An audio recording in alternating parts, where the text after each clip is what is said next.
Mr. Pop.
Mr. Pop.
Sorry about the wait.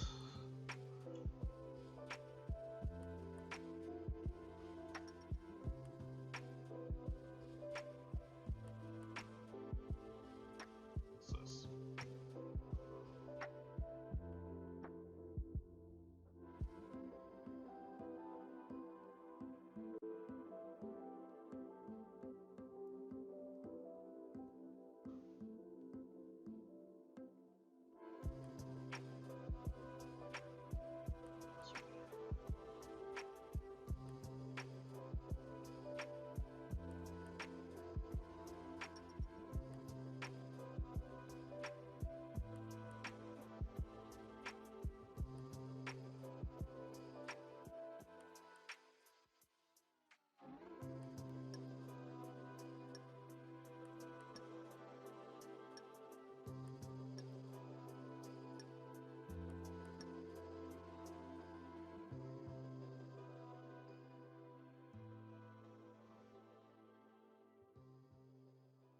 What the hell is...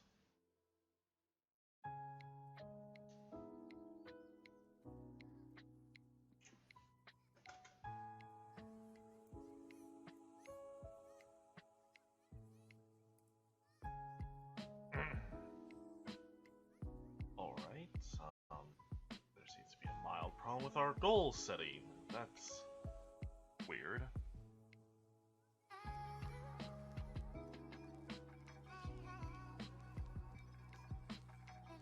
But that aside, I have a couple of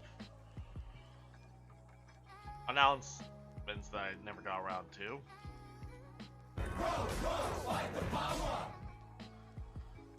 Thank you, Angel of Speed, for your follow 12 days ago. And that goes with Shiv 25 the Boss. Thank you for the follow.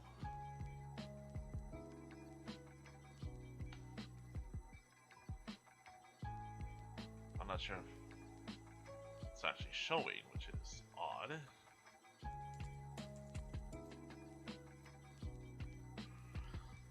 But that aside,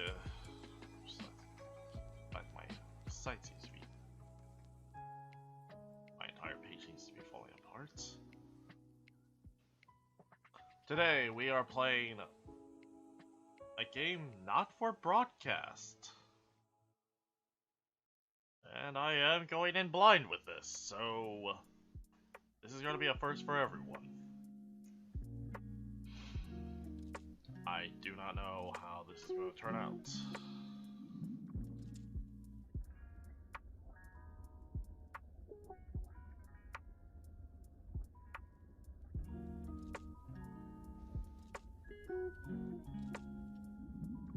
I just hope this game's going to play. Let's get into it.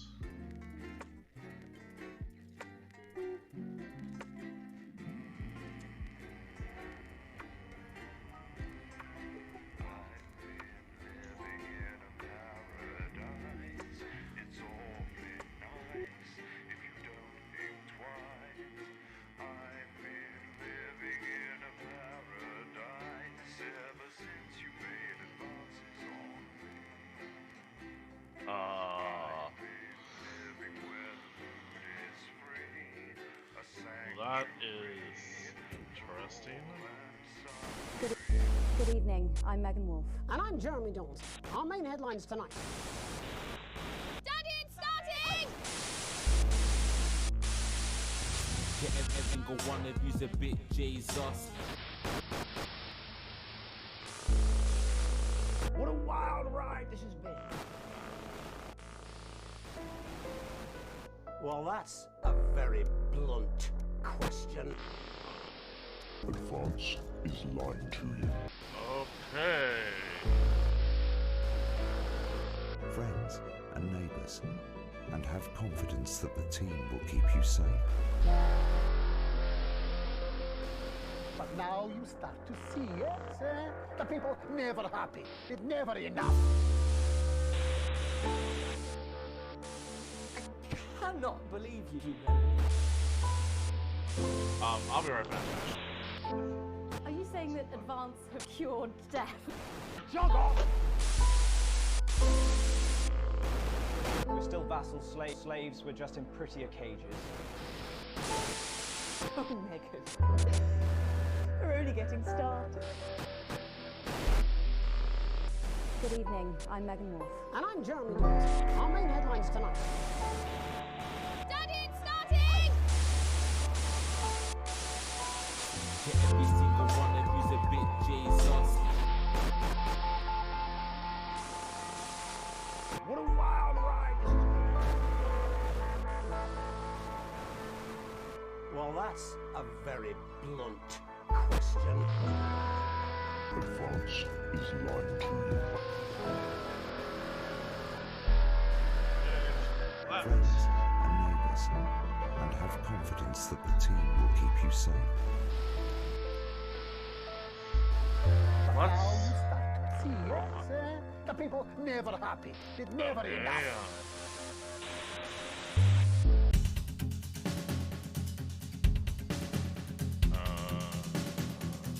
Playback? Huh. Whoa. Cannot believe you, Ellen. Are you This saying that is what Advance concerns have me. cured This death? already seems spooky. Especially with that. We're still vassal slaves, we're just in So, prettier cages. let's see how this goes. Oh, Megan. We're only getting started. Good evening, I'm Megan Wolf. And I'm Jeremy Dawes. Still story mode. That's all coming up on tonight's National Nightly News.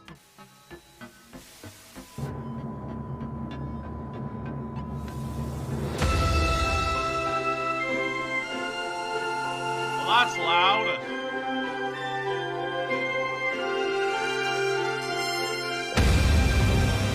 Very loud.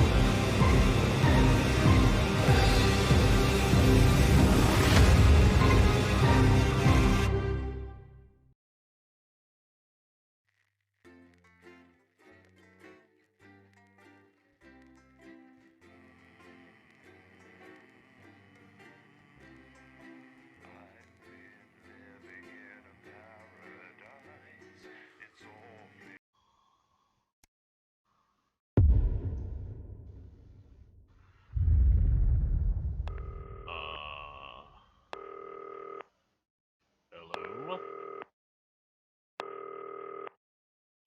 Oh.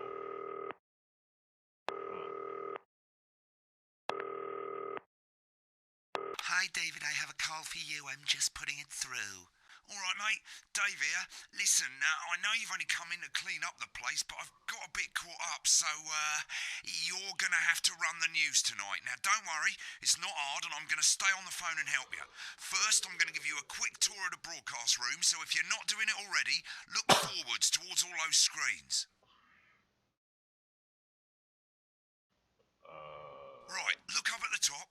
That coloured bar is your audience. You want to keep the viewers going up and not down.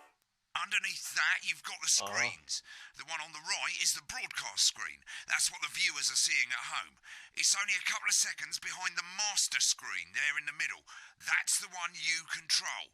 Now, the four small screens on the left show the different signals coming from the studio, and you can choose between them using the numbered buttons on the vision mixer at the bottom left. Don't worry, I'll talk you through it and you'll pick it up in no time. Now, have a look to your left. These plugs control everything in the studio. I've left them set up for you, so provided you haven't fiddled with them, all you have to do now is throw the master trip switch and we're in business. Once you've got the power on, face the front again. Huh.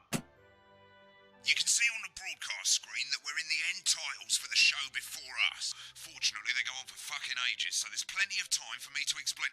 Oh, right, okay, they're over, so we haven't got long now till the broadcast. Right, quickly, mate, look down under the desk. Coming up later You can see a load of videotapes on the left. They're your adverts. Pick any three and load them into the machines on the right. When you've done that, look up to the front again. Four old ladies from East Grinching. Alright. That's followed at 8 p.m. by award-winning documentary series The Shape of Man, which tonight looks at the history of the knee-length sock and its importance during the Great Blackouts of 1871. Not one to miss. Let's go. At 9 p.m, sit back and relax with multiple award-winning movie The Freedom of Being Colin, taking us all the way up to 11:15, where, as Prawn and mayonnaise? You don't see if you Right, quick as you can. Select screen one. Our viewing figures. every day. You offer me prawns every day. 10 seconds, everybody. That's how I show love. You're trying to kill me. And yet you persist. Going in 5, 4. But now, it's time to join Jeremy Donaldson. Good evening. I'm Jeremy Donaldson. Our main stories tonight. Okay, we're all good. Next thing is going to be to throw the news titles on screen 2. There'll be a countdown, but I'll count you in as well. Just relax, mate. It's all gravy. Buys Honest Andy's Totally Independent and corners the flowered market. Top chat. Sports fans everywhere celebrate as popular footballer Johnny Hamsleeves wins Sports Personality of the Year. And a spoonful of sugar. Meghan will be chatting with movie star Lawrence Blunderclatch about his new movie, The Medicated. And, of course, we'll be going live to Advance headquarters to hear what the leaders of this fledgling party have to say on their historic... Right, button 2 in 3, 2, 1, now. Lovely, mate. Next thing is to throw back to Jeremy with button 1 when that globe in the middle shrinks down and vanishes.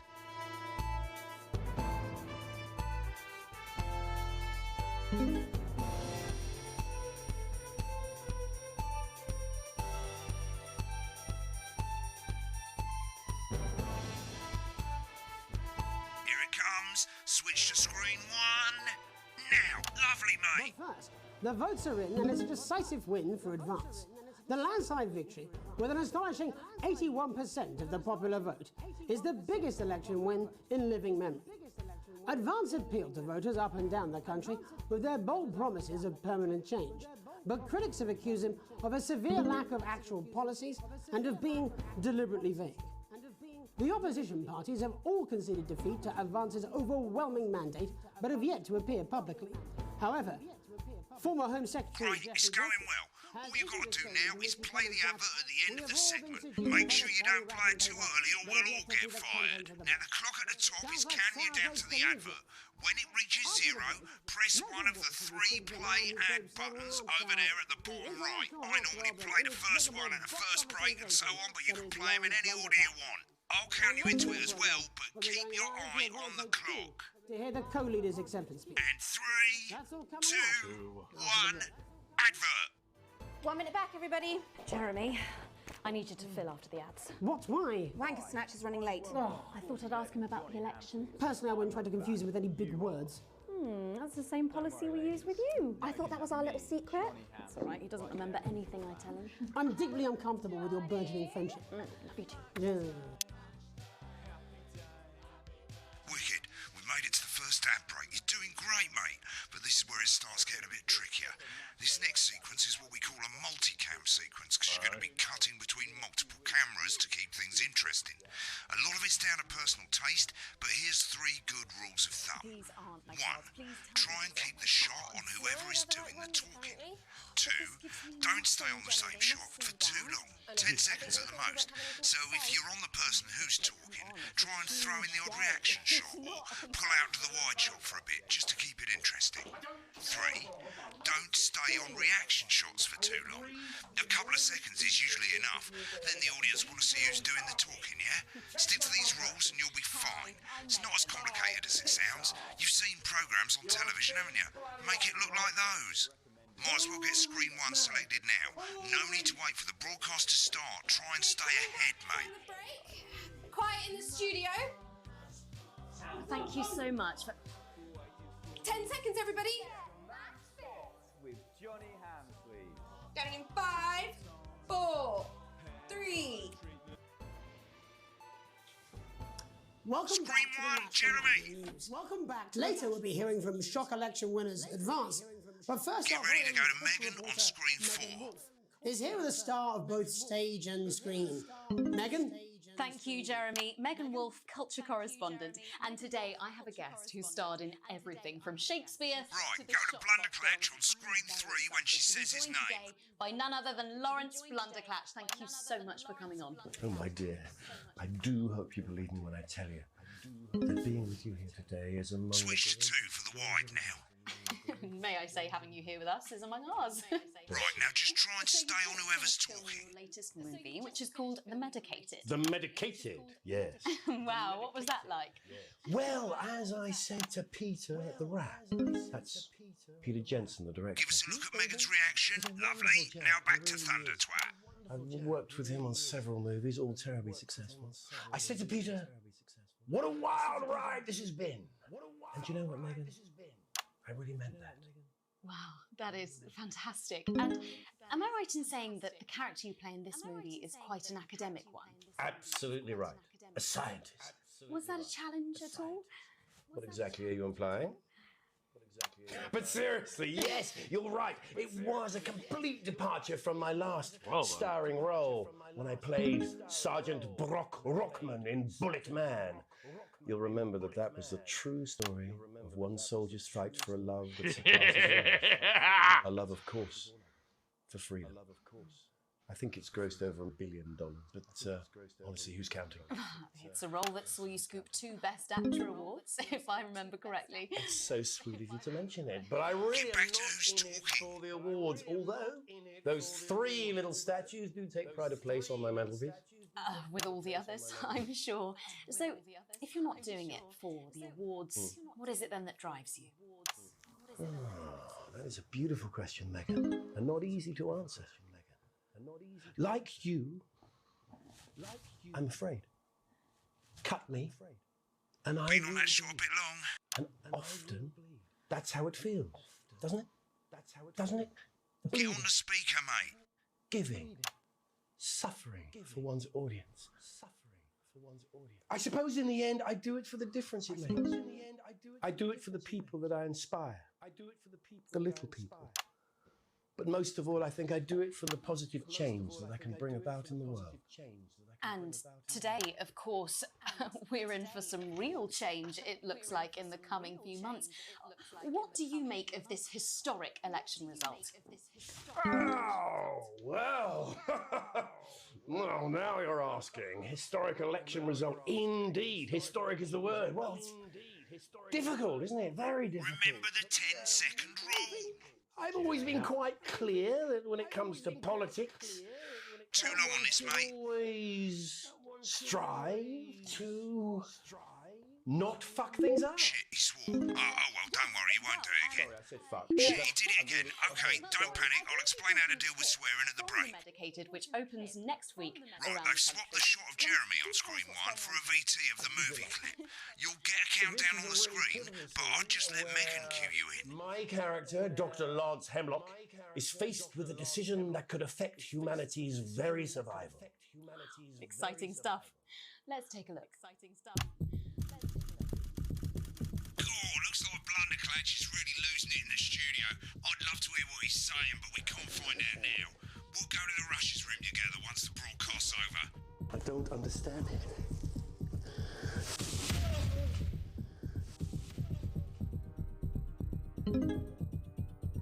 It's not your fault. You think I don't know that? No, Lance, we mustn't. Think of Carol. That's Dr. Lance to you, Miss Flanagan. I'm going off playback as God, you came nowhere near hitting her. All for you.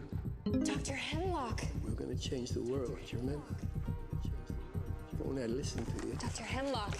You told me, but I didn't listen. Doctor. I'm drowning, Lance, you said. You need to see this. No, it's all too late. Look at this!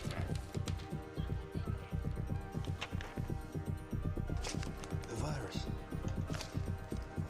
The sterility. This formula. This is the key. We could stop it all. Yes, we could stop it all. We have to ask ourselves, you'll want to play another ad. Remember to use the clock at the top to count you in.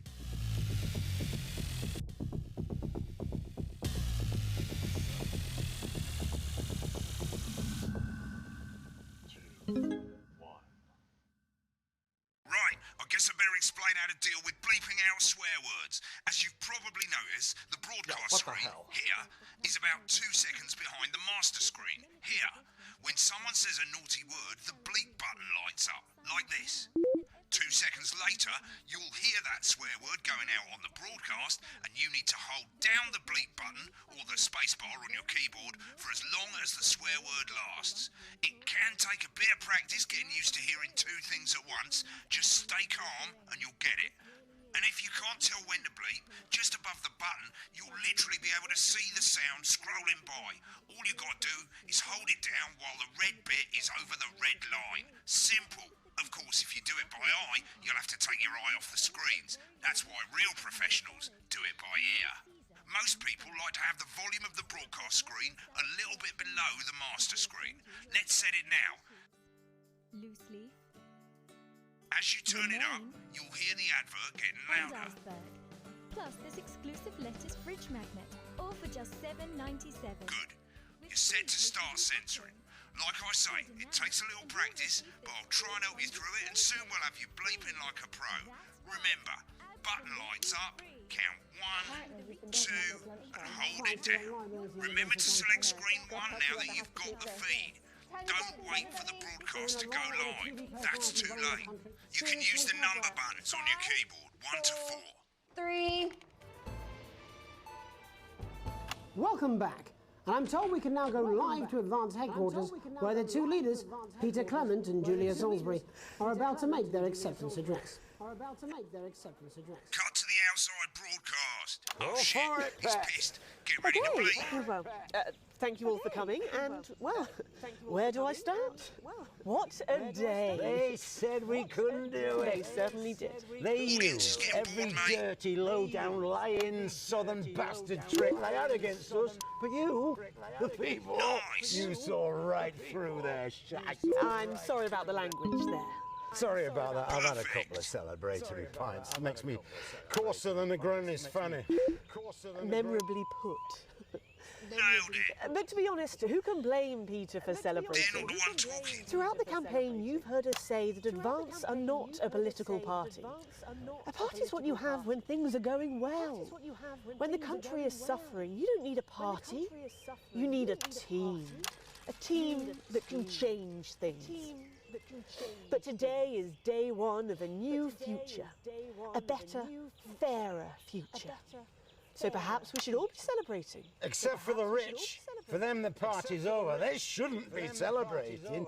They should be putting their shitting pants on and opening their dusty checkbooks. Again, colourfully put, but not inaccurate. Cut back to the person talking. Before we came out here to address the nation, we used our executive powers to pass the Assets and Wealth Act. Working with the tax office, we have produced a definitive list of every person in the country with wealth into the millions. You know the sort of, probably you rather you don't. Because the likes of you and me are not welcome in their gated communities. Tomorrow we will be introducing a sweeping reform of the tax system in this country. No more hiding wealth offshore, no more trust funds or creative accounting. A simpler, fairer, unavoidable set of tax laws. So, all you bastard public school snobs have got nowhere to hide. Earlier today, we revoked your passports. You want them back? You want to leave like you threatened before the election? That's fine. Give us a reaction But first, you're going to pay up. You're going to pay back. Advance are going to turn this country from a nation of warring individuals into a team. To properly fund health and education. To raise the living standards of us all. The pundits said we'd have to raise billions. But you'll see when we've reclaimed what's ours, that's absolute ferret shite. So to you posh twats. The people who pay you a pittance to serve them drinks in their private clubs. The people whose children you raise. So they've got time to get even fucking richer. Advance have this to say to you. Just blame the room. We are coming for your sports cars and your mansions and your vineyards. It ends today. We will put the wealth of this country back where it should have always been, in the hands of the people who created it. It ends today. Yes, it ends today. And tomorrow, we'll start making it fair again, just like we promised we would. And until then, ladies and gents... Yeah, my thumb twitched. I can't argue with that. Thank you for your time. Hey. Well, an interesting acceptance speech there from the leaders of Advance, and our apologies for the fruity language. Hopefully we got that bleeped out for you in time. If not, someone's going to be in trouble. So, as the country braces itself for new government, that's all from us this evening at the National Nightly News. We'll be back tomorrow with full coverage of the first day under Advance. I'm Jeremy Donaldson. Have a peaceful night. And we're out. Right, looks like you've got it now. Thanks for all the help, mate. I've got to go. Ferry's about to leave. Probably won't be coming back. Job's yours, mate. Good luck. Is this some weird fever dream? Am I dying now or something? You should be so lucky. I'll see you tomorrow night. Not coming for a drink? Nope, got a date. Lucky you. Try not to get murdered.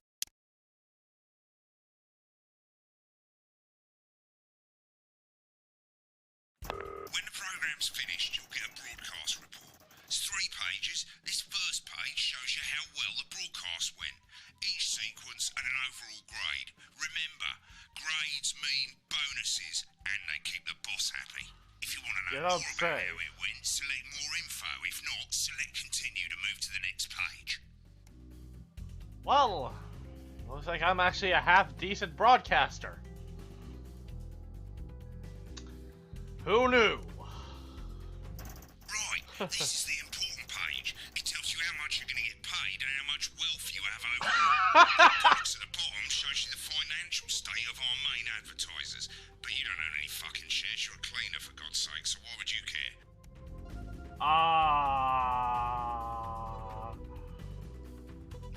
Thanks. And, hey. Okay, that's gonna be interesting. Okay, you... If that stands for politically correct, you can shove right off.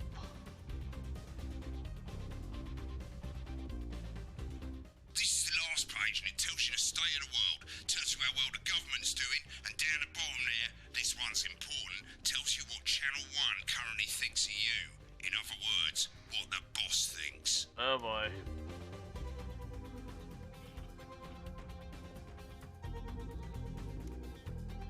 Alright mate, welcome to the archive. This is where you can have a quick look back at what you've done and how it looked to the public.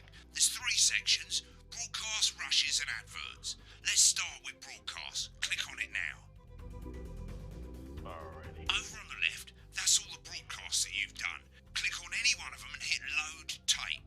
Once it's finished loading, you can use the rewind and the fast forward at the bottom there to help you get to the bit you want to see.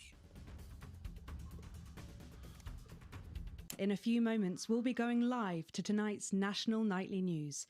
But before that, let's take a look at what's coming up later on tonight on Channel 1.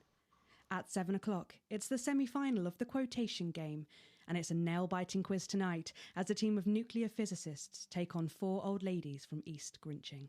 Ooh. That's followed at 8 p.m. by award-winning documentary series The Shape of Now, which tonight looks at the history of the knee-length sock and its importance during the Great Blackouts of 1871. Not one to miss. At 9 p.m, sit back and relax with multiple award-winning movie The Freedom of Being Colin, taking us all the way up to 11:15, where, as usual, Dr. Adrian Atkinson Blimey will be grilling his guests in Incisors, and tonight sees a return for leading economist Katie Brightman. Finally, at midnight, it's the National Weather Report, before we say good night until tomorrow. But now, it's time to join Jeremy Donaldson for the National Nightly News. Good evening, I'm Jeremy Donaldson. Our main stories tonight. Moving on up, the election win that experts said just couldn't happen. Hopeful or hostile?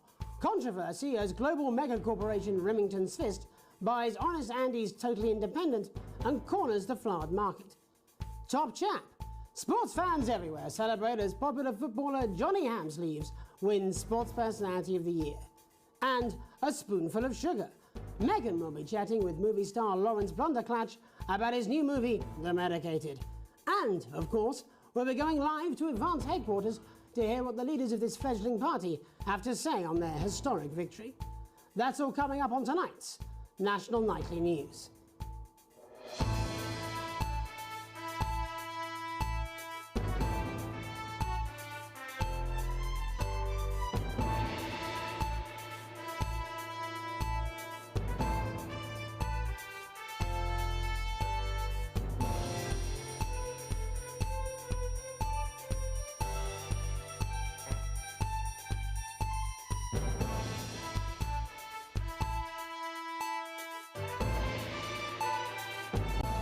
But first, the votes are in and it's a decisive win for Advance. The landslide victory, with an astonishing 81% of the popular vote, is the biggest election win in living memory. Advance appealed to voters up and down the country with their bold promises of permanent change, but critics have accused him of a severe lack of actual policies and of being deliberately vague. The opposition parties have all conceded defeat to Advance's overwhelming mandate, but have yet to appear publicly. However, former Home Secretary Geoffrey Jeffreys has issued a statement in which he comments that we have all been seduced by the shiny wrapping paper, but have yet to see the contents of the box. Sounds like sour grapes to me, Jeff. After the break, Megan Wolf will be speaking to a man whose grapes certainly aren't sour, the international heartthrob and inexplicable box office sensation that is Lawrence Blunderclatch. And later in the programme, we'll be going live to Advance HQ to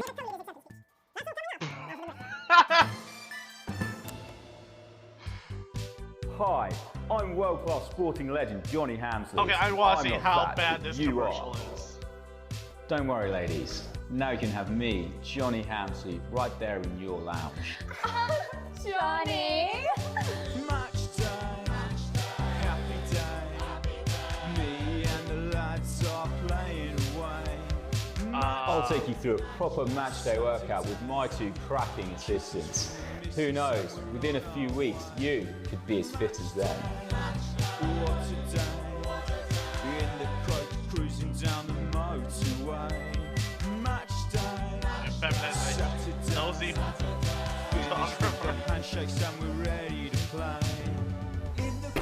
Did you know that fat people are less likely to laugh, marry, or live past the age of 26? These potentially true statistics are all terrifying reasons why you need to pop a bit of Johnny in your VHS slot. Joke's on you! I live to be 29! Ha! Every exercise is recommended by sports professionals and is 72% likely to get rid of those tricky tummies and cruel cellulite. Match time, halfway line, waiting for the whistle, so Get match fit! With Johnny Hamsleeves. TikTok time, hair dry. Act now, Patty! National Nightly News. Later, we'll be hearing from shock election winners Advance.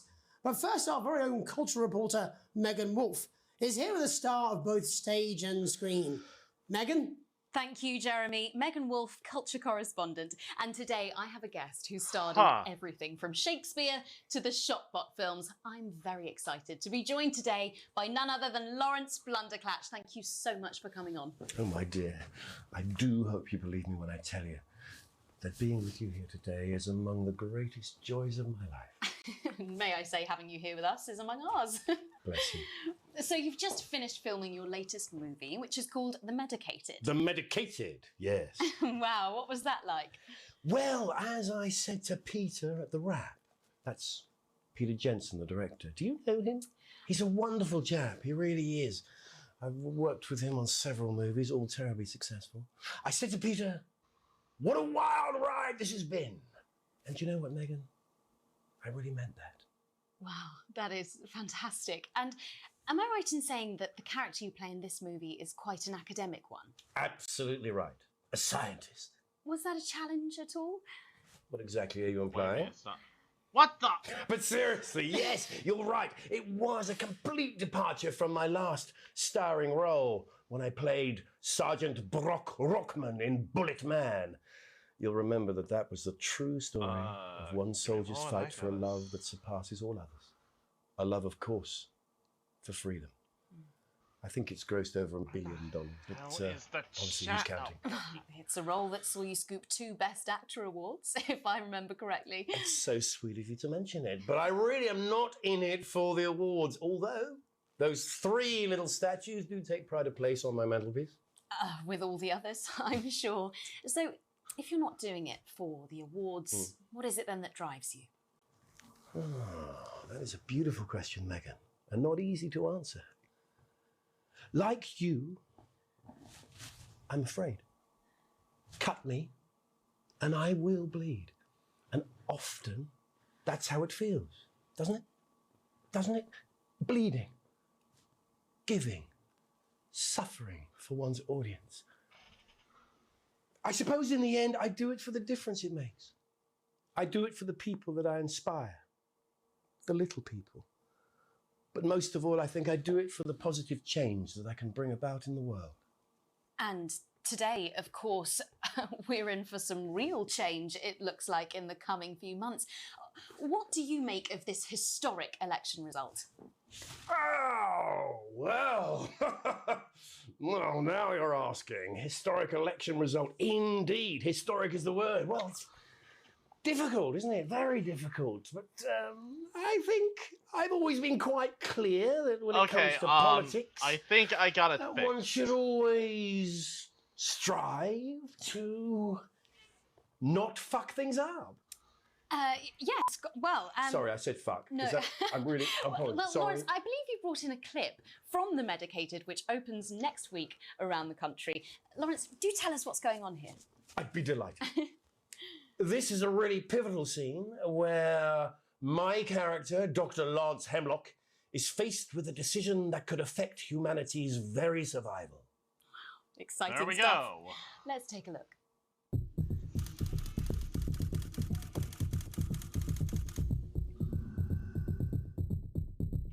I don't understand it. Doctor. I don't understand it.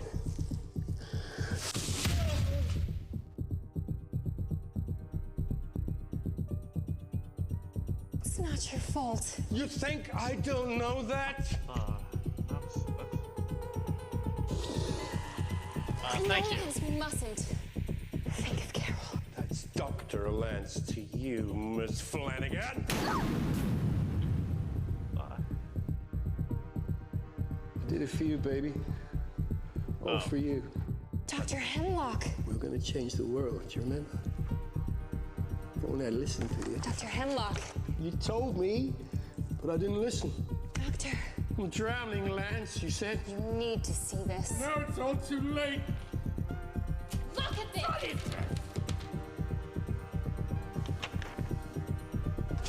The virus. The sterility. This formula.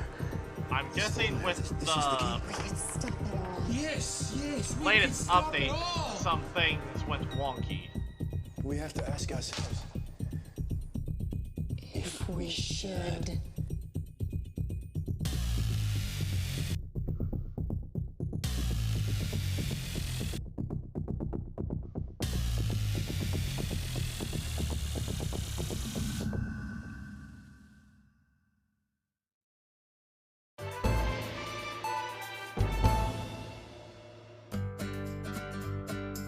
Celebrate the classic age of salad with this exquisite limited edition collection.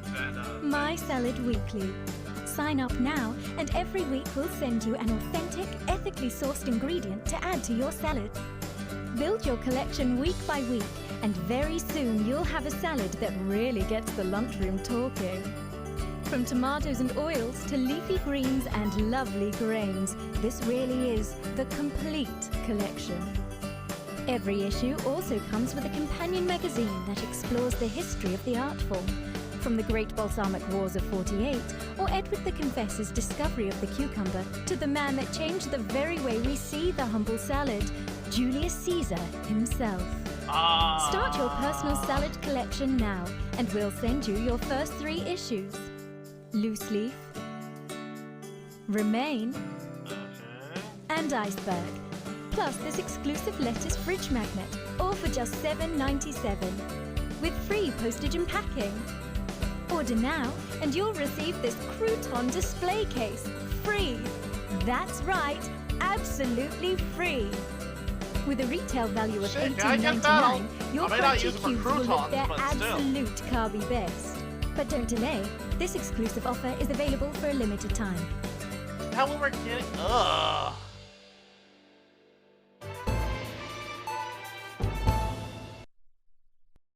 Welcome back, and I'm told we can now go live to Advance headquarters, where the 2 leaders, Peter Clement and Julia Salisbury, are about to make their acceptance address. Go for it, Pat. Okay, well, thank you all for coming, and, well, where do I start?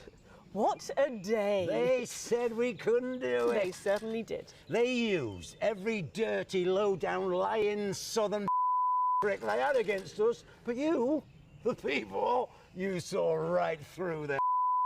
I'm sorry about the language there. Sorry about that. I've had a couple of celebratory pints. It makes me coarser than a grown. Memorably put. But to be honest, who can blame Peter for celebrating? Okay. Throughout the campaign, you've heard us say that Advance are not a political party. A party is what you have when things are going well. When the country is suffering, you don't need a party. You need a team. A team that can change things. But today is day 1 of a new future. A better, fairer future. So perhaps we should all be celebrating. Except for the rich. For them, the party's over. They shouldn't be celebrating. They should be putting pants on and opening their dusty checkbooks. Again, colourfully put, but not inaccurate. Before we came out here to address the nation, we used our executive powers to pass the Assets and Wealth Act. Working with the tax office, we have produced a definitive list of every person in the country with wealth into the millions. You know the sort. Probably you rather you don't. Because the likes of you and me are not welcome in their gated communities. Tomorrow, we will be introducing a sweeping reform of the tax system in this country. No more hiding wealth offshore, no more trust funds or creative accounting. A simpler, fairer, unavoidable set of tax laws. So, all public school snobs have got nowhere to hide. And earlier today, we revoked your passports. You want them back? You want to leave like you threatened before the election? That's fine. But first, you're going to pay up. You're going to pay back. Advance are going to turn this country from a nation of warring individuals into a team. To properly fund health and education. To raise the living standards of us all. The pundits said we'd have to raise billions. But you'll see when we've reclaimed what's ours, that's absolute fair. So to you posh people who pay you a pittance to serve them drinks in their private clubs, the people whose children you raise. So they've got time to get even. Advance have this to say to you. It ends today. We are coming for your sports cars and your mansions and your vineyards. It ends today. We will put the wealth of this country back where it should have always been, in the hands of the people who created it. It ends today. Yes, it ends today. And tomorrow, we'll start making it fair again, just like we promised we would. And until then, ladies and gents, I suggest we all get... I can't argue with that. Thank you for your time. God! Well, an interesting acceptance speech there from the leaders of Advance, and our apologies for the fruity language. Hopefully we got that bleeped out for you in time. If not, someone's going to be in trouble. You're welcome! So, as the country braces itself for new government, that's all from us this evening at the National Nightly News. We'll be back tomorrow with full coverage of the first day under Advance. I'm Jeremy Donaldson. Have a peaceful night. And Welcome to Crazy Neil's Crazy Pre-Christmas Sofa and Chair Deals. It's a steal with Crazy Neil. We don't care if you've been naughty or nice. We got green sofas, red sofas, brown cushions, pink cushions. You've got a grey sofa. We've got a great sofa. In a grey, a brown, a pink, a yellow, a purple. Neil's deals are unreal. You've got people coming over at Christmas. You've got an aunt. She's going to leave a stain on the sofa. You don't want her sitting on this white sofa. She's going to have to sit on the dark sofa. This is a deal with Neil Appeal. You want to throw your money at us. We'll give you a leather sofa for a price that is just crazy. If you've got lightning striking, then strike whilst the lightning is hot. You've got a disused sofa. We don't care if it's smelly, stuck in front of your telly, full of welly. We'll take that shit away. Don't make a meal out of it, make a deal out of it. We got a big ass deal on a big ass chair. We've got white chairs, blue chairs, stools, inflatable chairs. This is a crazy deal with Neil Appeal. You don't want no lame ass chair, you want a great chair. We had a man come down the other day and he brought in his young daughter and he wanted her to have the best chair. We got those chairs, we got more of those chairs. We got tall chairs, chairs on wheels, wheelchairs. We got chairs for twins, chairs made out of steel, chairs that are a steal and a deal. We got those chairs. You want crazy? We got crazy. Crazy Neil's got crazy deals. You want a toilet? We can do you a toilet. We can do you a toilet next to a chair. We can do you a chair next to a toilet. Hell, we can even do you a toilet chair. So you come on down, you bring your ass, we've got it, you want it. You want it, we've got it, you want it. You pay us. You want it, we've got it, you want it. You want it, we've got it, you pay us.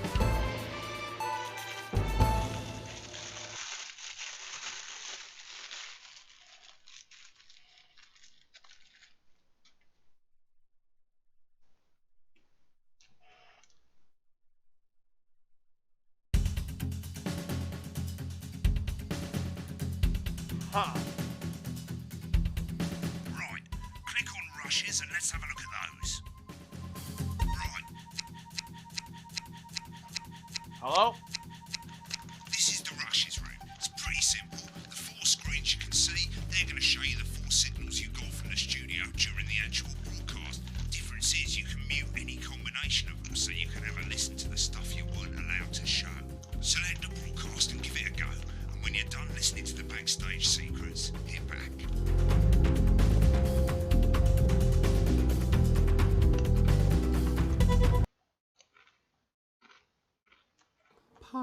Prawn and mayonnaise? You know seafood makes me go out in pustules. Yeah, I thought it might increase our viewing figures. Every day. You offer me prawns every day. 10 seconds, everybody. It's how I show love. You're trying to kill me. And yet you persist. Going in 5, 4. Good evening. I'm Jeremy Donaldson. Our main stories tonight. Moving on up, the election win that experts said just couldn't happen. Hopeful or hostile? Controversy as global mega corporation Remington's Fist buys honest...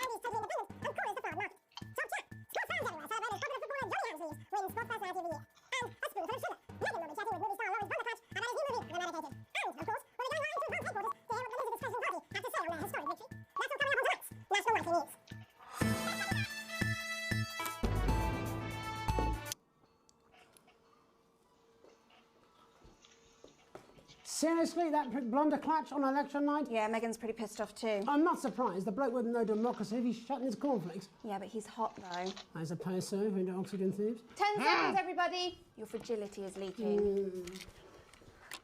I suppose so, into oxygen thieves. 10 seconds, everybody. I'm not surprised. The bloke with no democracy, he's shutting his cornflakes. Yeah, but he's hot though. I suppose so, into oxygen thieves. 10 seconds, everybody. Your fragility is leaking. Going in 5, 4, 3. But first, the votes are in and it's a decisive win for Advance. The landslide victory, with an astonishing 81% of the popular vote, is the biggest election win in living memory. Advance appealed to voters up and down the country with their bold promises of permanent change, but critics have accused him of a severe lack of actual policies and of being deliberately vague. The opposition parties have all conceded defeat to Advance's overwhelming mandate, but have yet to appear publicly. However, former Home Secretary Geoffrey Jeffries has issued a statement in which he comments that we have all been seduced by the shiny wrapping paper, but have yet to see the contents of the box. Sounds like sour grapes to me, Jeff. After the break, Okay, I've already heard this.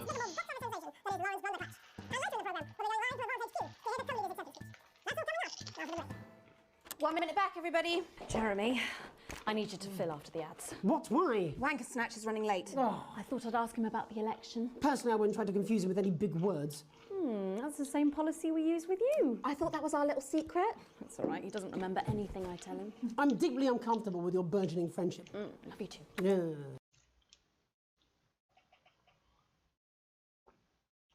You're right, I'm peeking behind the curtain. I want to know what the heck this is about.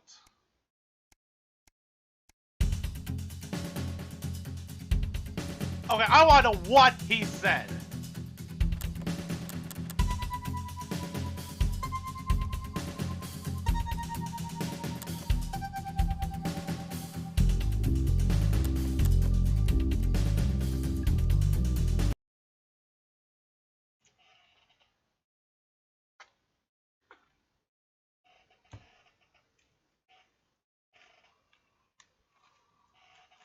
I think saw his flare. These aren't my cards. Please tell me these aren't my cards. No, they're the right ones, apparently.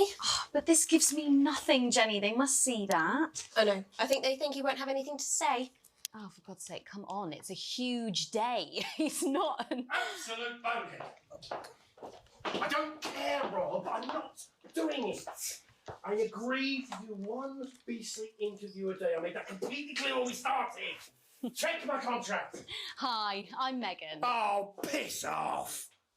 You're on thin, bloody ice, Rob.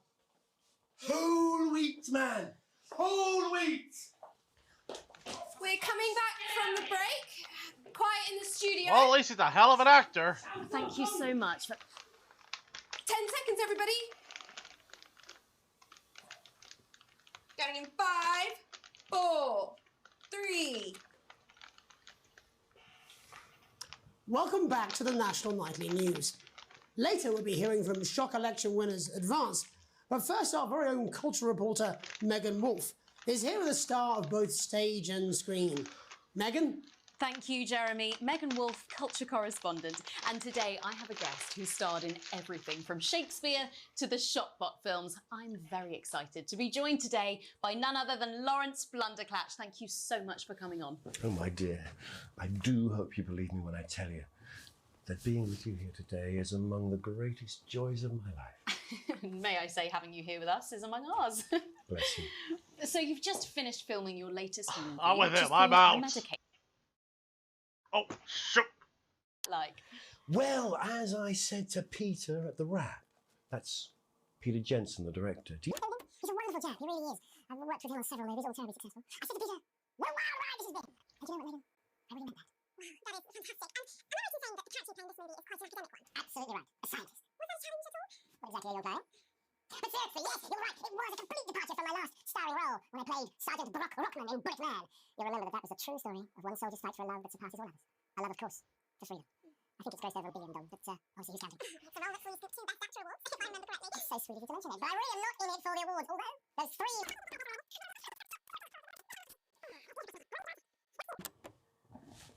I'm afraid. And I do it for the difference it makes. I do it for the people. That I inspire. The little people. But most of all, I think I do it for the positive change that I can bring about in the world.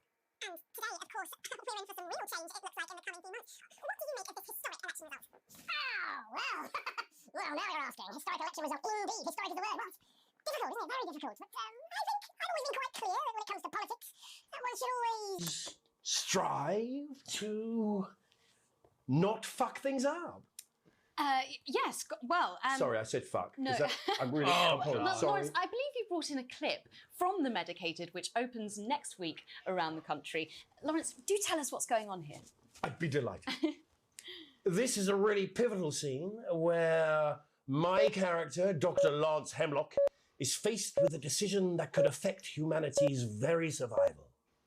Exciting stuff. Let's take a look. And we're out. Rob, get the car. We're out of here. Mr. Blunderclatch. No! I'm shutting this down. What kind of operation are you people running? Mr. Blunderclatch, I understand you're upset, but we can... You don't know the half of it. Rob! I'll be at the Dorset. Send up a bottle of scotch and a whole ham. It's in my contract. I'm sorry. I'm sorry. I just had to. I had to. Oh, go on then. Say it. What? I told you so. Your hair looked nice. See, this is why you're single.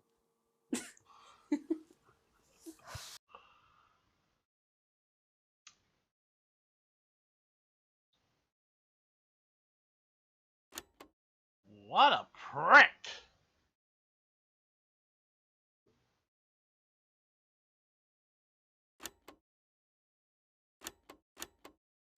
So what?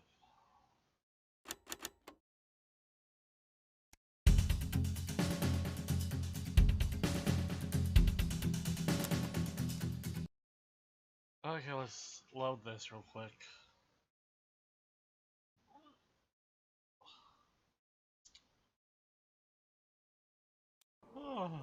Apparently he's been drinking since lunchtime. Christ, he's a liability in the best of times. I know. God help whoever has to bleep this.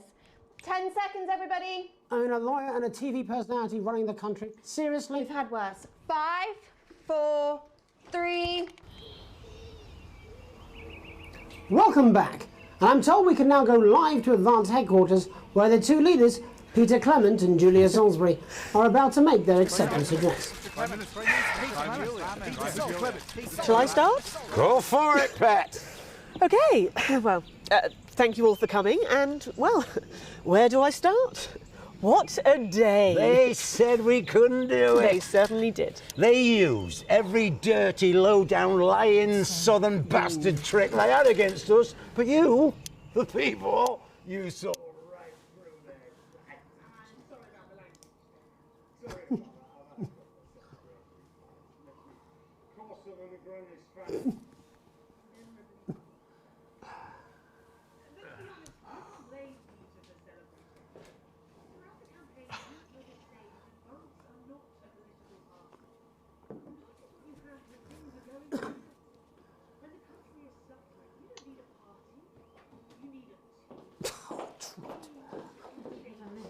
No, party, team spirit, all that bollocks. Swearing.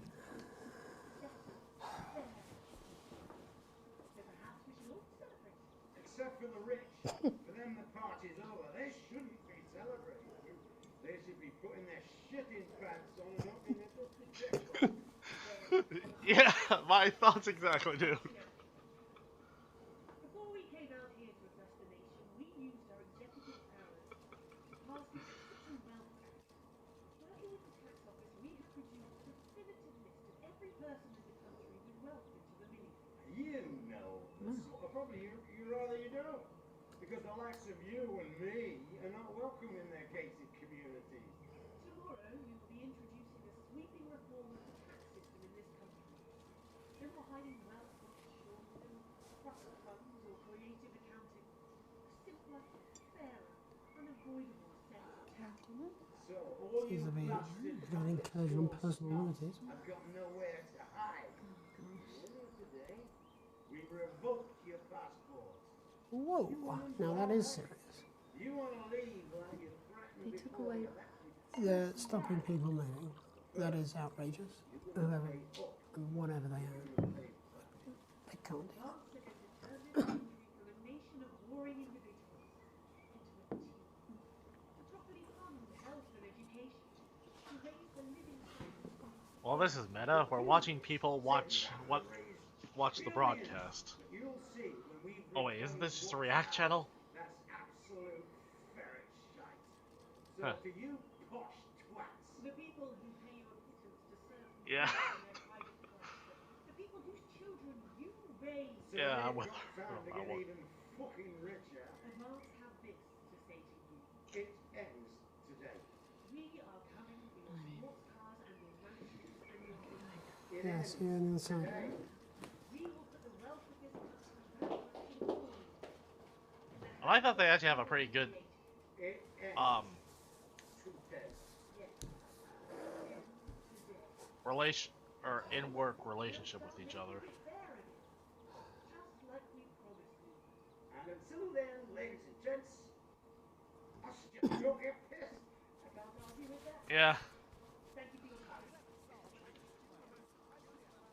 Well, an interesting acceptance speech there from the leaders of Advance. And our apologies for the fruity language. Hopefully we got that bleeped out for you in time. If not, someone's going to be in trouble. So, as the country braces itself for new government, that's all from us this evening at the National Nightly News. We'll be back tomorrow with full coverage of the first day under Advance. I'm Jeremy Donaldson. Have a peaceful night. And we're out. Good job, everybody. Same again tomorrow. Call times are on the board.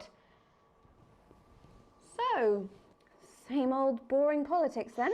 Is this some weird fever dream? Am I dying now or something? You should be so lucky.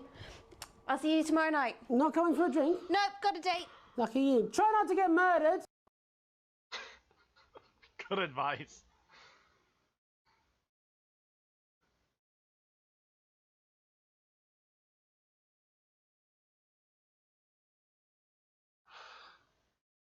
Also, it kind of felt like how I felt when Trump got elected. Okay. No, I've seen the...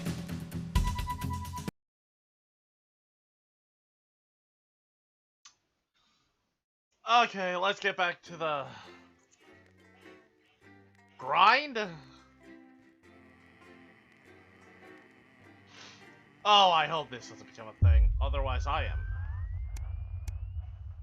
Day 3?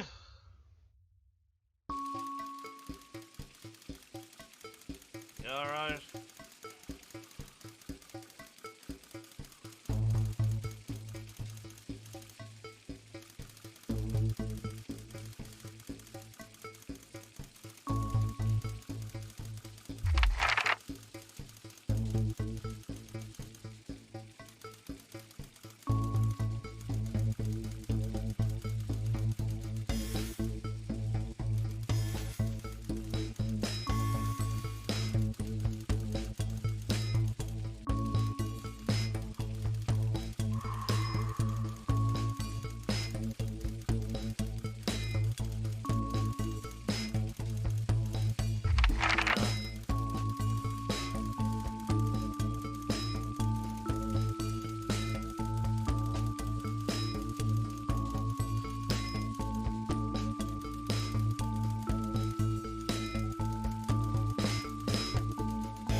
Co-workers, be productive and get to work immediately. Ease yourself and orient yourself with a new workspace. Reminisce with friends about old jobs.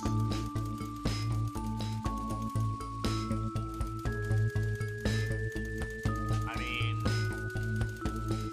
top 3 seem pretty good.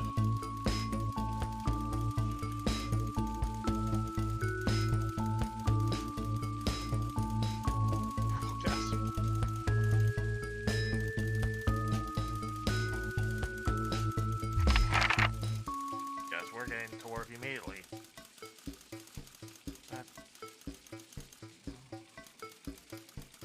Oh.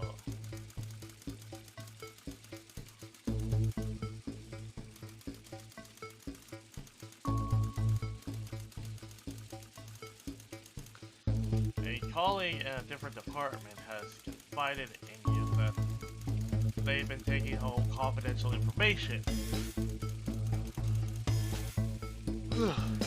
Now, a file of minor importance has gotten into new wood.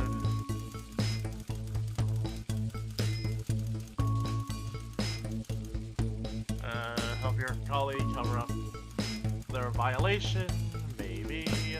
Recommend that your colleague reports it. Promise your colleague that you won't tell anyone. Report the violation to your superiors immediately.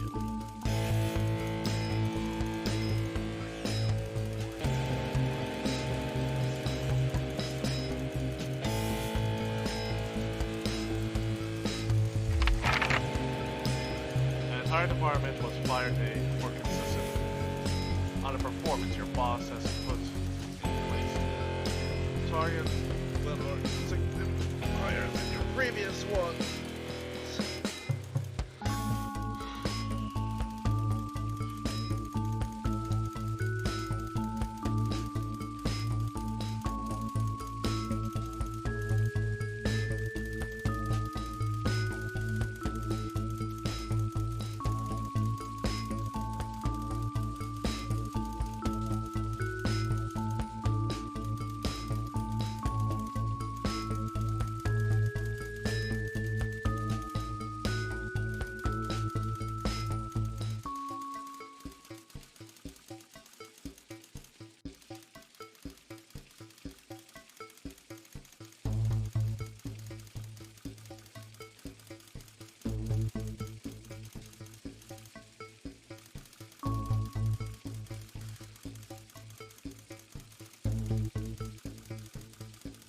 Leave work on time. I know my rights. It's the annual company barbecue.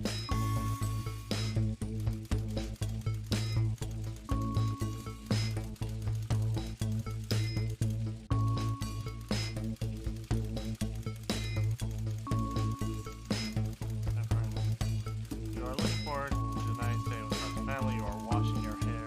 That day you go if you're free, but when my missing has been practicing with co-workers and think you'll win the talent contest this year. Family. You've had a long and successful career now about your life. In your speech, you list your achievements on the working there, give an honest review of your company both on the reviews or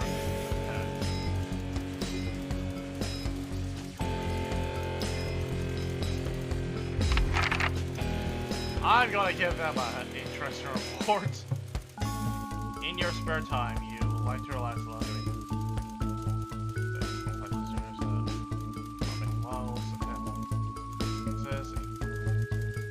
Their hobbies. Yeah, let's go with it. I want to be a good dad. Your ideal holiday getaway would be a vacation would be surrounded by nature, being growing, exploring a somewhere unfamiliar.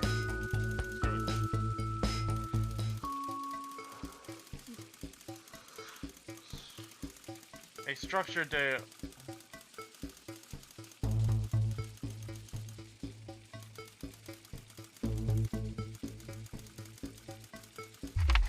Yeah.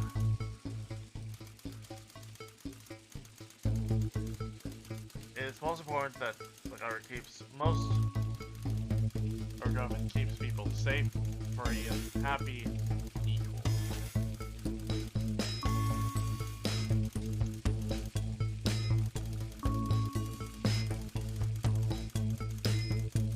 I would say all, in some extent or another.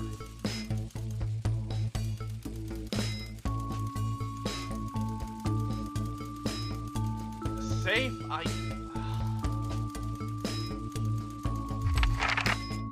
we'll go with free. Thank you for the Georgia. Sign the name.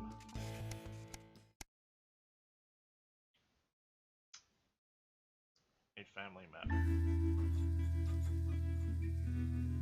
I'm sorry, weren't we doing a thing where we play a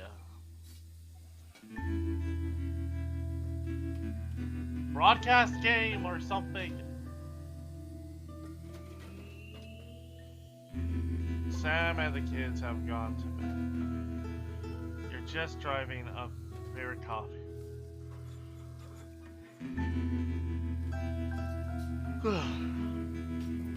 Just drawing up a favorite cup or coffee cup, worn out souvenir. Your first trip together, friends fade, a goofy face, so you smile. A knock back to reality. There in the car clutch, yeah. Gaudy, neon green suitcase. It's Chris Sam's sibling. Who? soon as you let them in, they sit in visibly stressed. Chris takes a deep breath. I'm sorry to burst in late hours. Chris stammers, but I need a favor and you're the only one I can ask.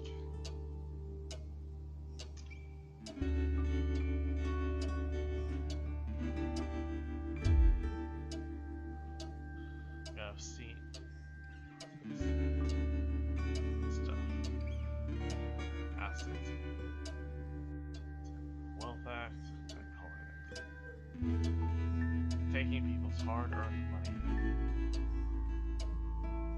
to fund the lazy. It's bullshit.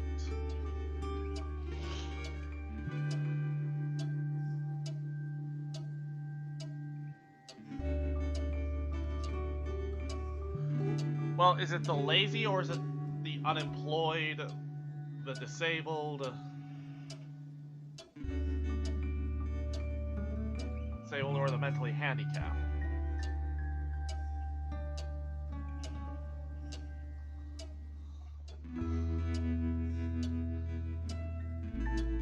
It's agitated, okay.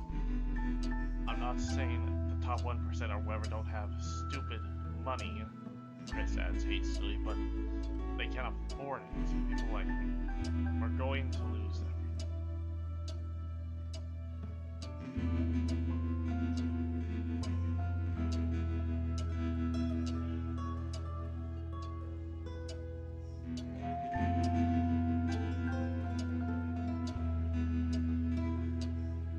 It shouldn't come for your kids, or come down to the middle class, or even the higher middle class. It should be the high class and high class.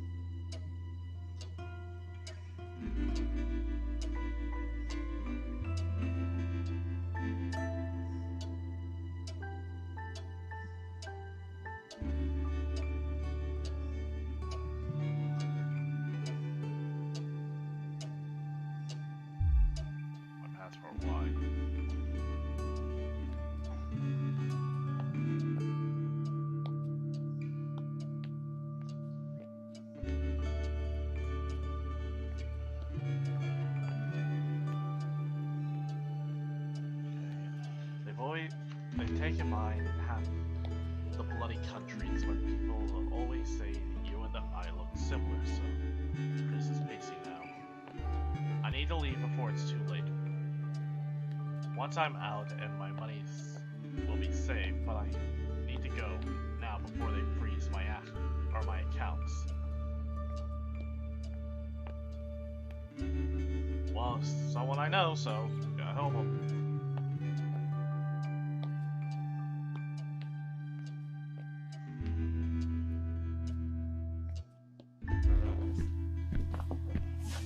climb the stairs to the bed. Careful not to wake Sam, because it couldn't in a event. Usually you open the wardrobe, save Alex? What's okay? You open the wardrobe, unlock the safe, and retrieve the passport. A sleepy voice breaks the silence. Alex, what's going on?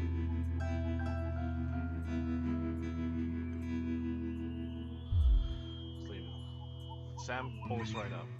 All thoughts of sleep gone. What? They're leaving the country? Are things really that bad? Apparently, but they'll be fine if they can leave. Chris can take my passport and get out. According to Chris, but I'm not so sure. I don't know if I want to give up my passport. The worried lines seems to relax. Thank you.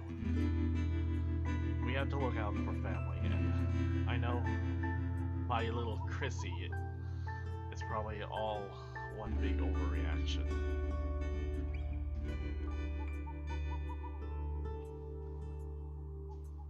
Exactly, let me Just take this downstairs, then I'll be up to bed. I'm so sorry, I know how important your family is to you, but I just don't think this is a good idea. I can't risk it. I just take it downstairs.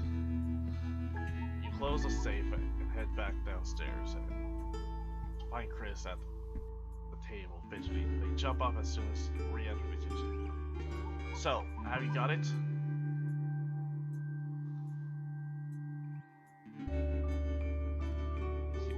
Yes, here. Good luck with everything. Family loyalties, damn right. Doesn't show on the screen. Oh well. For the first time, Chris smiles. It's infectious. Thanks, I really appreciate this. I'll get back in touch once I'm safely out of the country. Chris takes the passport and breathes a sigh of relief. Grabs the nigh-on fluorescent suitcase and heads out into the night. You head back hoping that you can pry some of the dove it away from Sam without waking them. Okay.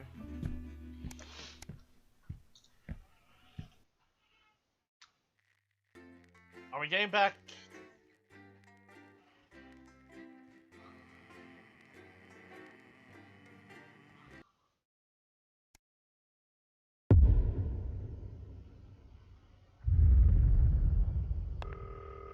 Well, oh, this is good. Alright, mate, it's Dave. Oh, Christ, it's noisy in here, Jesus. Right, hang on. Which scale? Some thanks, darling. Yeah, I'll take that one with me. Cheers. Right, oh, that's better. Let's get set up and get on with it, eh, so I can get back to my guests. First of all, let's get the power on. You need to get at least the bottom 4 plugs on.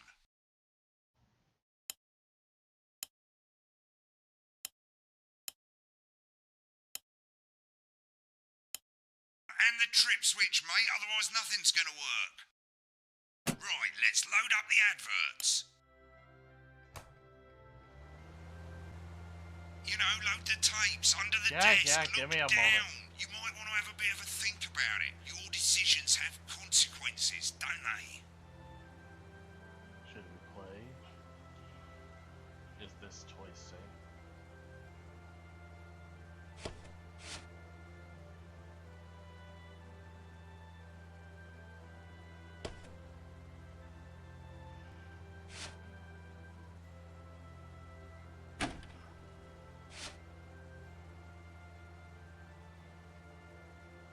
Okay, you know what? That sounds fun.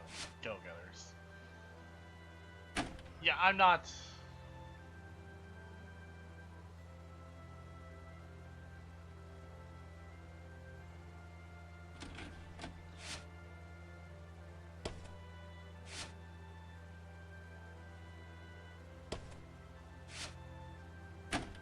Next playthrough. Right, you can see they finally got the old headline system up and working again, and the vision mixer's already in headline mode because headlines always come at the start.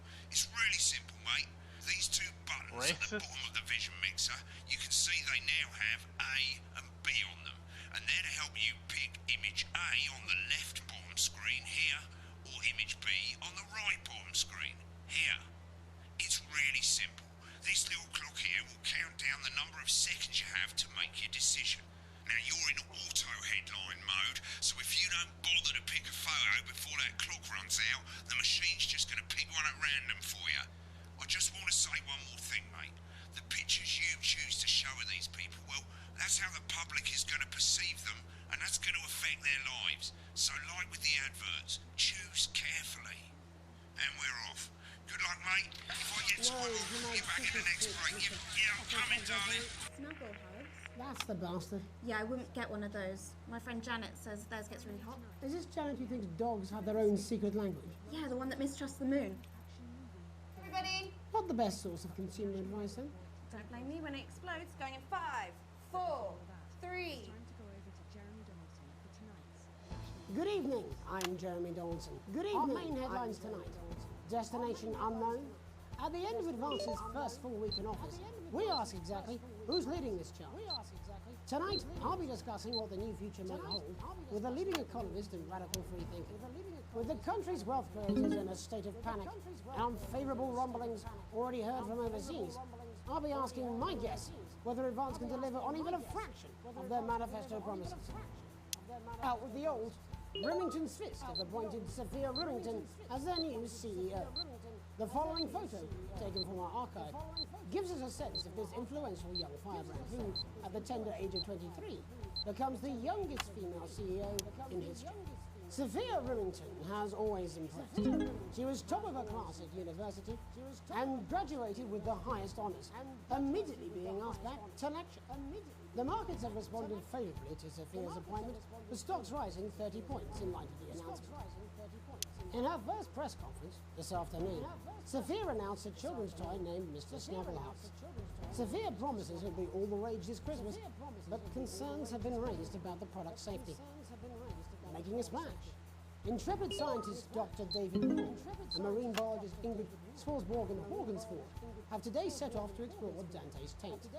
The recently discovered cave system was previously thought unreachable, but thanks to a new breakthrough in underwater flower technology, the pair hope to successfully reach the imposing central cavern and the undiscovered plant species it contains. This is, of course, only the latest in a series of successful expeditions for this unlikely pairing. In a joint statement about the dangers their team might face, the pair stated, "We will face the plentiful challenges together like we always have." Playing the field, rumours abound that sporting legend Johnny Hamsleeves is snapped leaving Bush, one of the capital's hottest clubs.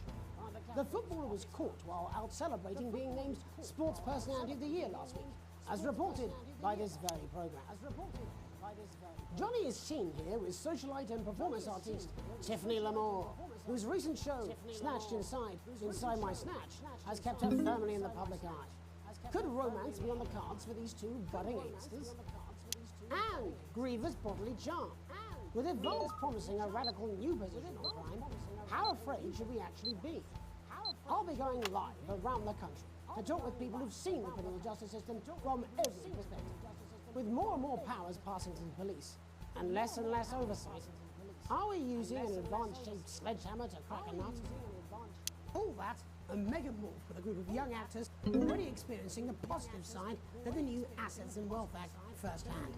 They'll be talking and performing later. That's all coming up on tonight's National Nightly News. 30 seconds. Okay, I thought something happened for a second there. Shoot. Okay, we're back to the usual. Oh, hey.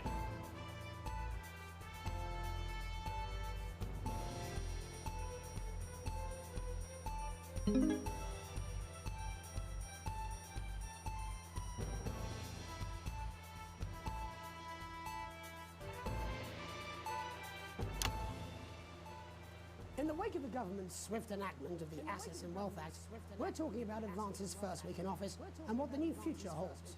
Joining me are Katie Brightman, a leading economist, and Alan James, author of Alan James is Right, The Free Man's Guide to Waking Up. Alan, the government certainly haven't dragged their heels on delivering some of the legislation they promised, but what does the Wealth Act mean for us? Nothing, Jeremy. We're still vassal slaves, we're just in prettier cages. A confident dismissal there. Katie Brightman, do you agree? I'm afraid I don't, no. I think that Advance have realised that the current economic system of unlimited, unending growth is untenable, so they're changing things up. There I agree with you. They're moving to the next steps in the grand plan. Grand plan, Alan? It's all in my book. Alan James is right, Jeremy. We're to become the great herd, ignorant, sterile, and short-lived. That's what they want. Or perhaps Advance have just realised that if we carry on the way we are, we will destroy ourselves and this planet in a mad orgy of consumption, if you'll excuse the colourful metaphor. Yes, orgy is the right word. Only it'll be the overlords having an orgy on our poor broken backs. It's all in my book. Alan James is... Shamelessly self-promoting? Katie, how do you think the rest of the world will respond to this new approach? I think they're watching carefully. Advance are the most disruptive threat that the world powers have faced since the last Great War. Yes, Katie's right. War is inevitable. Thank you, but that isn't... And this will not be a war like we've ever seen before. We're talking millions of deaths. We're talking high-tech weapons that can level entire cities. We're talking... Out of the wrong orifices? Mock me all you like, Jeremy, but when they murder your parents and they poison your food and they take you away to their camps for hypno-brainwashing, we'll be laughing then. That might be a great way to sell books, Alan, but you know full well that isn't going to happen in a democracy. Democracy is dead. Yes, Advance are radical, and change is always frightening, but the truth is that the Wealth and Assets Act has made more than 90% of the population wealthier and is on target to produce a permanent end to poverty. Bollocks! What this young lady doesn't understand, Jeremy, is that these are the same people. Maybe they've rebranded, but it's all a little circus act to keep us from seeing the tyrant behind the curtain. That's where you're wrong, Alan. For a start, they've mobilised the youth vote like we've never seen before. You say mobilise, I call it grooming. The grooming of an entire generation to walk happily into eternal bondage. They're like psychic paedophiles. But based on the facts, Katie, what are your predictions? The Assets and Wealth Act is only the first step. Advance now have a threw me in the deep end. And as well as properly funding our public services, they're already funneling unprecedented amounts into scientific research and the arts. Or, as I call them in my book, Frankenscience and opiates. Like opiates, see? Can we get back to the issue at hand, please, Alan? This is the issue. It's all coming from the water, the chemicals. They're pumping it full of belief juice. Don't get me wrong. I want to see these changes and see if they're sustainable. If Advance lose their power after spending half of our GDP on dismantling infrastructure, that could be catastrophic. The catastrophe is that they're succeeding. They've got us sat here talking about their puppet show. All right, we're running out of time. Quickly, Alan, what does the future look like to you? A bleak space where we've all been figuratively sodomized into submission. No, of course. Katie? We might be on the eve of a brave new world. God knows we need some change, but we need to be cautious. Let's walk forwards with our eyes open. Two very different visions of the future there. Alan James, Katie Brightman, thank you for joining me. When we come back, I'll be investigating law and order before Megan meets some beneficiaries of the Assets and Wealth Act. That's all coming up tonight on the National Nightly News. 1 minute back. You know, I think they might do some good. I hope so too, Jeremy. How much are you being paid by them, then? Shut the fuck up, Alan. I've never heard so much shit in my life. Well, we'll see who's full of shit, won't we? Alan, I can explain it to you, but unfortunately, I can't understand it for you. Well, I don't know what she meant by that.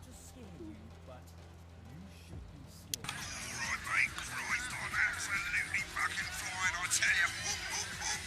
How's it going? Actually, fuck it, I don't care. I hate the fucking news. Oh, bloody hell, I love this tune, though. All right, mate, see you later, bye. Well, that was that, Bert.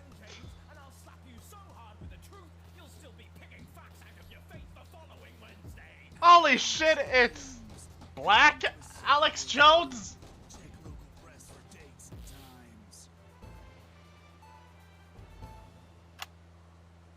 Welcome back.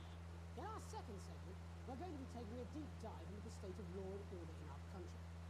Advance have already tasked what they are calling a solutions team to move this serious social problem to the top of the list.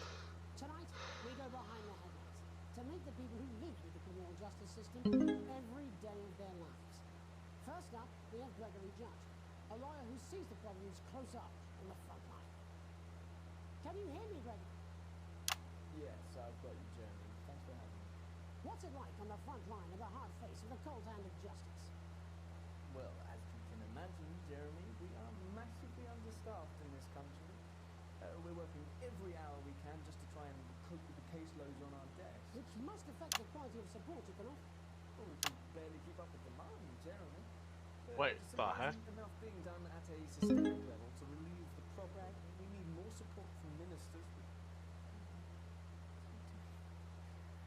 We need change at a structural level, Jeremy. Leaving. Right. Not a good time, darling. It never is it? I'll be at my mother's. Just hang on. Oh, the problem isn't a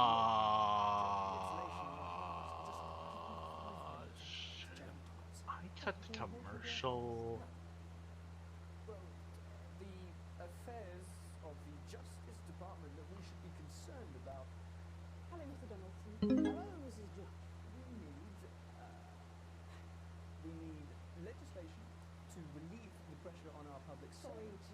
interrupt the news, Mr. Donaldson. Can I have a moment to tell my husband I'm leaving?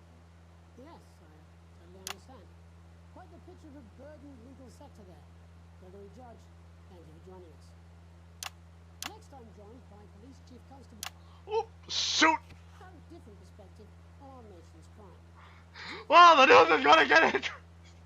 I'm sure we all do, Jeremy. I'm sure we all long for a return to the days when you could safely walk the streets of your community at night, looking in through windows and generally enjoying your neighbours without the risk of being terrorised by some... So you feel the streets simply aren't safe anymore? Where have we gone wrong, Bob? Well, that's not a simple question, Jeremy, but I think it all comes down to moral decay. We've diluted our culture and lost touch with what it means to be a citizen of this once great country. Also, as the vicar noted in Sunday's sermon, we probably shouldn't have banned hanging. And to what do you attribute this moral decay? Foreigners, gays and gypsies mainly. It's all in the Bible. Gyps! Leviticus clearly states that... Hang on a moment. Jeremy, your bloody glimpse escaped. Ah! Delia, could you give me a little help, please, dear? Ah! As I was saying, Jesus didn't like immigrants much, did he? And just to be clear, you think it's He the did like... who are responsible for the... Oh, what? Does that count as slavery? No, that's okay. Oh, I'm sorry! Oh, sorry, darling. I was spaying the badgers. Spade the what?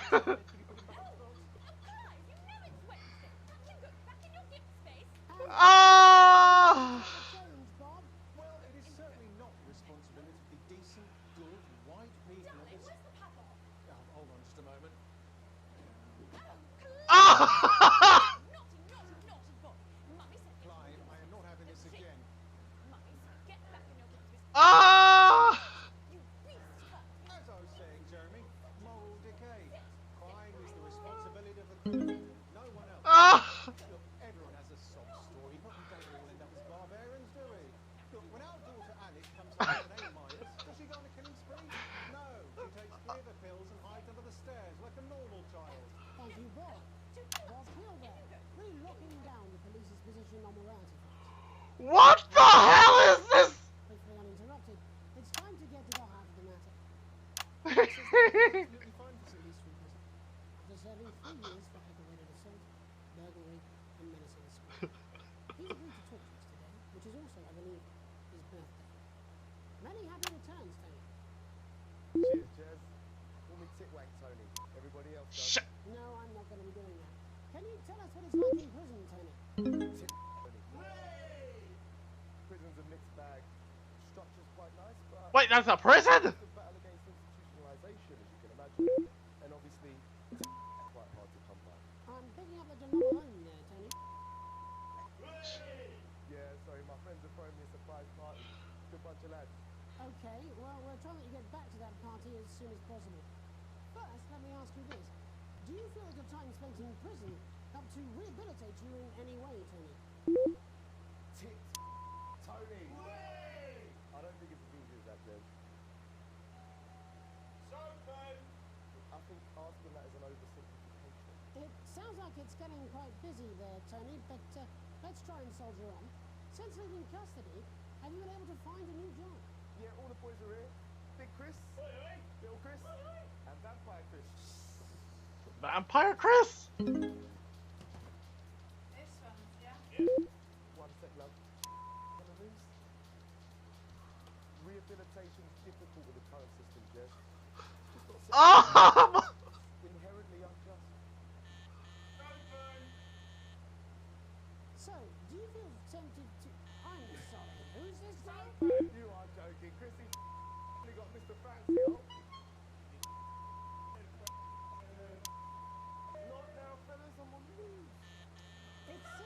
What the? What in the clown car hell? I can't really hear you, mate. It's getting a bit busy here. Jesus. Yes, we... Is that a mariachi? Well, we're just trying to get that signal back. I think we... Yes, Tony? Tony, I'm on the literally 2 seconds. How does this happen, Tony? Can you hear me?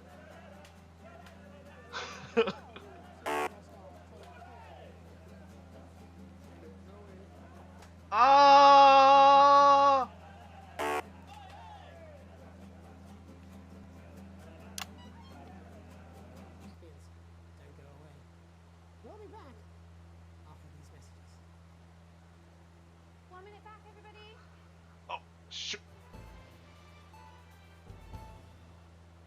You'd miss my charm. Mate, I ain't got long and I'm quite drunk. It's been a great night. In this next section, there's a bit of music. If you edit in time with the music, you can see the result on the Vision mixer, and the public will love that. Don't worry if you don't, though. You won't get punished for it or nothing. Just try and stay in the groove. Also, one last tip. When the music starts, turn down the broadcast volume. Right, enjoy the music bit. God, I love music. God, I'm so pissed. I think I might go and throw up in a bit. In the survey said they loved their visible plates, and 7 out of 10 dentists would recommend it. Everybody. Jus de cochon, because we said so.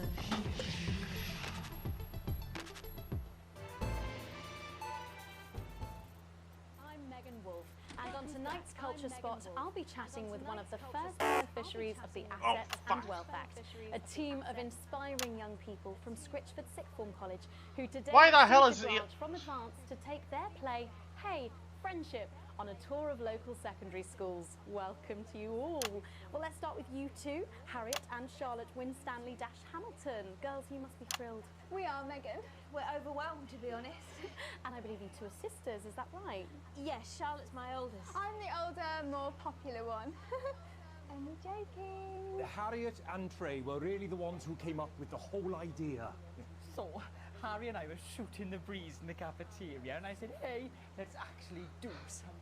So I went to look for a drama teacher. But she'd been laid off due to budget cuts. Fortunately, I directed Seems like the a lot of pantomime time when to I talk. was at university, so I knew the ropes, as it were. Oh, right, yes, but you're the maths teacher, aren't you? Yes, that's me, Jeff Algebra, maths teacher. Maths is really important. Oh, thanks, Steve. Maths is really important. Yeah, thanks, Steve. As is theatre. It's one of the oldest art forms in history, Aristotle. I just think that when we travel around all these problem schools and the poor Oh, there's gonna be a kids, they murder. say, "Hey, I really want to be like those attractive kids." And that's a very beautiful and powerful thing. We touch our audiences, and they touch us right back. I suppose with a surname like Algebra, there was really only one choice of career for me. My wife, Angela, and I, we often laugh about it. Angela Algebra. Yes. We just want to bring a bit of song and joy into people's lives. And teach people about the difficult issues. The issues in the play are what really matter. And I think you're going to be showing us an extract from this play, aren't you? That's right. To put into context, I play a young first year who's having some troubles at school. Her character doesn't actually have a name, yeah, because in a way she's like all of us. It's like a metaphor. Maybe she's you at home, or like, maybe she's you, Megan. Maths is really important. Yeah, thanks, Steve. Put it in, coach. Yes, thanks, Steve. Right, well, I'm going to have a little chat with your teacher while you run off and get ready. I can't wait to see it. That's it, that way. So, Jeff, when did you first hear about the grant? 2 days ago. A letter from Advance arrived at the school. Now, the headmaster thought it was all a prank, but his secretary retrieved it from his bin and brought it to me. Wow, how did you react? I also threw it in the bin. But then, Harriet and Trey rescued it, and they rang the number at the bottom of the page, and next thing you know, we're on tour. Wow. Well, I think we can all guess which way you'll be voting from now on. Do you know what? It's funny, because Angela and I don't usually vote. We're not very political. I'm a mathematician, of course, and she's a paraplegic, mainly. But we did used to watch that Peter Clements DIY show back in the day, and so we thought, why not? Let's have a go at this old democracy thing. Okay. And here we bally well are. Good stuff. Fucking brilliant! So, let's have a look at a short section of Hey, Friendship. Oh, I'm going to. Dear Diary, I'm not sure I can take another day at this school. Another day of tears. Tears. Another day of fears. But still I walk the corridors alone. Alone. Dreading what might be around every corner. What's around the corner? What's around the corner? What's around the corner? Oh, hi Gary. Oh heavens no! It's Gary the Fist! Gary the Fist! Go Going somewhere, little first year? Great. I've been looking for some poor victim to bully all morning. But will this make me feel better about my violent father? Excuse me, I'm late for maths. It's my favourite subject. And so important. Maths is for losers. What? Maths is for losers. My arm's stuck, coach. Keep going, for fuck's sake. Right, maths is for losers. Now, give me your lunch money. Double lunch for me today, but why am I only truly happy when I'm eating? Not today, Gary the Fist. What do you mean, not today? Who are you? Oh, my arm's free, coach. Brilliant, keep going. Right, who are you to stand up to me? I, Gary the Fist. And you're just a sad little girl with 2 gay dads who's all alone. That's where you're wrong, Gary the Fist. These are my 2 new friends. Vanessa What is the captain hell? of the netball team. Yeah. And Blake owns a motorbike. Yeah. But I can't fight all 3 of you. And I don't have any friends of my own. Oh no, we're not.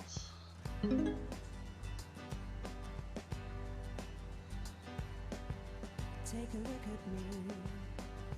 Take a little look at my face. I could be you. She could be you. And you could be me. Or you could be me. Life can be peachy keen if you work as a team. It's my choice to be mean. So stop now, make a different choice.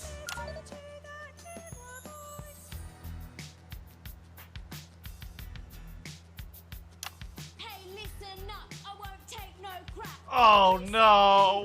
Girls can't rap. I ain't afraid of your crew lads. I'm a mother-loving rebel, but I still love maths.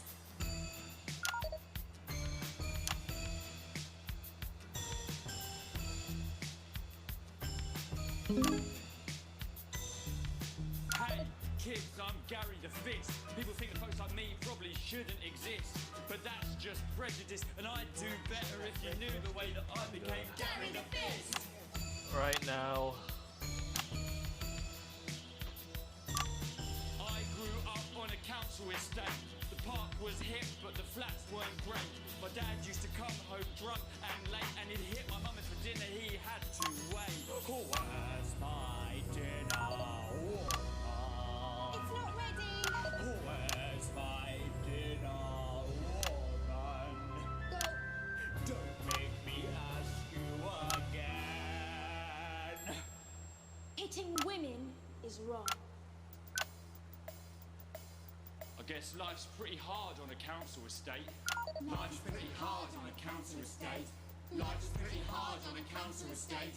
Life's pretty hard on a council estate. Life's pretty hard on a council estate. Life's pretty hard on a council estate.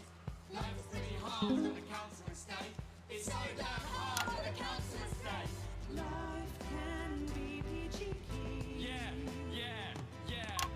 If you work as a team. Just work as a team. It's your choice to be me. It's my choice. So stop now, make a different choice. Listen to that inner voice. Friendship! Yes!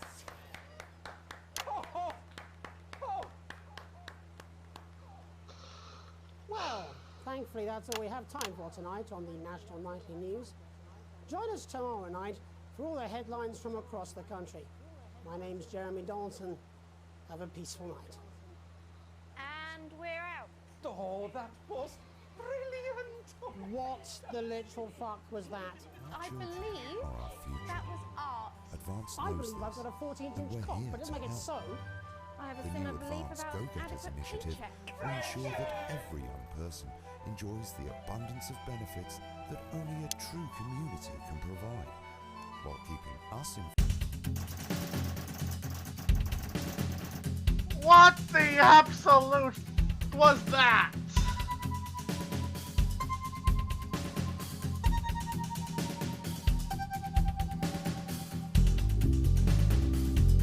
Oh yeah, the plane was utter garbage. I'm talking about the one with the mariachi band, the dominatrix, the gimp. I mean, holy!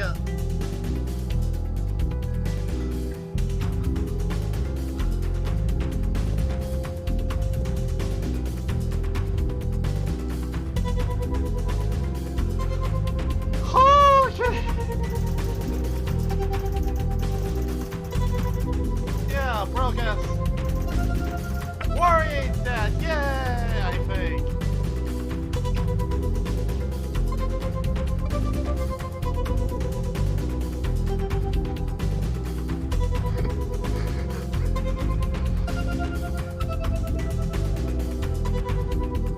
The channel still loves me. The government doesn't like me too much, and you know what?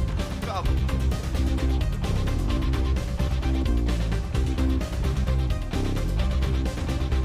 Okay, I wanna know what the.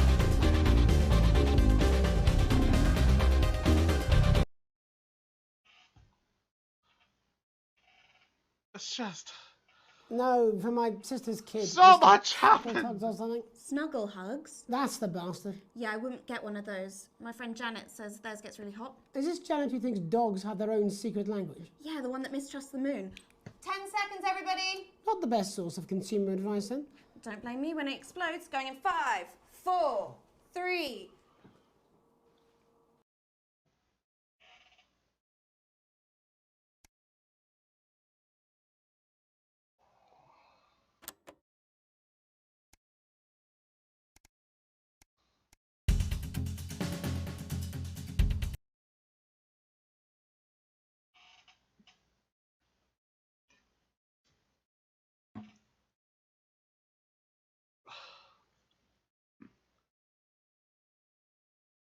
All that, and Megan Wolf with a group of young actors already experiencing the positive side of the new Assets and Wealth Act firsthand. They'll be talking and performing later. That's all coming up on tonight's National Nightly News. 30 seconds back, everybody. Can we get the guests in quickly, please? We actually had to make the book indestructible because people tried to set it on fire too much. It's like Thanks for coming on, bonfires Thanks in for town having me. centres, but how they make him? Alan James, no doubt you've read my stuff. I try not to, if I'm honest. Behave. You're not the boss of I me. literally am. 10 seconds, everybody. No, for fuck's sake. We're going in 5, 4, 3, 2. In the wake of the government's swift enactment of the Assets and Wealth Act, we're talking about Advance's first week in office and what the new future holds. Joining me are Katie Brightman, a leading economist, and Alan James, author of Alan James is Right, The Free Man's Guide to Waking Up. Alan, the government certainly haven't dragged their heels on delivering some of the legislation they promised. But what does the Wealth Act mean for us? Nothing, Jeremy. We're still vassal slaves, we're just in prettier cages. A confident dismissal there. Katie Brightman, do you agree? I'm afraid I don't, no. I think that Advance have realised that the current economic system of unlimited, unending growth is untenable, so they're changing things up. There I agree with you. They're moving to the next steps in the grand plan.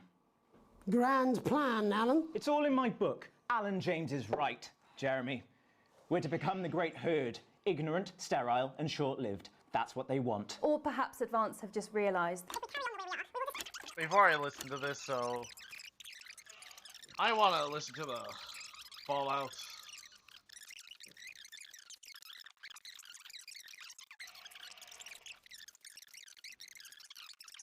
Get back to the issue at hand, please, Alan. This is the issue. Yeah, we've heard it all before. How much are you being paid by them? 1 minute back. You know, I think they might do some good. I hope so too, Jeremy. How much are you being paid by them, then? Shut the fuck up, Alan. I've never heard so much shit in my life.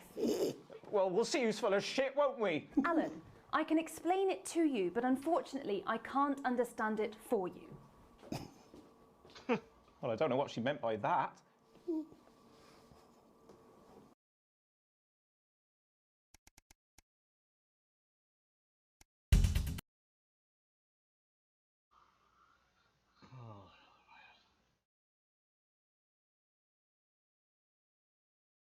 I'm just saying I'll do what I can, that's all. Bullshit, you will. She's good. You know she is. I've said I put a word in, that's all I can do.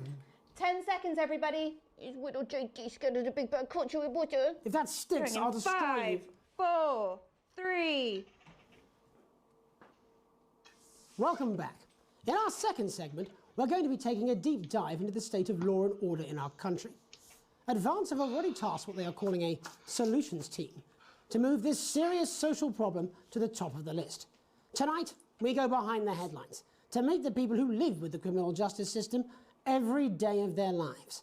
First up, we have Gregory Judge, a lawyer who sees the problems close up on the front line. Can you hear me, Gregory? Yes, I've got you, Jeremy. Thanks for having me. What's it like on the front line of the hard face of the cold hand of justice?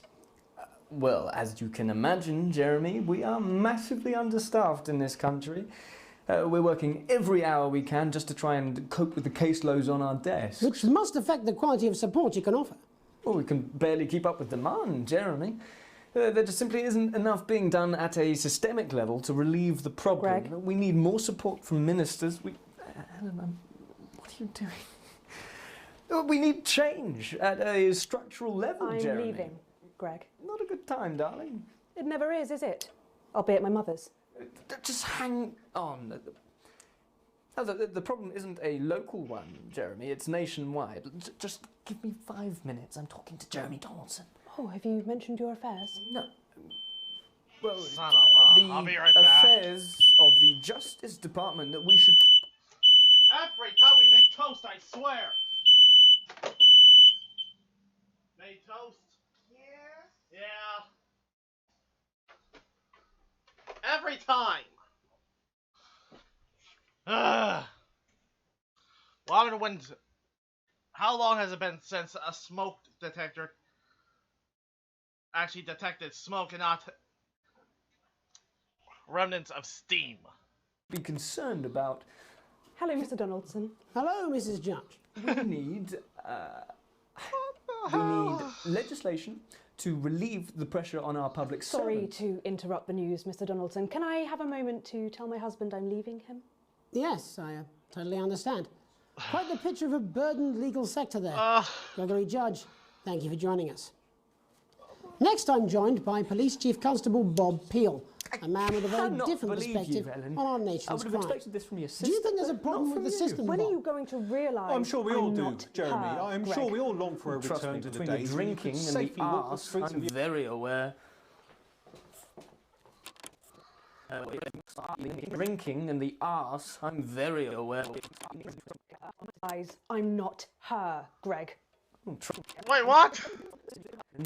I would have expected this from your sister, but not from you. When are you going to realise I'm not her?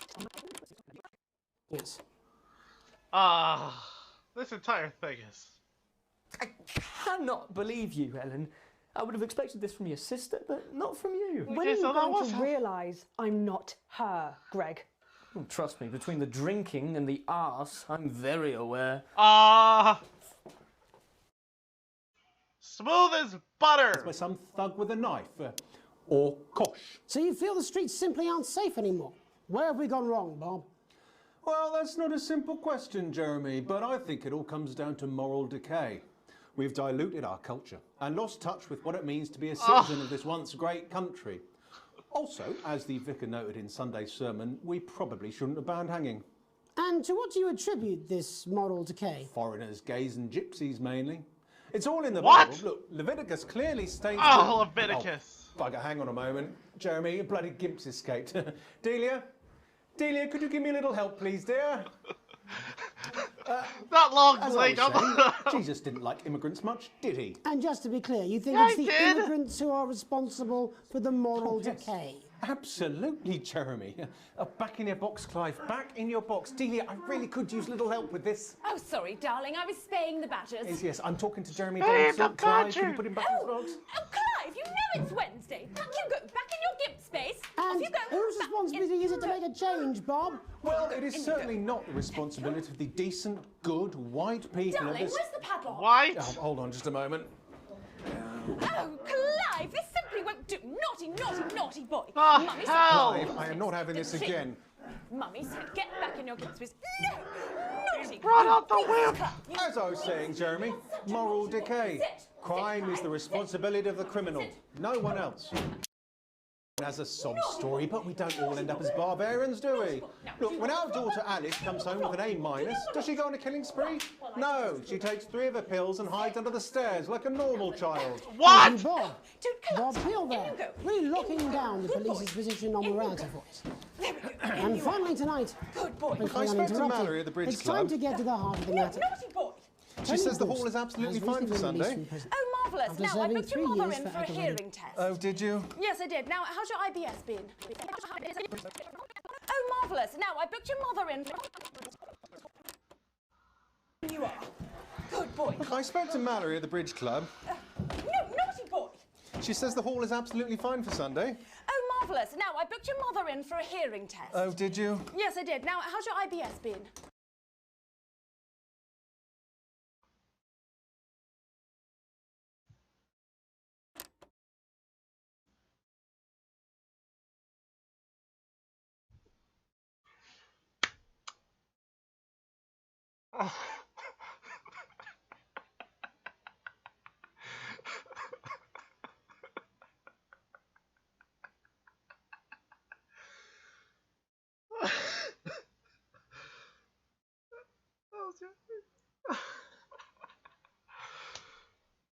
Okay. Cheers, Jez. Call me Titwank Tony. Everybody else does. No, I'm not going to be doing that. I'm Can you sorry, tell us call what it it's what? like No, I'm not going to be doing that. Cheers, Jez. Call me Titwank Tony. Everybody else does. No, I'm not going to be doing that. Can you tell us what it's like in prison, Tony? Titwank Tony. Way! Prison's a mixed bag.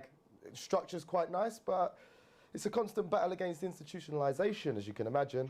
And obviously, titwanks are quite hard to come by. I'm picking up that you're not alone there, Tony. Titwank Tony. Way! Yeah, sorry, my friends are throwing me a surprise party. Good bunch of lads. Okay, well, we're trying to let you get back to that party as soon as possible.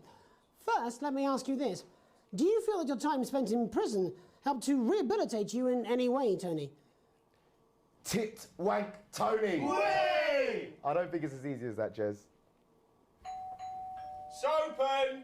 Yeah, I think asking that is an oversimplification. It sounds like it's getting quite busy there, Tony, but let's try and soldier on.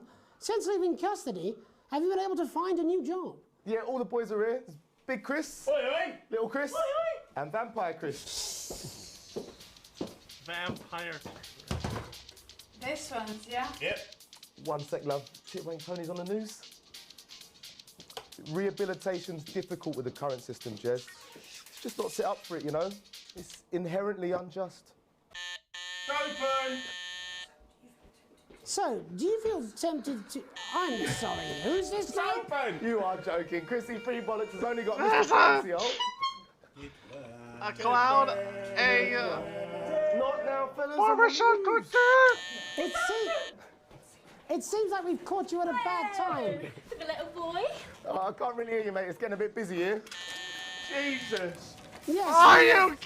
Seems to be Very losing active. signal, Tony. Fucking way, Las Bolitas! Las We're Bolitas. just trying to get that signal back. I think we... Yes, Tony? Oh, should I be censoring 2 this? seconds. How has this happened, Tony? Can you hear me? Well, we seem to have lost our train of thought. Ah.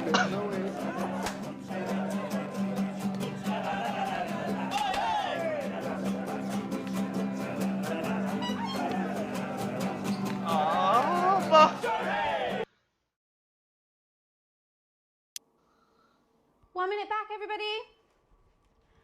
That went well. Piss off. Oh. Smooth, incisive journalism. I can have you fired. You'd miss my charm.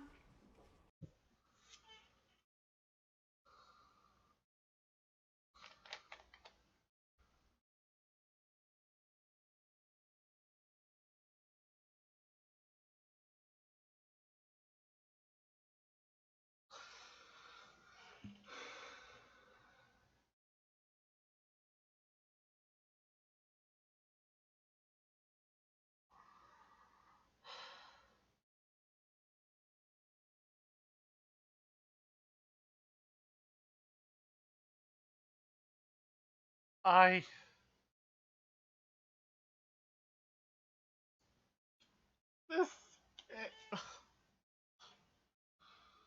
Um...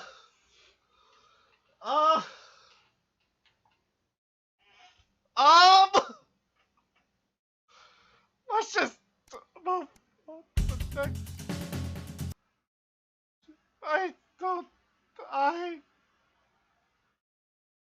Caramba.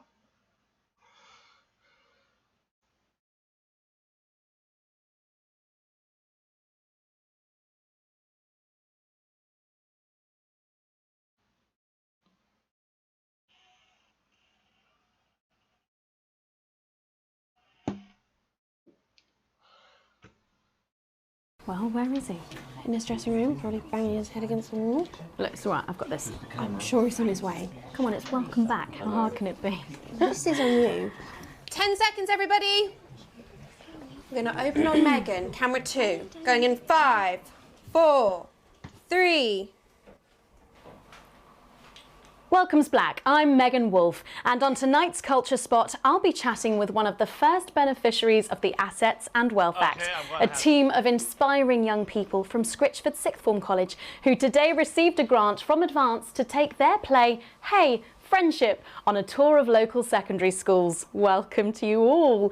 Well, let's start with you two, Harriet and Charlotte Winstanley-Hamilton. Girls, you must be thrilled. We are, Megan. We're overwhelmed, to be honest. And I believe you two are sisters, is that right? Yes, Charlotte's my oldest. I'm the older, more popular one. Only joking. Harriet and Trey were really the ones who came up with the whole idea. So, Harry and I were shooting the breeze in the cafeteria and I said, hey, let's actually do something. So I went to look for a drama teacher. But she'd been laid off due to budget cuts.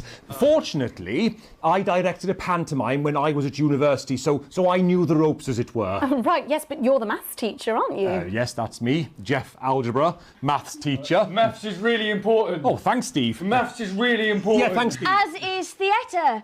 It's one of the oldest art forms in history. Aristotle believed I just think that when we travel around all these problem schools and the poor kids see us, they say, hey, I really want to be like those attractive kids. And that's a very beautiful and powerful thing.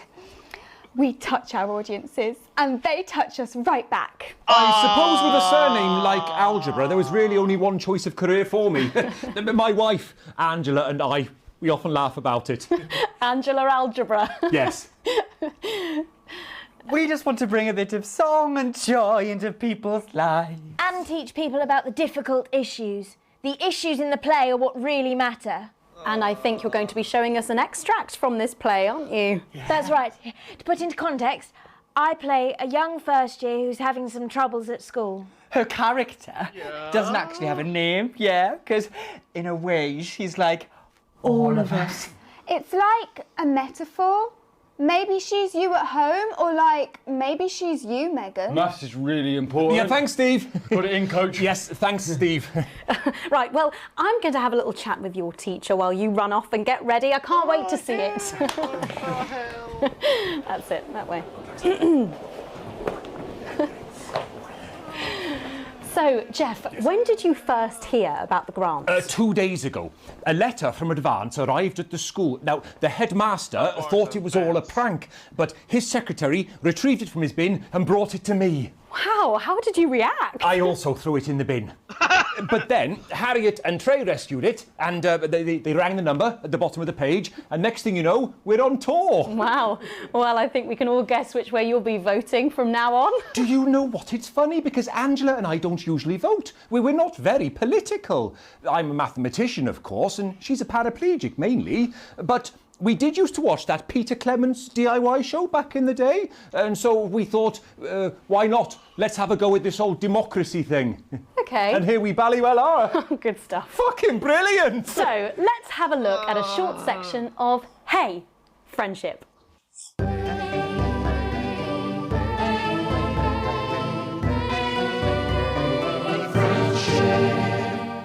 Dear Diary, I'm not sure I can take another day at this school.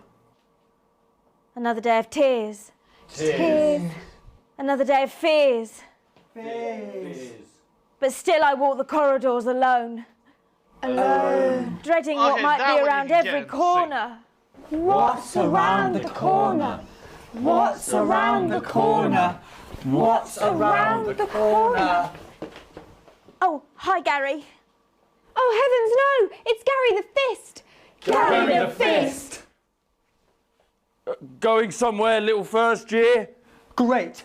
I've been looking for some poor victim to bully all morning. Oh, okay. I have a hard enough time with these, or with school plays, thanks to a obscenely bad one that I tried to walk out of. I saw back in 6th grade or something like that, but was forced to watch by the teachers, and I swear the cringe comes creeping back every time I watch something this bad. But will this make me feel better about my violent father? Violent father. Excuse me, I'm late for maths. It's my favourite subject, and so important. Maths is for losers. What? Maths is for losers. My arm's stuck, coach. Keep going, for fuck's sake! Right, maths is for losers. Now, give me your lunch money. Double lunch for me today, but why am I only truly happy when I'm eating? Not today, Gary the Fist. What do you mean not today? Looks like you Who are barely you? eat at all. My arm's free, coach. Brilliant, keep going. Right, who are you to stand up to me? I'm Gary the Fist, and you're just a sad little girl with 2 gay dads who's all alone. Okay, I think we've all watched.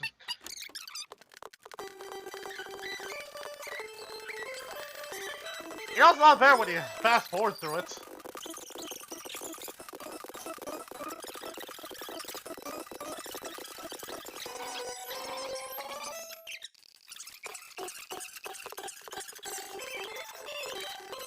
Stop now, make a different choice. Listen to that inner voice. Friendship! Yes! Oh, oh, oh. Well, thankfully that's all we have time for tonight on the National Nightly News. Join us tomorrow night for all the headlines from across the country. My name's Jeremy Donaldson. Have a peaceful night. And we're out. Oh, that was brilliant! What the literal fuck was that? I believe that was art. I believe I've got a 14-inch cock, but it doesn't make it so. I have a similar belief about an adequate paycheck. Oh, someone please get these twats out of my studio.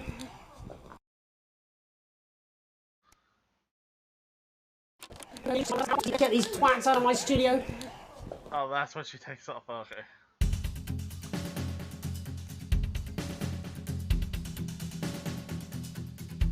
Okay, I want to see this.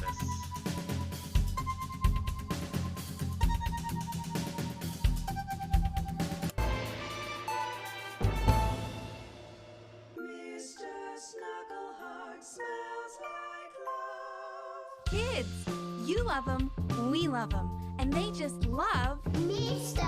Snugglehug! Yeah! with his state-of-the-art human-like voice to keep them company when you can't. If you keep me happy, I'll keep you safe. And his incredible real-action eyes. I hope your mummy and daddy... Okay! It's no wonder Mr. Snugglehugs is the gift your child Wait, wants. what? Your wants. Don't die in a fire.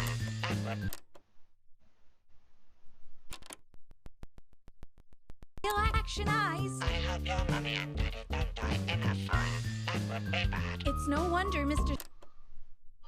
Did we have a thing about these things overheating?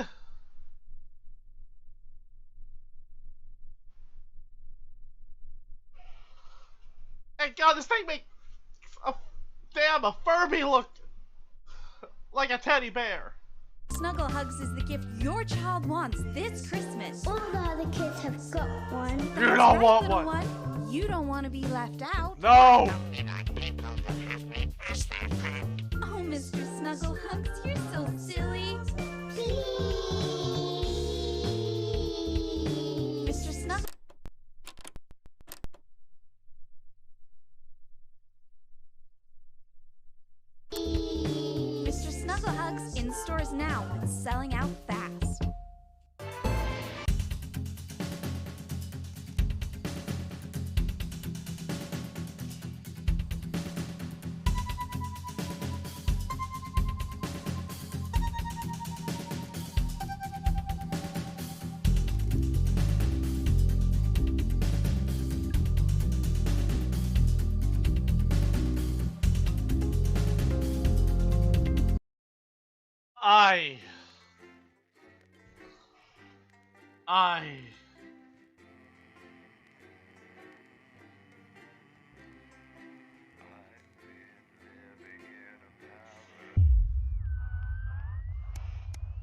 Okay.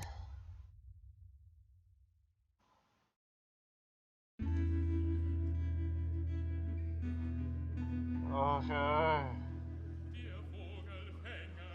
You get to the theater slightly earlier and Sam's already there waiting, dressed to the nines.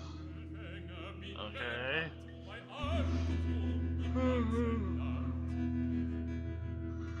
You smile wildly and join hands and take your seats in the front.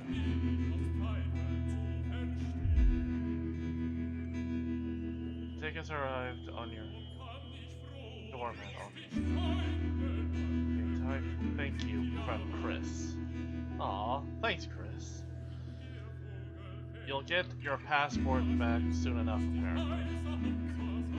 The show isn't your usual taste. A pretentious opera in a language you know for a fact that Chris doesn't speak either. Still, complimentary drinks. Sure, go down smooth.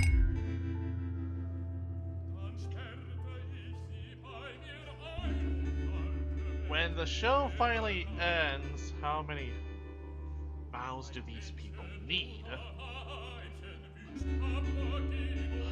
You stand in line to get your coat, and Sam has you in creases with a hilarious impression of the conductor's arms flailing wildly. The people in front of you are talking about the relocation of people who couldn't pay their new tax bills. Sounds awful. Sam smiles gratefully at you as you both think of Chris safe and sound. When you get home, you're still laughing as Sam heads upstairs to shower before bed. You notice your...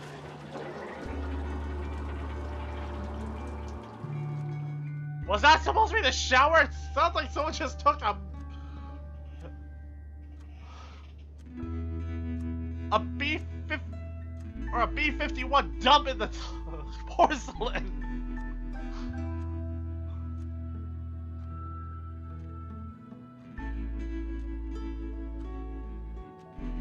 For me, no matter. You notice your 14-year-old son isn't home, and there's a note on the kitchen table. It's almost illegible scroll. It says he's at a friend's house. It's a school night, so you...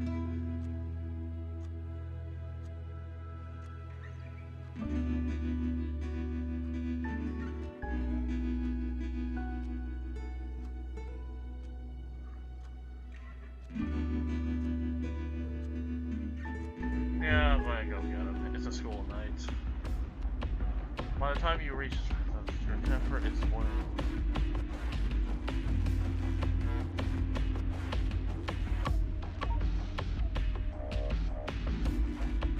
Excuse you?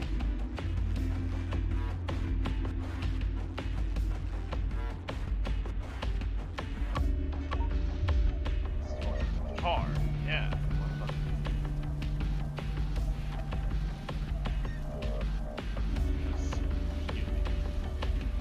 Sound. What was that about, Charlie? He sighs a sigh of someone much older than his 14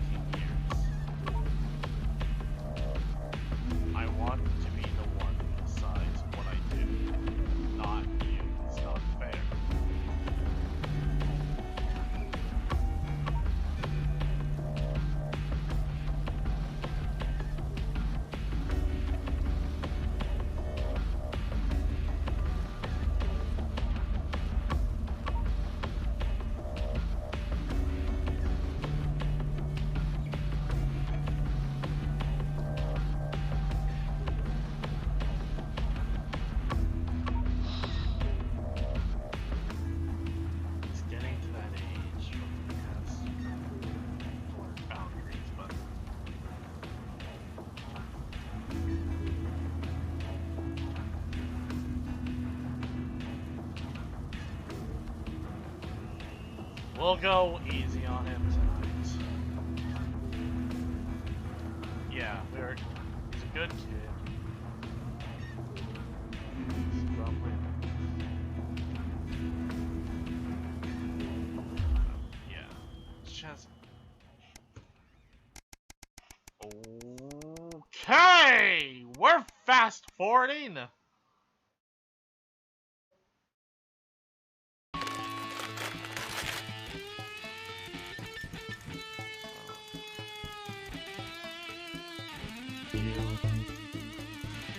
You're leafing through a pile of accumulated post mail that each new bill pulls on your gut like a lead weight until a flush of coolness pause. Recognize and feel a fast on the envelope. Tear it open. Dear Winston Risks, this is your second reminder regarding the assets of wealth redemption scheme. Please submit your passports to your nearest government office as soon as possible in order to re-register for the scheme. You cannot receive your share of the national rebate without submitting these documents.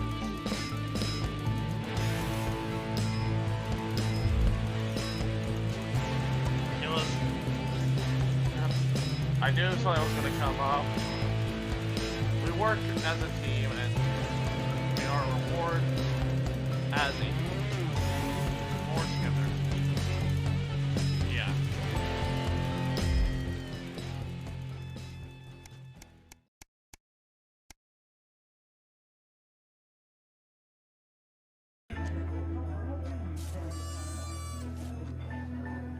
Can't help but crack a smile as you look around the table. Holy crackers.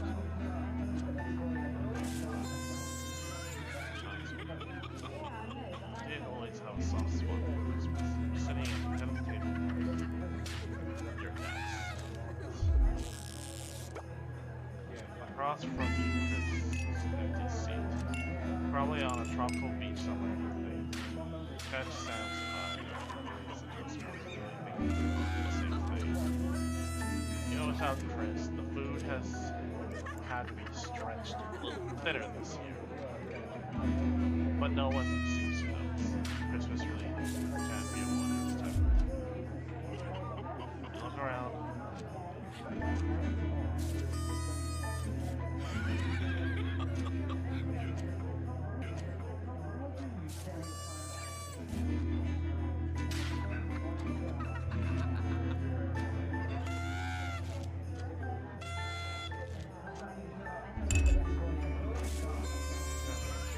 Merry Christmas, everyone. I'm glad we're all here. Well, most of us. There are murmurs of cheer, much damp glasses. Your daughter, Susie, seizes the opportunity for it. You know how you love me? Raise a question out of breath. I'm not that. Am I? You joked. You're not. I'm not gonna like. Am I? Joke. You know me and my friends are planning on going traveling this year, Susie begins. Innocently. Well, I was hoping you'd help me with the money.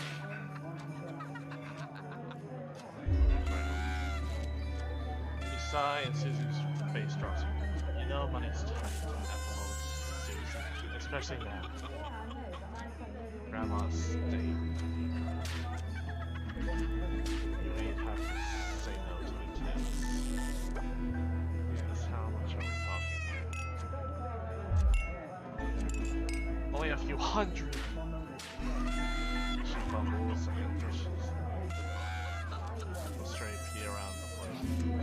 It takes a great effort for you to not spit your bowl of wine across the table. Your elbow. I know that's a lot, girl. But trains are expensive.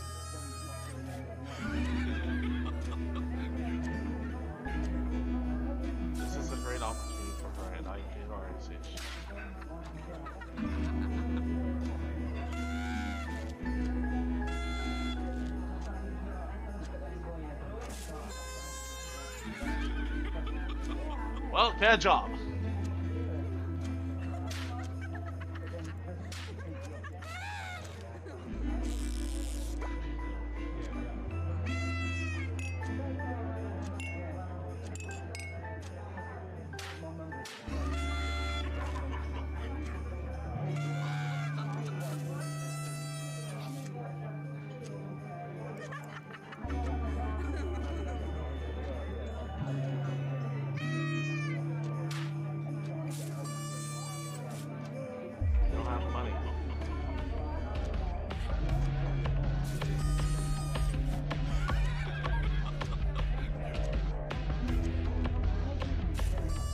Take it away from her, Alex. Simon says, I've already said she can go. Susie says, I'll be fucking hell.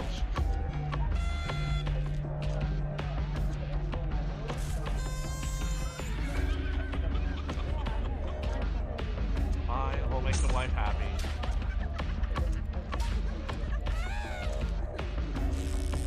Susie's grin stretches from ear to ear. You mean it? That's great, thank you, thank you, thank you. The mood soars as Sam puts a paper hat on your head and Charlie takes pleasure in reading everyone's god-awful crackling jokes. The room is filled with voices and laughter. Looking around with your grinning family, your mother whispers, your father is so pleased. You dab your eyes with your nap. Feel everyone. What how to do?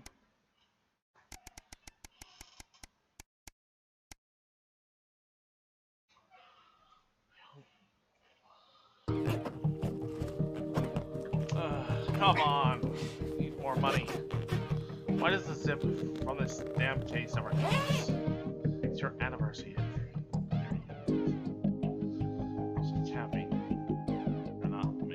Yeah, no shit. You've been looking forward to it for ages. You finally gained some time alone. No kids, no work, just a bit of romance, some peace and quiet. The zip finally keeps up in the bed. Your bulging seat is downstairs. Good evening, Alex. This is Mr. Bolt.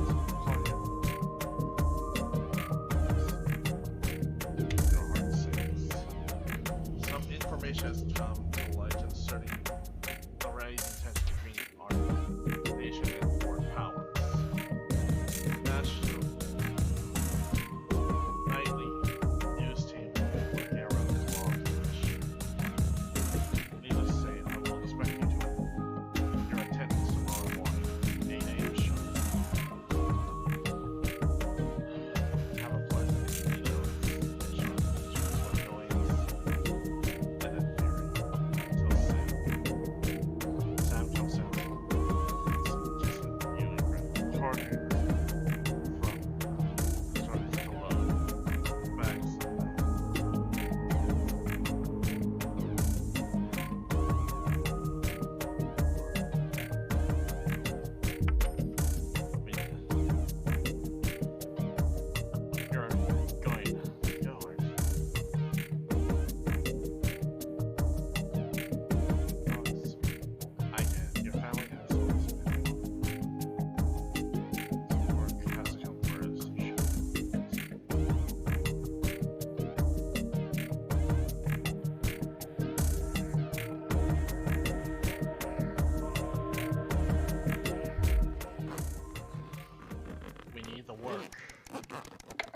Okay, when?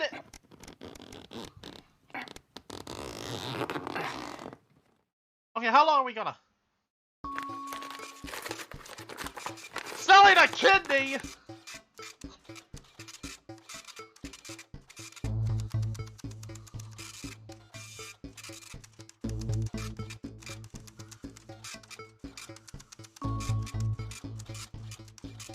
Your son Charlie hovers at your elbow as you read. Find yourself striving to achieve as a member of the team. Do you find yourself striving to achieve? Are you an active member of the team? Do you like reaping the benefits of a corporation. Join the advanced go-getters today. Board.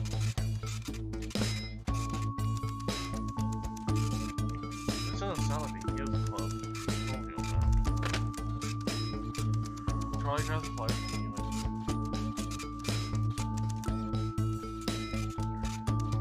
So Charlie grabs the flyer from you and thrusts a form into your hand. So, can I walk there straight from the school and then sister can drop us home after? So you won't have to do anything?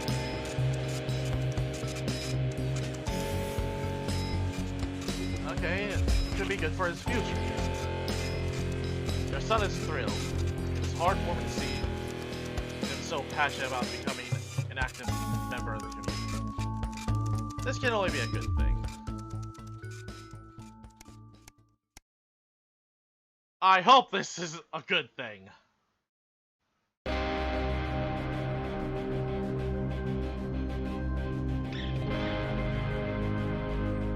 Free ticket. Some guys at work need them. They can't go. Sam stands in front of you, brandishing 2 tickets.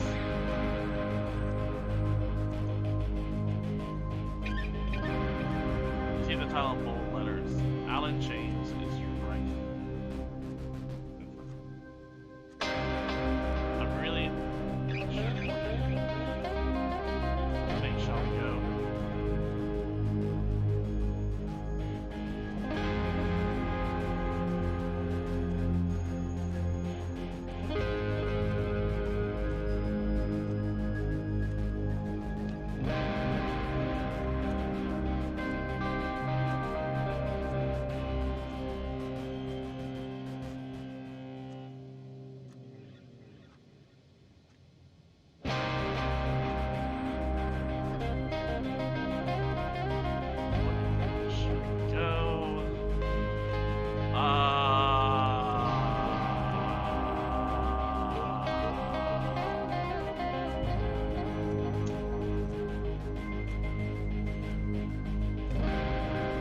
They're free tickets and we got the night off, right?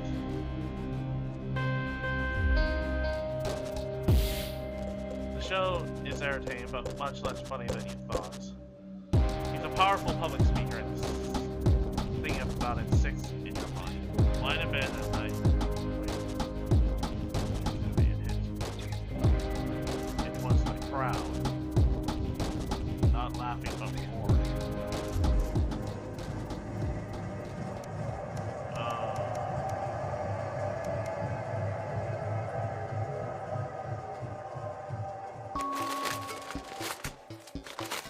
After a particularly long day at work, you come.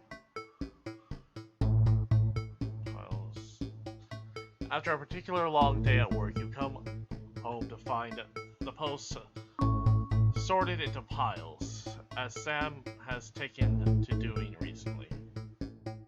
Most of it is the usual rubbish, but a letter with an incredibly familiar fans logo and urgent response immediately plastered on the front in a correspondingly urgent red to your attention. Dear Miss Smith, I inform you that the advanced government has taken another step forward in our fight for equality by nationalizing the largest private corporations and redistributing their resources among the citizens of this great country. The partnership bonds from ministers created by the people is delivered to this week's manifesto item. Every household will become a partner in one of 3 carefully selected institutions, chosen by advanced and consistent high performance and financial security. Please note, all returns are based on public opinion and cannot be guaranteed. Please select one of the following. I am the beholder. Incorporate it, whether it's cosmetic, clothing, or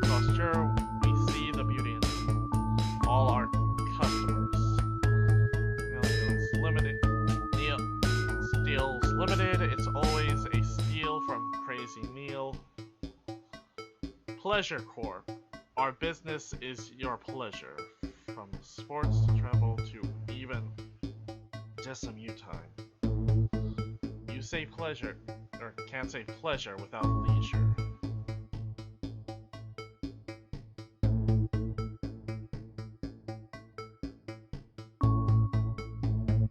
I mean, he's wrong. I mean, not wrong.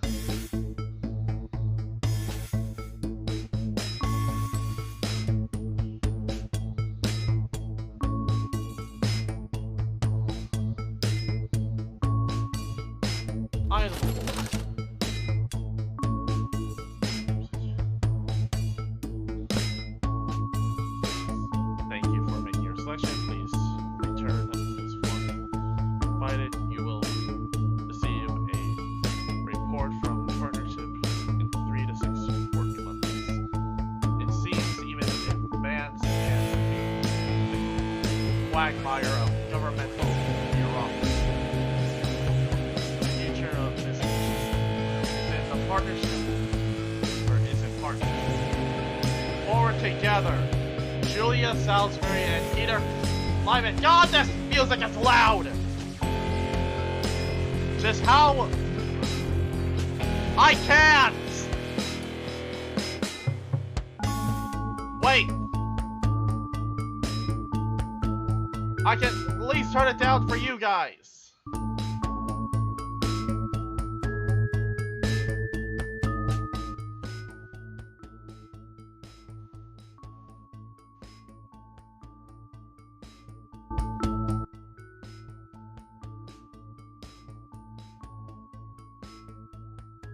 How's that? Better?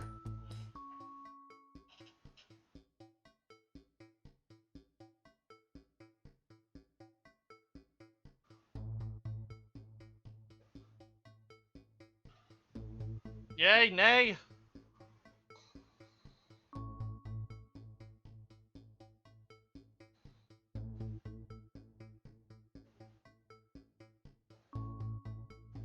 The future of this nation is in partnership. Look forward to.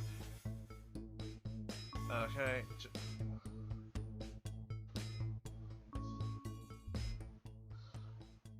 Like I was asking.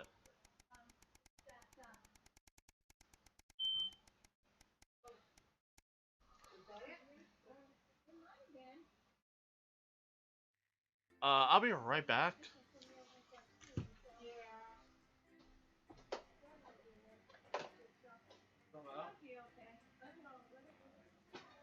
It keeps going off out there.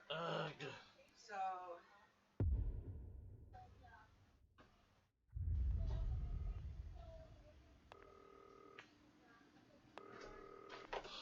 Okay. Yeah.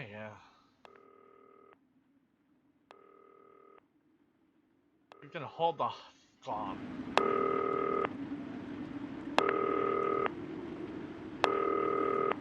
Okay, I can at least lower it there.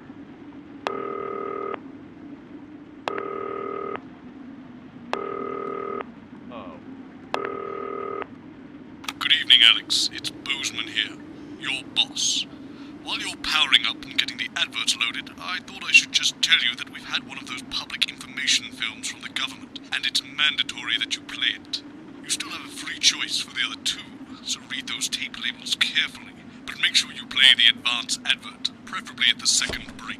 Right, that's the lot. Have a great show, total pimp. My god, that weather looks nasty.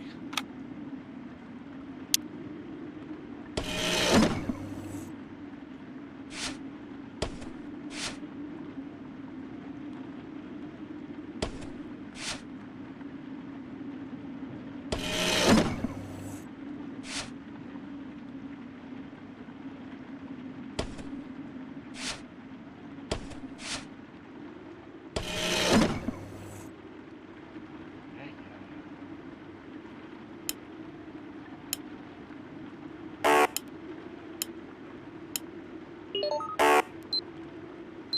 throughout the capital. Tonight, in an exclusive live interview with Prime Minister Julia Salisbury and Peter Clement, I'll be asking what this mysterious symbol might mean. After 3 months of record-breaking approval ratings, could this be the daring first move of a silent resistance movement? And what would that mean as we go into the future? We shall overcome. Trapped in Dante's taint for more than a month now, doctors Ingrid Svorsborg Horgensvoord and David Wong announced today that they're considering 2 possible options. With 2 of the finest minds in science working together, hopes are still high for the eventual return of the team to dry land. Without enough engineers to successfully fix their craft, the team seem likely to attempt to farm the cavern's ecosystem while they wait for rescue from above ground. I think I'll stick to risotto, Jeremy. Bloodbath avoided. As the last Mr. Snugglehugs is found and destroyed, we ask, how could we have been so blind? Fortunately, this station wisely chose not to advertise Mr. Snugglehugs, and the subsequent disappointing sales turned out to be a miracle, as only 7 children were horribly injured by the lethal toy. How much worse could it have been? Thankfully, we'll never know. Julia Salisbury, who mobilised numerous government resources to recall the product immediately after the first blindings, said today that the new advance mark, which must be earned by all new products, would be a 100% ironclad guarantee of safety and quality. Table for 2. Johnny Hamsleeves and Tiffany Lamour were spotted having a private moment out at lunch today. The popular couple have certainly been on a roller coaster since they started dating late last year, and this image is sure to place them firmly back in the tabloids. Could we be on the verge of the biggest celebrity wedding since professional wrestler Randy Grizzlenuts McFridge married his longtime tag team partner Tina Tiny Hands last year in a wrestling ring made entirely of cake? Is this once celebrated role model about to become the bad boy of sport? And onwards and upwards. In an attempt to put the Mr. Snugglehugs disaster behind them, Remington's Fist CEO Sophia Remington today announced a brand new product that already has the markets buzzing with interest. This groundbreaking product came as quite a shock when it was revealed earlier today, though its critics are sceptical that the young CEO can fulfill her promises. Described as a breakthrough far ahead of its time, the male contraceptive pill is heralding a sexual revolution. Its fans are celebrating the fact that men can finally take equal responsibility for contraception, but others have expressed concerns over its safety and side effects. With that exclusive Prime Ministerial interview coming up later. And our very own Patrick Bannon live at the first annual Sports Board final. You won't want to miss a second of tonight's National Nightly News.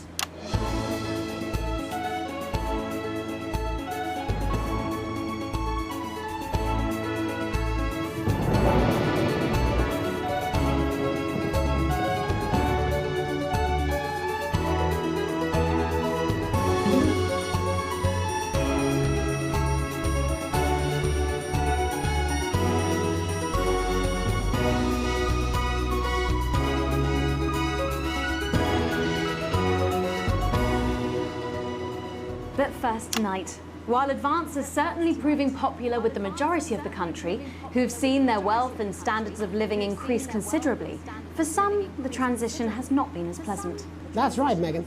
The formerly aristocratic members of our society have had to make major adjustments to come to terms with the new regime. Robin Short is in suburbia investigating rumours that these previously privileged people may be planning some kind of protest. Robin? Thanks, Megan. I'm here in Moderate Hatchings to talk to Wentworth and Penelope Somerset Bentley, who were relocated to the house you see behind me after Advance passed the Assets and Wealth Act on their first day in office. Tell me, how are you settling into your new lives? Well, quite frankly, Robin, we're not settling in at all. Our neighbours are whitewatters. It's simply untenable. I hope you'll forgive my language, but it's as steaming as a Wednesday hatch basket with too much spatting. Steady now, Penelope. Sorry, Robin, my sister's under a lot of pressure. She had to dress herself this morning and she still hasn't quite recovered, Robin. My goodness, that must have been quite a shock. She really struggles with ribbons, Robin. Well, at least you've been rehoused in a nice big house. Big house? This grubby little gaddis spatch only has one staircase. And the breakfast room and the dining room in the same bloody place. Imagine that, having all one's grub in one room. One room, Robin. So what would you say to the people that feel that your family has had it far too easy for far too long, and that these redistributions are both fair and just. I hardly think we've had it easy for fussle's sake. Only one of our swimming pools was even heated. But realistically, what can you do? Well, you've asked the right waddy question, Robin. Thank you, Wentworth. I wasn't the youngest ever editor of the Swinstead Middle School Inquirer for no reason. Really? I think our toilet butler was from Swinstead. Dear George. Oh, I wonder what happened to him. Yes. I remember! Daddy tried to shoot him in the buttocks and he ran off into the woods. Oh, good times. No, that's probably my last happy memory, Robin. Tragic, but what can you do? We will rise and rebel.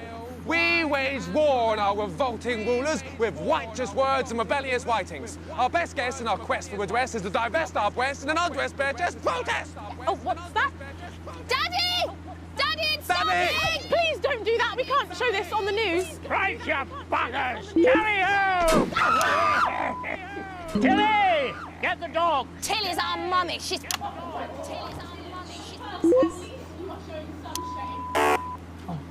Who's... Free at last! Oh!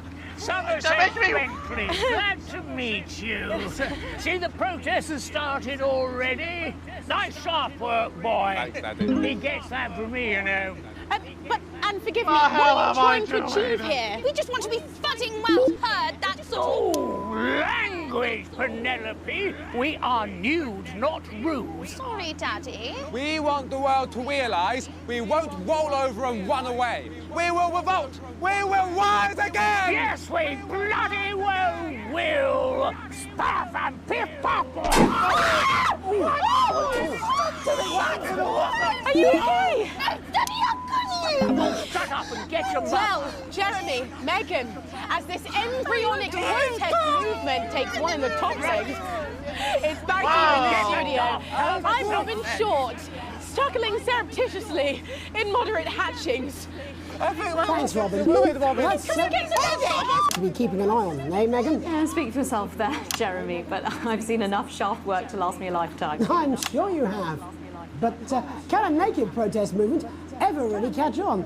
It doesn't seem like the way we do things in this country. But as I'm sure you're aware, Jeremy, this country is becoming a very different place. Yes, but seriously, who's going to run around naked in our weather? Oh, hopefully not you, Jeremy. Yes, well, there wouldn't be enough canvas for the slogans.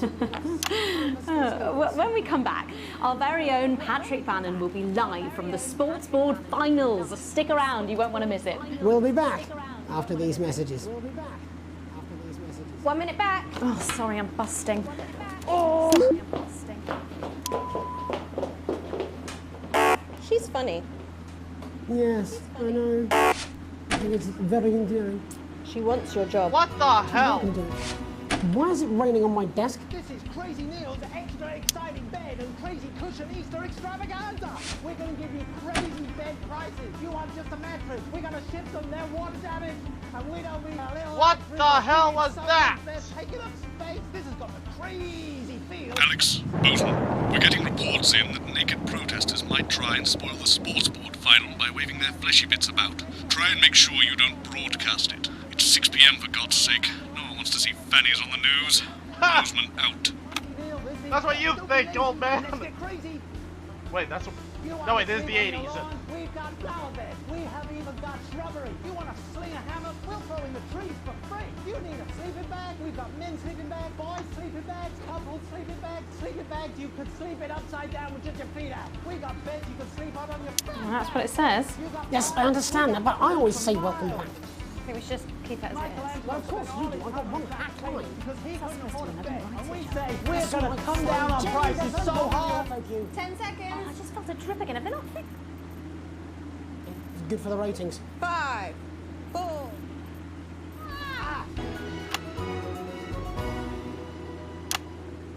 Welcome back to the National Nightly News. I'm Megan Wolf. Coming up later, we'll be speaking to the Prime... Wait, audio!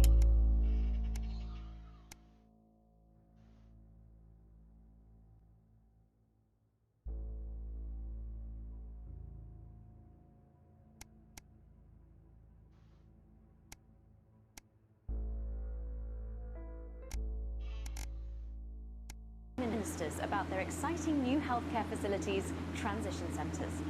Nice to see they care. But first, we're going now to our own Patrick Bannon, who's reporting live from the finals of the new game that's gripping the nation, Sports Board. Patrick? That's right, Megan, you joined me live here from the final of the first annual Sports Board Championship. It's been a hotly contested competition so far. I think it's fair to say these two have been dancing around each other all season. First up, we have Eddie Striker. She's the more experienced of our two players today. Striker has got an accuracy of 7, a danger rating of K, and a 12-month driving ban. Striker's known for her signature move, the lanky hamster. And facing her tonight, hoping to prove himself with a career record of 12 outs, 14 finishes, and a divorce pending. It's Mr. Wingspan himself, Tommy, the fingernail Harris. Just waiting on the ref now. The slapping ceremony is taking part. Still going on. Striker, of course, first to start as she won the trivia round earlier on by some margin. Harris, perhaps the brawn and not the brain. Stupid. Eddie Striker. Nice start there from Striker. She's determined not to let the nerves show. Not after last time. On to Mr. Harris now. Tommy. Using his arm to pick up the ball.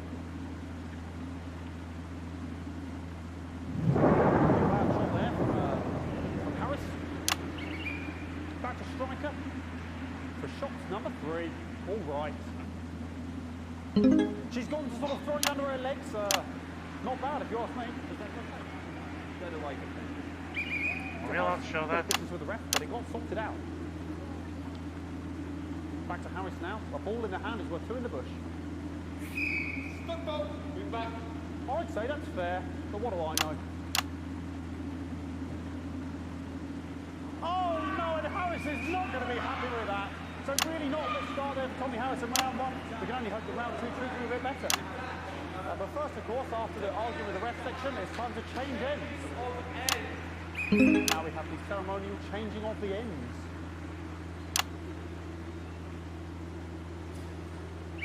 And of course, now they go back to the starting positions, as that makes sense. Striker giving it large. Second round, play.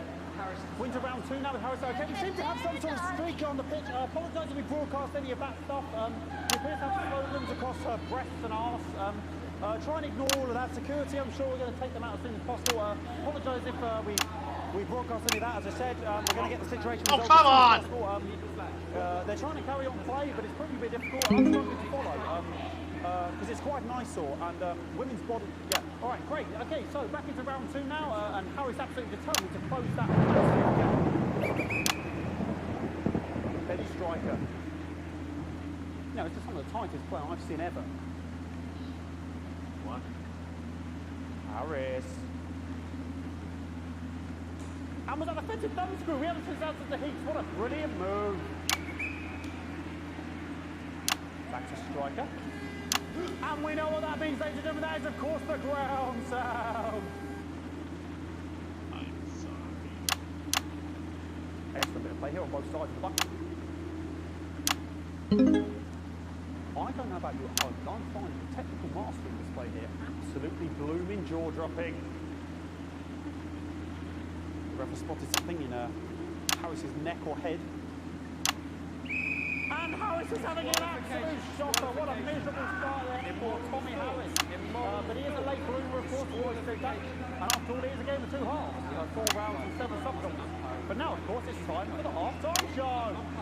Sponsored by Bloomington Smith. On my whistle. Nice piece of music here to start the half-time show. Okay, another posh protester loose on the court here. We can only apologise for that. We'll do our best to shield you from having to look directly at it.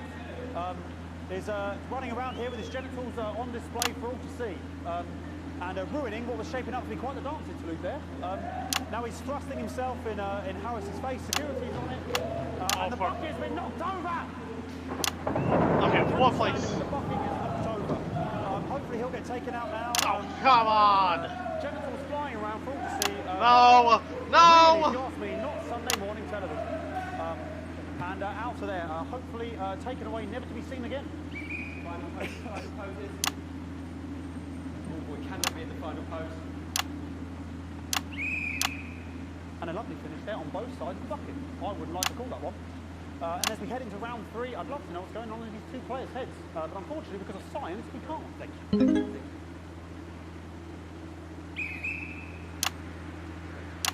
Not bad. Well, that ball boy's giving me the eye all the other day. Striker there, not a great start. She looks a bit flustered, I think, after all that swinging around. Back to Harris here. Oh, Harris has done so much already. Tommy Harris. And it dribbled down his arm, which is actually a really good move, because of course if it dribbles down his arm and goes on the floor, it's not going in the bucket. Back to Striker. Wait, so you're not supposed to get in the bucket?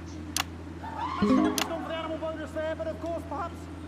And yes, Harris has counted with a tiny bell. That is wonderful play. Of course we've seen that before. Look at her face. She is absolutely gutted. What a mud.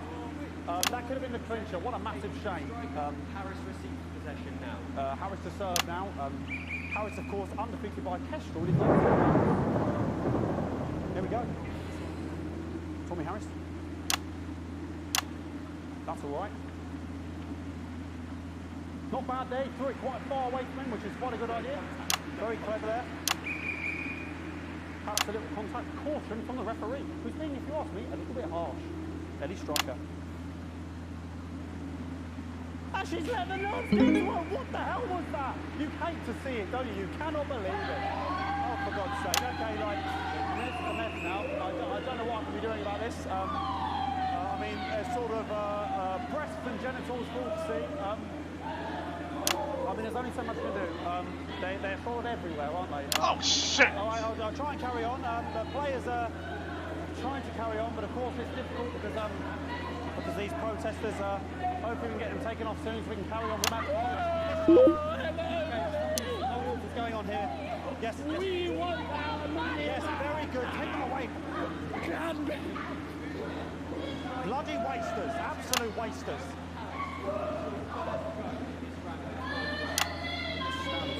Oh, jog on! This is the mime round. It's an absolute bloody... Okay, and now we're going to go into the final round. And of course, as it's a Tuesday, the final round is a mime round. Who could believe it? Nice imaginary shot there from Harris. He really could go in there at this point. Really high-level play here from 10 players on the champions of the sport.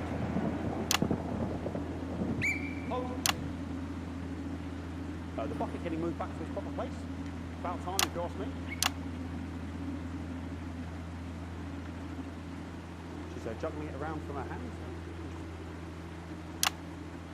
And she's put it in her mouth like as if it was an egg. And now she's and she spat it out. She did the egg spit. So a wonderful move there, quite late on from Striker. But she's in it to win it. On it like a car bonnet. Tommy Harris here, having a bit of beef.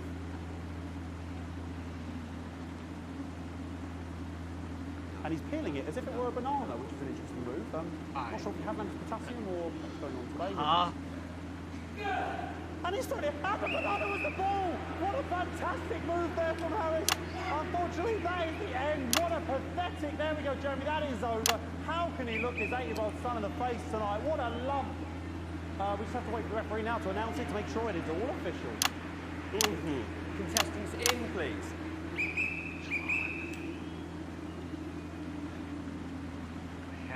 And the winner of the first annual Sports Board Championship is...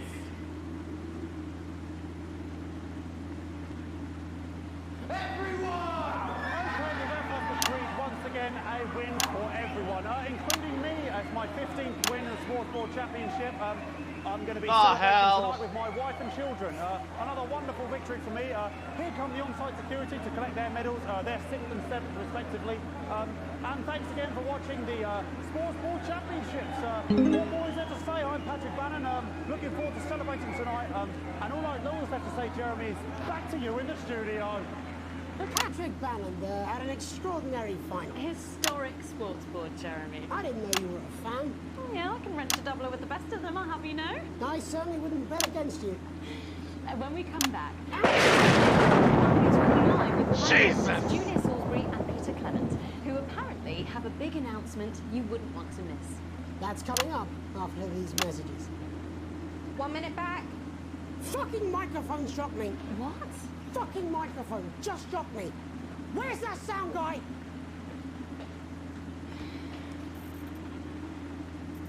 Oh, the mics are just trying to kill us now, apparently. You'll be fine. You're unshockable. Or losing your grip on reality. Well, it doesn't have to be that way. Now you... Bozeman again. Just heard from the chaps in maintenance. The storm is playing havoc with the electrics, and you might notice the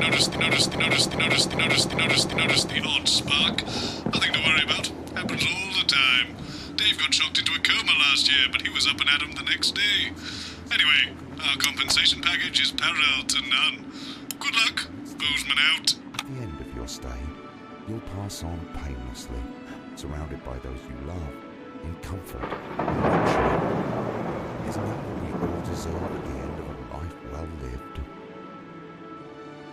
Our expert legal team will help you make all those difficult arrangements, and our aftercare team will help your dependents through the grieving process, ensuring your final wishes are carried out efficiently and compassionately, all absolutely free. Alright, we're back in Your 5, service. 4, Your team. 3, 2, Welcome back. I am delighted to be joined by Prime Ministers Julia Salisbury and Peter Clement. Welcome to the National Nightly News, Prime Ministers. Oh, please, it's just Julia and Peter. We don't believe much in titles. It doesn't seem very advanced. We're delighted to be here. Well, firstly, I should ask how you feel about the graffiti that's been springing up across the capital. Should we be worried? Oh, no, you definitely shouldn't be worried. Well, not unless you've got a fatal paint allergy anyway. But yes, it does seem that there are still some people we haven't been able to help. You know, whingers mostly. People don't get to the many advantages of the new future. And you know, Megan, as my old mum used to say, there are some pissants who just don't know how to be. We're working hard to reach these people, find out what they're angry about and how we can help. The door to my government is always open. So stripping on them. But we didn't come here to talk about what may yet turn out to be some alternative arts project. Which we no doubt will have funded. When we want to talk to the nation about something far more exciting. Yes, your office briefed us that you have an announcement to make, but they were being surprisingly secretive about it. Let me ask you a question, Megan. Oh, okay, it's not usually how it works, but... What scares you? I mean, really scares you? It's death, Pet. She's talking about death. We're all afraid of our deaths. It's part of being human. Sorry, are you saying that Advance have cured death? That'd be a vote winner. Yep, that was definitely a drop there. But while we may not have cured death, we hope we found a way to make it much less scary. And much less painful, much less expensive. Look, which is me closest, camera. When I was 13, my mum came and got me from school. He had to go to the hospital. My granddad, he'd collapsed that morning, so we'd all to say our goodbyes. And I went in to see him. He were all frail and pale. I was scared because I'd only seen him the week before, and he'd been fit as fiddle. And he said to me, Peter, he said, it's the right time. I don't ever want to be a burden to the people I live. Was that the last time you saw him? Nope, 3 days later he were back home. He lived with us for 9 miserable years after that. He had to be fed with a rubber spoon. He had a commode, so he'd just take a shit right there in the lounge while we were watching football. He wouldn't even wait till half-time. That sounds... It was awful. It were awful for us, and this is the point. It were awful for him. He could see it was destroying me, man, which was and he would beg her to turn off his breathing equipment at night, but she couldn't, or she wouldn't. It were a crime, you see. And she didn't want to lose the children, as well as her old man. No family should have to suffer like Peter's did. And now no family will have to. The health service is today opening the first of 300 new transition centres. The transition centres will handle everything for your last days. The legal, financial, medical and emotional costs are all catered for and paid for by the government. So even the poorest citizen gets to pass on with dignity when they choose. And that choice is important. This is a service only for people who choose it. For people who feel they run their course and don't want to burden themselves or their families with a slow, long, humiliating decline. Just given me electric jaw. Are you okay? I don't know. I think it's from my asshole. Are we still on the air, Peter? Yes. Sorry. My apologies. Oh. Are you not worried that this new system might be open to abuse? In what way? Sorry, I've got sacked again. Can I get a little bit of help here, please? That the older generation might feel somewhat... That one was massive. Right, no, this bastard's coming off. That the older generation might feel somewhat coerced. Coerced into spending their final days eating gourmet food and drinking fine wine and luxury spas and gardens. Look, I am perfectly capable of... with a rotten twat! Prime Minister, please.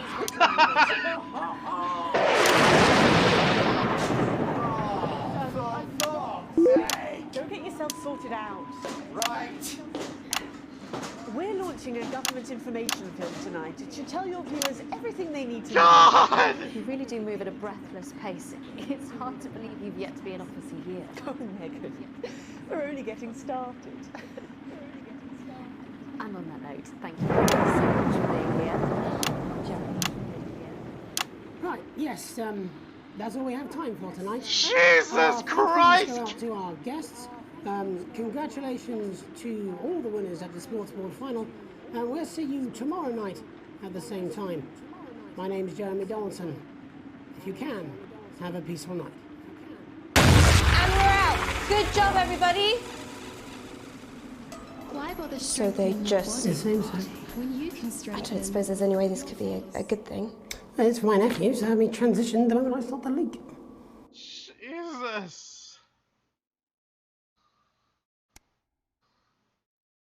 Well, if there would stop dancing around like a goddamn chicken with his head cut off, I would have done a lot better.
Oh, please tell me I can do more of this, because honestly, this is actually kind of fun.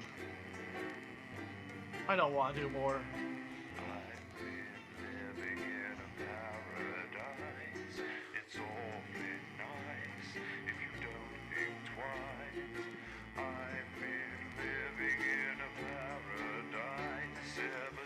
Nothing wrong with those stories. Who the hell knows, huh?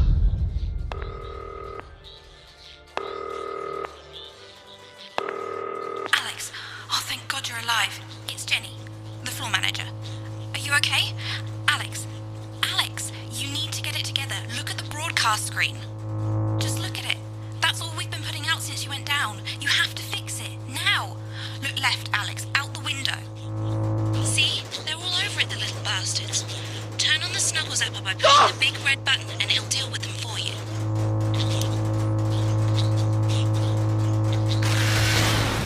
Excellent, Alex. We're broadcasting again. They must have built up while you were napping. Usually it only takes a tap on the button to clear one. What the hell? There's a lone one climbing now.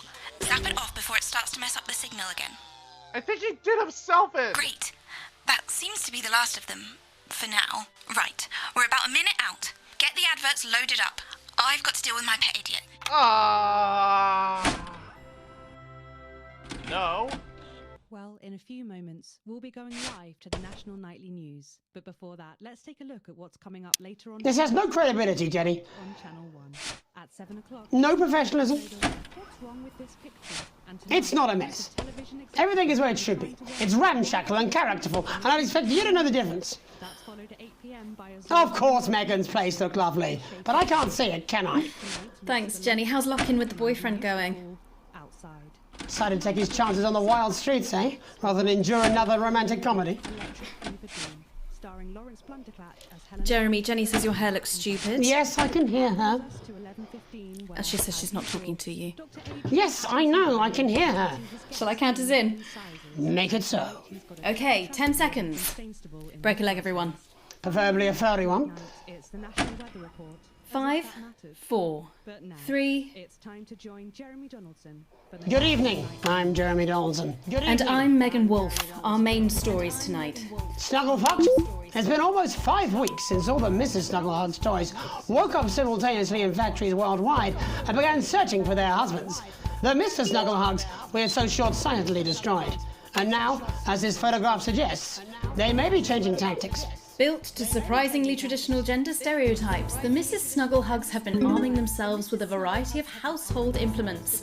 All the more reason to make sure that cat flap is taped up good and tight. This frightening new development means that even those previously thought to be relatively safe, like the young and fit, must take care to watch their backs and keep their ears open for the soft steps of sinister feet. Going stir crazy, with no signs of Mrs. Snugglehug's batteries running out, and the government lockdown now in its 31st day, domestic relationships across the country are taking some unexpected turns. Dramatic reports are beginning to emerge of uncharacteristically bold behaviour in homes across the country. And we're not talking about the model planes that occupy so much time in the Donaldson household. In response to a nationwide lack of toilet paper, which was of course raided by the Mrs. Snugglehugs to construct their vast hives, many of the nation's adults have turned to a more childish solution, or at least that's their excuse.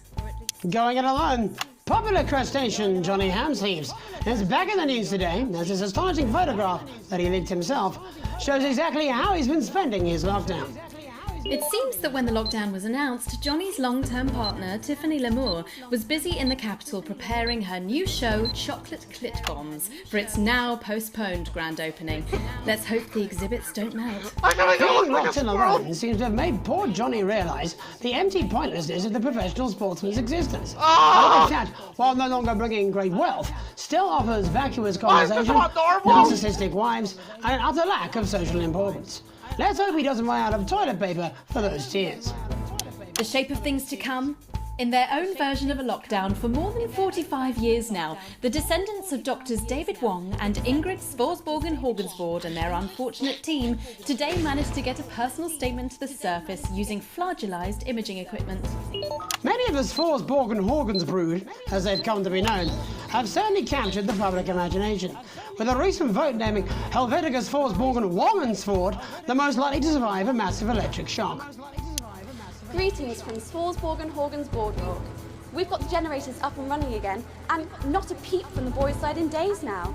They don't seem to have the ability to be able to focus on more than one thing. It's fascinating. I mean, they're monkeys, basically, flinging their feces around and playing with themselves. We've got a choice of spas our side and the best patisseries you've ever seen. In 28 years down here, all they've managed to invent is a pointless game called Run, Kick, Ball, and some kind of snack called a rock witch. Mum says if it wasn't for their sperm, we could probably do without them. And our top people reckon that we'd be able to make it artificially in the next decade or so. So there's that.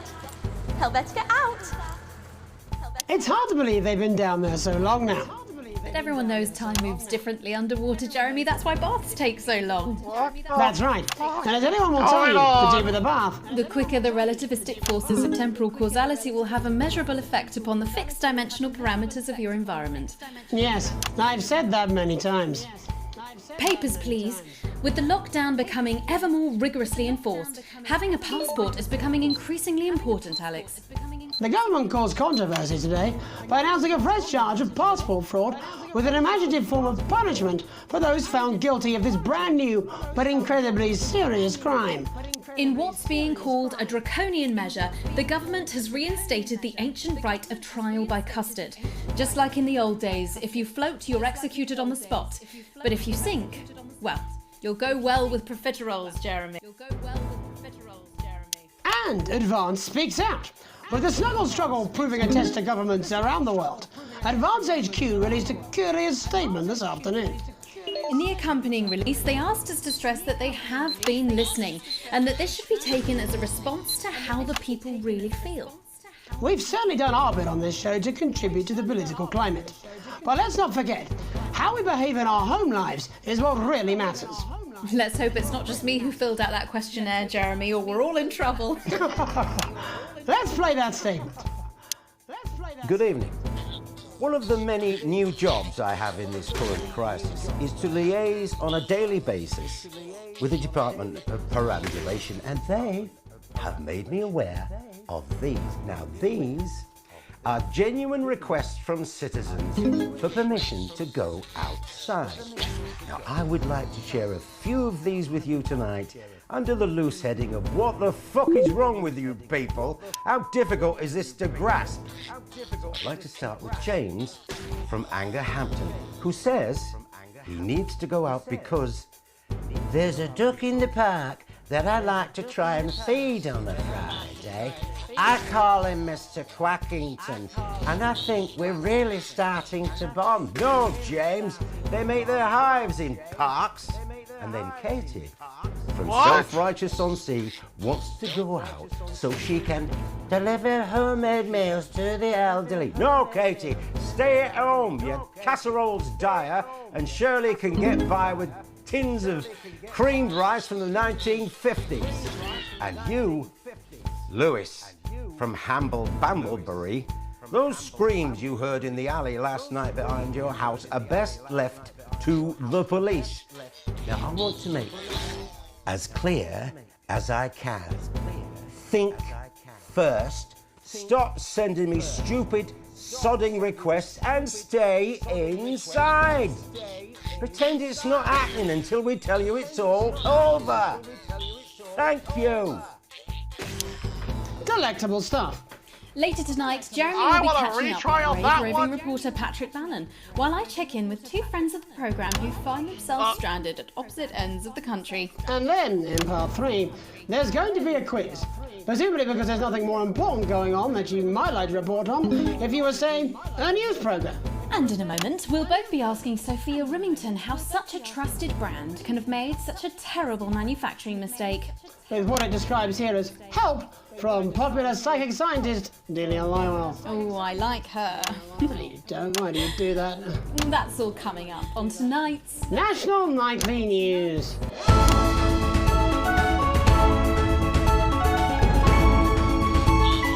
I'll do that once.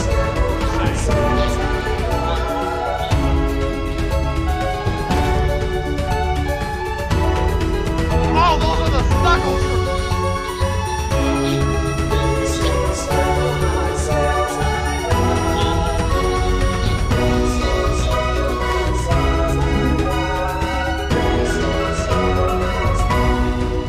First tonight, how did we get here? Where are we going? And most importantly, who's to blame? Joining us from her ranch in Arlingsfield, Milkirky, is the CEO of Rimington's Fist, internationally respected business Bengali, Sophia Rimington. Thank you for having me, Megan. I'm a huge fan of your work. And from a crystal healing laboratory in what I assume is a garage in Upper Lowington, inexplicably renowned psychic scientist, Dr. Delia Lywell. Thank you for being here. Thank you for having us. Sorry, us? Myself and the eminent professors. Is that what you call the voices in your head? I've always seemed to attract dead scientists. I don't really know why. The money? They express themselves to me through ethereal algebra and quadratic predictions. It's all very technical. No, it isn't. I concur. Miss Remington, the entire Snugglehugs range will surely go down as the biggest public relations disaster in history, won't it? Well, of course, that's one world record we would never have sought to claim. What can you say at a time like this? There is only one thing that can be said. I'm sorry. We're sorry. From everyone here at Remington's Fist, but especially the dedicated inventors and world-beating engineers at Rimming Toys, we are deeply, deeply sorry. Who could have predicted that letting a child's toy learn how to love could have such unforeseen consequences? Mary Shelley? We see you, Sophia Remington. You are preening by a metal vessel, and where you venture, you will see neither land nor sky. Is that supposed to be the future? Only the past is concrete. I remember being a child in my grandpa's workshop when he made the first dancing hangman toy. He put it by my bed, and when I couldn't sleep, I'd wind it up and let it go, and I'd watch that happy little executioner just wiggle and wave his tiny noose and dance before my eyes. Grandpa sold thousands of them, on the quiet, obviously, and he used the money he made to found Rimming Toys, which is now just one small part of the global supermassive megacore that is Remington's Fist. Sadly, we lost Grandpappy along the way. He died in a fire at the preschool tobacco factory, another one of his pet projects. But we never lost his spirit of invention. Yes, I'm not entirely certain what your grandfather's offensive toys have to do with the current predicament. The spirit of invention, Mr. Donaldson, the passion to create, to problem solve. And that is why I'm here today, to tell you about a brand new product we're launching simultaneously around the world from midnight tonight. We said science! Science! We hear its song on the breeze, its breath on the wind, its fart under the covers. How does she do it? Well, please, don't keep us in suspense any longer. Won't be my feature she's making up next. Remington's Fist is proud to present Snuggle Traps. Safety and security in these dangerous times.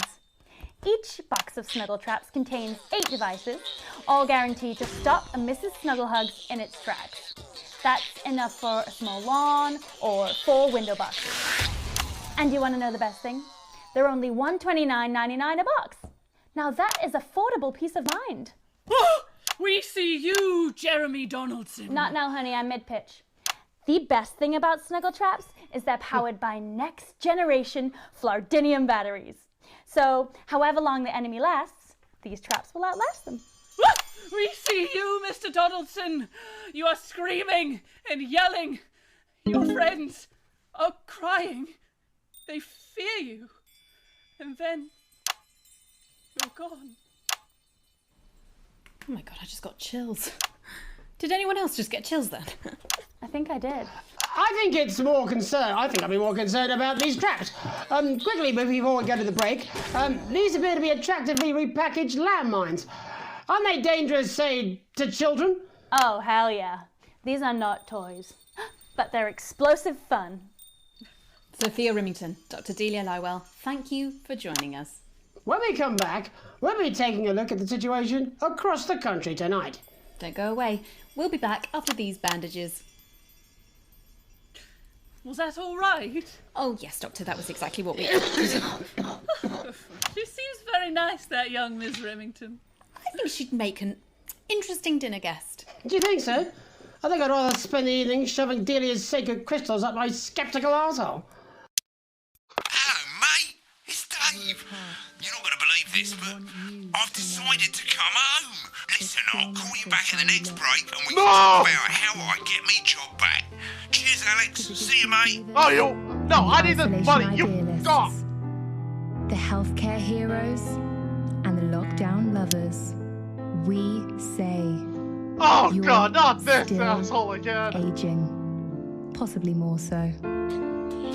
we need to come together, every single one of us, and do the right thing. Keep buying our products. Eye of the beholder, because you'll have to go out in public eventually.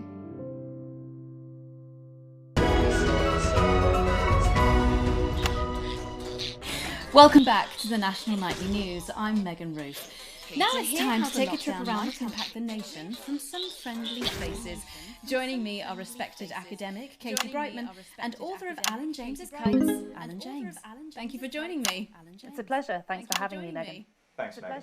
It really is a pleasure, Katie. I enjoyed our little heated encounter. I wish I could say the same. So first off, Katie, how are you coping? I'm holding up okay. The lockdown directive was so sudden that, like many people, I haven't been able to get home. Oh no, what happened? I was staying at a hotel after an international policy convention, and we had a particularly heavy night out. You know what economists are like. Notoriously hate splitting the bill. And I overslept, and as you can imagine, I've been here ever since. But there are certainly people much worse off than me. Exactly.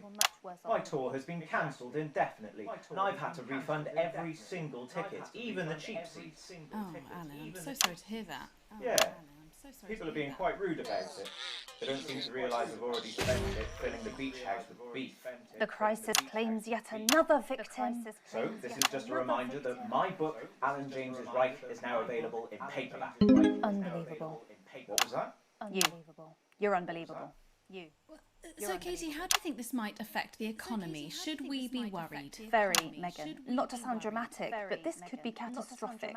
Unemployment has skyrocketed, and frankly, it will be a miracle if a lot of businesses can survive this. There you go, scaremongering again, spreading this latest liberal hoax. That's what they want. They want us quiet. They want us compliant. And they want us inside. A hoax? How on earth can you say that, Alan? Well, I haven't actually seen one of these supposed toys. Have you? Well, no, but... Did you know 3,000 people die every year from regular toys? That's a lot of people. And this is no different. You're just as likely to be hunted down by a yo-yo or a tennis racket. He makes an excellent and persuasive point, Katie. No, he doesn't! Don't listen to her, Katie. The press are the enemy of truth. She's agreeing with you, Alan, you absolute shit. Well, then I must be wrong. Alan, are you now recanting your statement that these toys aren't dangerous? People are saying they're just like normal toys, and that simply isn't true. Corrupt media lies. And Katie, how do you respond to Alan's claims that Mrs. Snugglehugs might be dangerous after all? I suppose I guess I'm agreeing with him. Thank you, Katie. I appreciate your support. A lot of folks are saying this Mrs. Snugglehug situation will all blow over, but it won't. Yes, right, exactly. We need decisive action from the government. We need huge financial support to protect our workers and our businesses. We need to support the vulnerable, and we need to repent. Exactly right, Katie. We brought it on ourselves with all our liberal indulgences like art, cake, and healthcare. We need to act now and begin sacrificing our firstborns, or to push a beloved family pet. Absolutely, Alan. If we can all successfully come together as a community and perform the ritual, hopefully we will appease the great ancient. Katie, could it be any worse?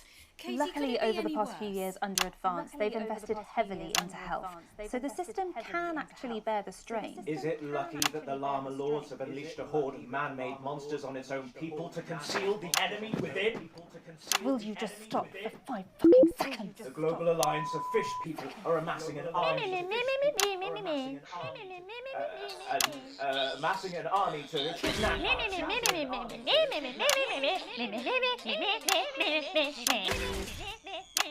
That's you. That's what you sound like. That's you. That's what you sound like. But I don't sound like that. Yes, you do. You do, Alan. You do sound like that. And that's why no one wants to be your friend. Oh! I've got loads of friends. No, you haven't. I don't think you do, Alan. Yeah, stop lying, Alan.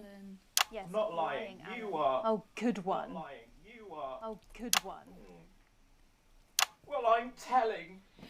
Alan James. Alan, you know what they Katie say about Brightman, thank you snitches, for Alan? joining I'm me. getting my needle. Thank you for joining me. Two of the territory's I'm leading sorry. minds. Two of the territory's leading minds. Any moment now, I'll be heading over to Jeremy, who is going to be bringing us an up-to-the-minute report of the status of the nation. Over to you, Jeremy. I don't care what anyone says.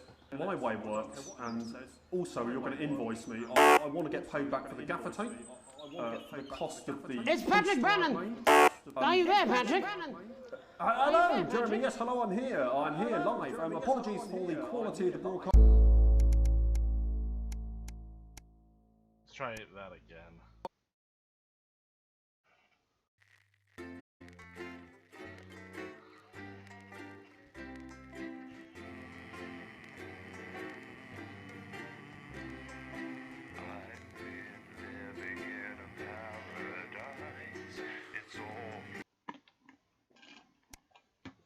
Could have been that long ago, right? All the way back! Oh, God! Hello, mate. It's Dave. You're not going to believe this, but I've decided to come home. Listen, I'll call you back at the next break and we can talk about how I get me job back. Cheers, Alex. See you, mate. Yeah, well, it's been a long time coming. Yeah, exactly. You said it, I've said it. He must know, he's not stupid. I just don't want it getting back to him that it came from us. Hey, no, Jenny. You're not backing out on me now. We're in this together. You'll get him. I've made the cake, you're on the balloons. Got no idea how old he is. 40? 17? Yeah, ready. Okay, coming back. In 5, 4, 3... Welcome back to the National Nightly News. I'm Megan Roof. Now it's time to take a trip around the country to hear how the lockdown might impact the nation from some friendly faces. Joining me are respected academic Katie Brightman and author of Alan James's Kites, Alan James. Thank you for joining me. It's a pleasure. Thanks for having me, Megan. Thanks, Megan. It really is a pleasure, Katie. I enjoyed our little heated encounter. I wish I could say the same. So first off, Katie, how are you coping? I'm holding up okay. The lockdown directive was so sudden that, like many people, I haven't been able to get home. Oh no, what happened? I was staying at a hotel after an international policy convention, and we had a particularly heavy night out. You know what economists are like. Notoriously hate splitting the bill. And I overslept, and as you can imagine, I've been here ever since. But there are certainly people much worse off than me. Exactly. My tour has been cancelled indefinitely, and I've had to refund every single ticket, even the cheap seats. Oh, Alan, I'm so sorry to hear that. Yeah. People are being quite rude about it. They don't seem to realise we've already spent it filling the beach house with beef. The crisis claims yet another victim. So, this is just a reminder that my book, Alan James's Reich, is now available in paperback. Unbelievable.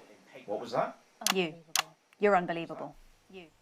So, Katie, how do you think this might affect the economy? Should we be worried? Very, Megan. Not to sound dramatic, but this could be catastrophic.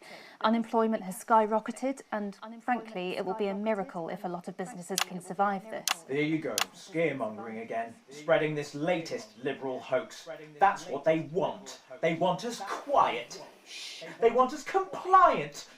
And they want us inside. A hoax? How on earth can you say that, Alan? Well, I haven't actually seen one of these supposed toys. Have you? Well, no, but... Did you know 3,000 people die every year from regular toys? That's a lot of people. And this is no different. You're just as likely to be hunted down by a yo-yo or a tennis racket. He makes an excellent and persuasive point, Katie. Don't listen to her, Katie. The press are the enemy of truth. She's agreeing with you, Alan, you absolute shit! Well, then I must be wrong. Alan, are you now recanting your statement that these toys aren't dangerous? People are saying they're just like normal toys, and that simply isn't true. Corrupt media lies.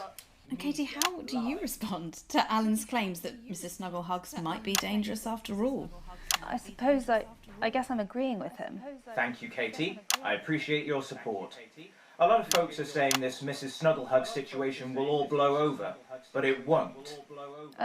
Yes, right, exactly. We need decisive action from the government. We need huge financial support to protect our workers and our businesses. We need to support the vulnerable, and we need to repent. Exactly right, Katie. We brought it on ourselves with all our liberal indulgences like art, cake, and healthcare.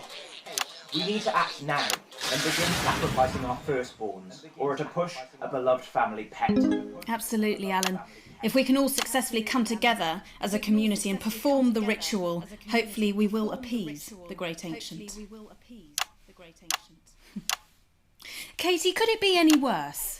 Luckily, over the past few years under Advance, they've invested heavily into health, so the system can actually bear the strain. Is it lucky that the Llama Lords have unleashed a horde of man-made monsters on its own people to conceal the enemy within?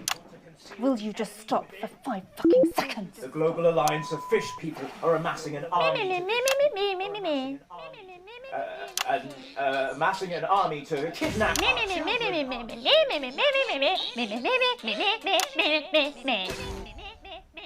That's you. That's what you sound like. That's you. That's what you sound like. But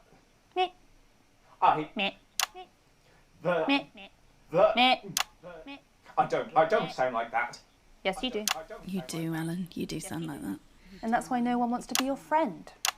I've got loads of friends. No, you haven't. I don't think you do, Alan. Yeah, stop lying, Alan. I'm not lying. You are. Oh, good one. Oh, good one. Well, I'm telling. Alan James. Alan, you know what they Katie say about Brightman, thank you for joining me. Some real food for thought there from two of the territory's leading minds. Any moment now, I'll be heading over to Jeremy, who is going to be bringing us an up-to-the-minute report of the status of the nation. Over to you, Jeremy. Thank you for what I'm sure was a reasonable debate which really contributed to the national conversation. Next, out on the streets, someone who's always doing exactly that. It's Patrick Bannon. Are you there, Patrick? Hello, Jeremy. Yes, hello, I'm here. I'm here live. Apologies for the quality of the broadcast today. Couldn't find any cameramen or women brave enough to come and join me, so I'm out here on my own. Right, and can you tell us what it's like out there? Yep, I can. It's as you can see behind me, the streets are currently completely deserted. But my question, Jeremy, is just how long? I mean, could there be danger lurking just around the corner, waiting to end the fledgling career of this young, promising journalist before his full potential is even realised? Will he die, underappreciated by management, and frankly, if you ask me, very, very much underpaid? I don't think there's any danger of that, Patrick. What's that on your jacket there? Oh, that's actually a sponge. What I've done here is made a snuggle-proof jacket, Jeremy. The network didn't bother sending me any PPE, so I've been forced to improvise. In fact, showing the sort of resourcefulness that would make me an ideal candidate for, I don't know, for example, an anchor position starting whenever they'd like. From your point of view, Patrick, just how safe are our streets? Not safe at all, Jeremy, not safe at all. I'd recommend people staying inside, following government advice, and not putting themselves at any risk at all. Unless, of course, like me, it's for groundbreaking journalism reasons. Mm-hmm. And just where are you, Patrick? I'm in the street, on the street. Which street? I think I'm struggling to hear you, actually, Jeremy, there. Which street? Which street are you on? Oh, which street am I on? Oh, God. I'm just looking for a sign. There it is. I'm on Bannon Avenue. Bannon Avenue? Yep. Bannon Avenue. Yeah, no, I can hear you fine. Yep, I'm on Bannon Avenue on the sign, it says there. Like Patrick Bannon? Oh, yeah, that is like, that's strange, that's a weird sign. I don't know what's going on there. Where are you really? I'm on Bannon. Alright, fine, I'm not on Bannon Avenue, I'm at home, to be honest. Alright, fine, well, I'm in my bathroom, technically, but, you know, I couldn't face it, to be honest, mate. It's, you know, it's terrible out there, I don't want to go outside. They're everywhere. I'm sorry for lying. We don't expect any less of you, Patrick. Can you hear that sound? What was that? I can, yes. I'm no expert, Patrick, but it sounds unmistakably like a tiny fist tapping on your door there. Oh, fuck, it does. Oh, fuck, Jeremy, shit, no! Oh, bollocks. Perhaps there's a small queue of tiny fists, each wielding a different gendered household implement, ready to bash in the heads of lying little roving reporters. But you're lying, aren't you? Oh shit! Fucking listen to me, you bastards! If you're out there, just to piss off, you little fucking snuggle fuck! I'm too talented to die! Oh, too talented! What the fucking hell? Okay, it's fine. It's fine. Oh god. Don't worry, Patrick. I'd say you've got a few seconds before they break their way in there and finish you off.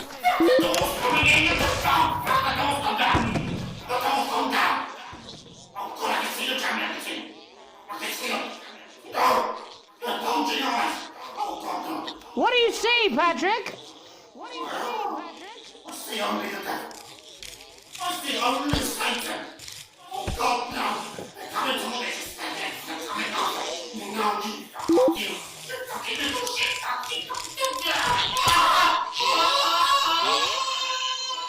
Thank you. A report showing the nation, and more importantly, management, just where you belong. It's time for another break, but when we come back, we'll be hoping to take your mind off the world for a little while, and who knows, maybe even bring you a few smiles. Join us after this. You're damn right. Yeah, I had them delivered. Yes, to Bannon Avenue. Channel 1 informational video that is for internal use only. First, I'd like to take this opportunity. Alright, mate. Dave here. I've run into a few problems getting back. Although not as bad as yours. Looks like you've got one loose in the studio. Whack it on the head if it gives you any trouble. It's pretty bad here too, mate. They've got on board. Captain's down. Worse, chef's down and we're out of rum. Not sure I'm gonna make it. Not the rum! Or dry land. If I had a missus, I'd ask you to tell her that I love her, but to be honest, I've kind of pissed my life away, mate. Still, at least I'm outdoors, eh? Panicking makes you less productive, and that makes Bozeman sad. Protect network equipment at all costs. We have literally hundreds of employees, but our budget is limited. We ask you to do the right thing and value our property over your personal safety. If you're working from home, please refrain from taking meetings on the toilet. Even if you're not going, we can still tell from the way your voice is all echoing. A reminder, the dress code is still in force. I can hear a tie on a conference call like a baby in a vacuum cleaner. And finally, remember. No, I'm not. I'm not going to. I don't have to. So let's not waste time on facts. No, you're being a child. There's money to be made. I'm not. Papa wants a taste. I'm not. Bozeman out. I'm not. No, well, 5, 4, 3. Welcome back to the National Nightly. Well, welcome back anyway. We know isolation isn't easy, so finally tonight, we have something a bit different for you. Even though some people felt it's not our job to entertain the public with absolute nonsense, other, more important people overruled those people. So it's time to find out who will National Nightly win, and who will National Nightly lose. Fuck off, Jenny!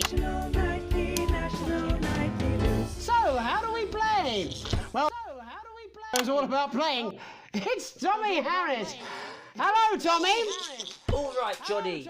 It's good to see you. And how are you finding the lockdown, Tommy? What do you mean lockdown? The enforced isolation of everyone in the country. Yeah, I think I heard about that. Yeah. You're in bed, Tommy. Yes, you called during nap time, so. Of course, that's my fault. So, why don't you tell us how the game is played? Well, it's pretty simple, Jeremy, you sausage. I'm going to ask contestants from around the territory 3 questions about what else, yours truly. And those people are going to get a chance to win a very special prize. And what are they playing for, Tommy? Drum roll, please. Drum roll, please. Jeremy. Oh. Jeremy. This. Is that?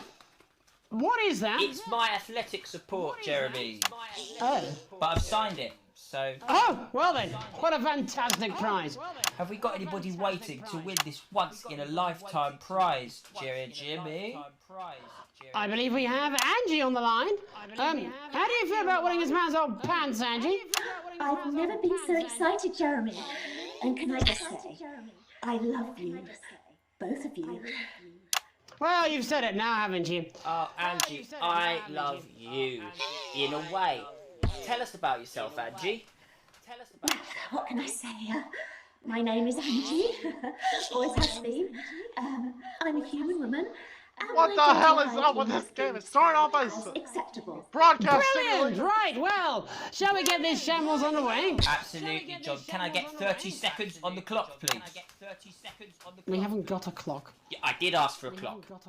So, Well, why don't you start, and I'll stop you when it inevitably becomes unbearable to watch. I love it. All right, here we go.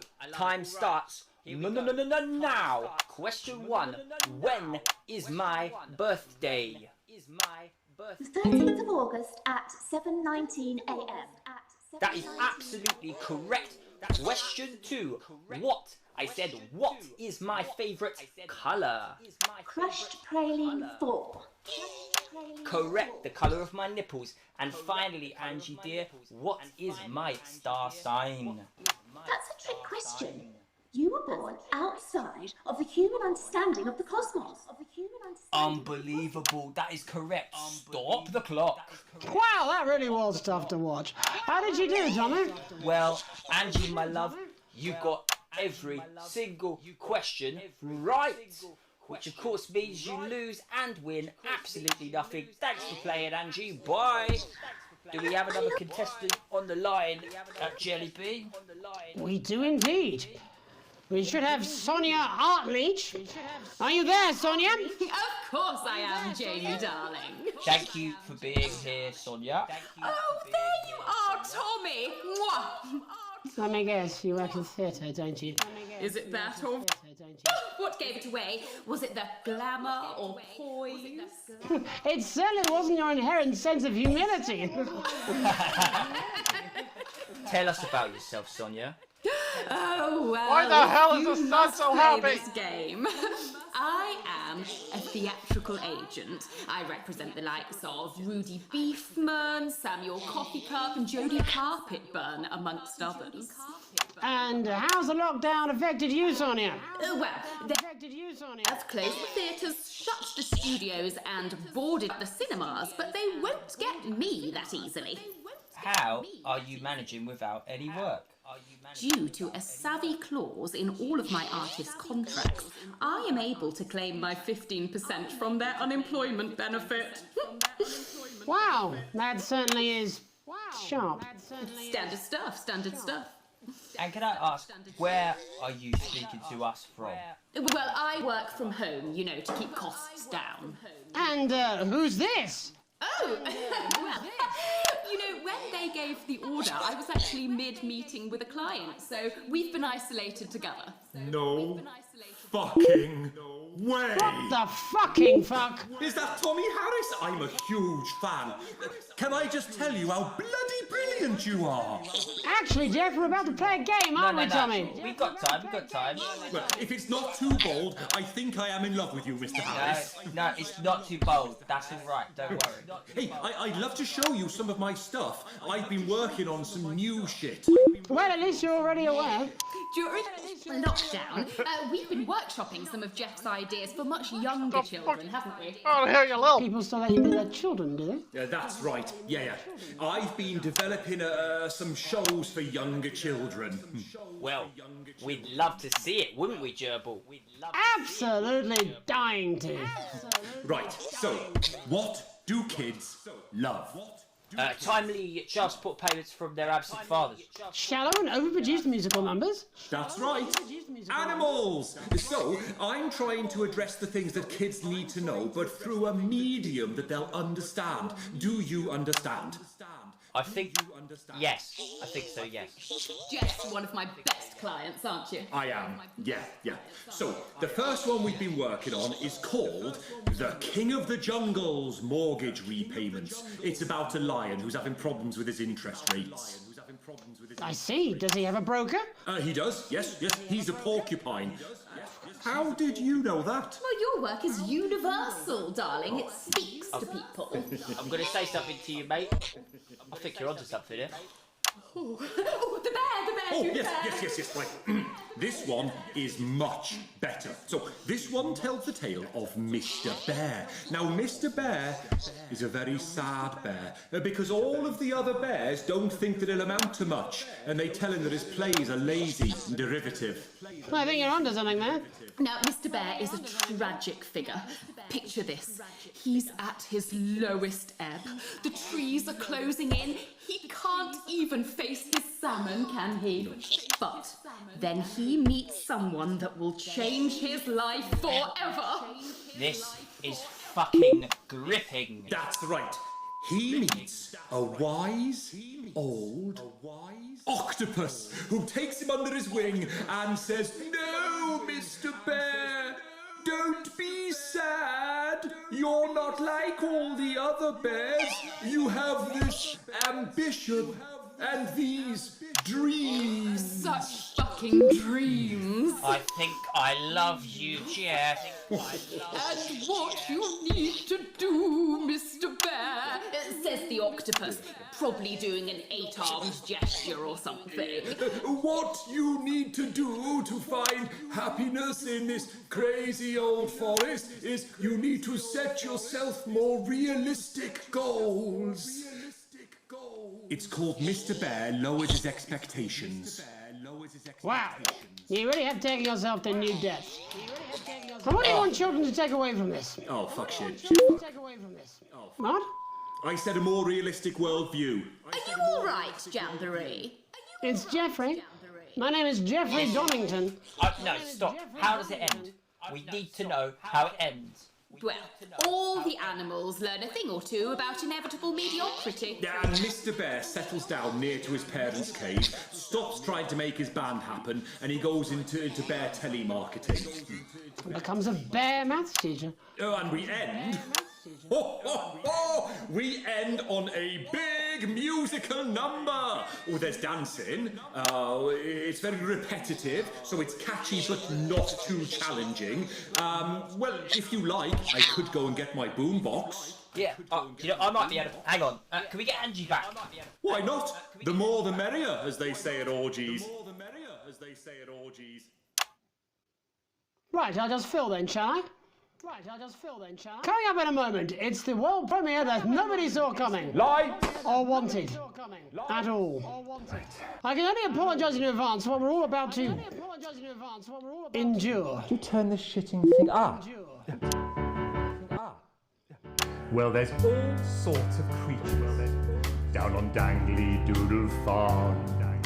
Like wise old Mr. Octopus with way too many arms. There's Mr. Pig and Mr. Cat, they're always in good moods. But that's 'cause they don't know they'll soon be sliced up into food. Mr. Bear, what's that over there? That's where your hopes go to turn into despair. Mr. Bear, what's that over there? That's where your dreams go to die. Mr. Raccoon wants to go to the moon. He'll end up as a bus driver soon. Mr. Porcupine thinks he'll read the news at 9. He'll end up as a janitor who stinks of turpentine. Mr. Tiny Mouse thought he'd own a massive house, ended up in a bedsit where he can't control the louse. Mr. Horse thought he'd go into professional sports, now he's an alcoholic and he's on his 3rd divorce. Mr. Bear, what's that over there? That's the place your life becomes an endless questionnaire. Mr. Bear, what's that over there? That's where your hopes go to die. Lower your expectations. Maybe you could get a job in telecommunications. No matter how you try, you'll never reach the League of Nations. The best you'll get is middle rank in trading operations. So lower expectations. You'll never win an Oscar, so there's no congratulations. The future that is coming will not meet specifications, and no amount of visualizations will save you from your own deterioration. Mr. Bear, what's that over there? That's a tramp who thought he'd be a multi-millionaire. Mr. Bear, what's that over there? That's where self-esteem goes to die. Mr. Bear, what's that over there? That's the disappointment that is waiting everywhere. Mr. Bear, what's that over there? That's where your schemes go to die. That's where your dreams go to die. That's where dreams go to die.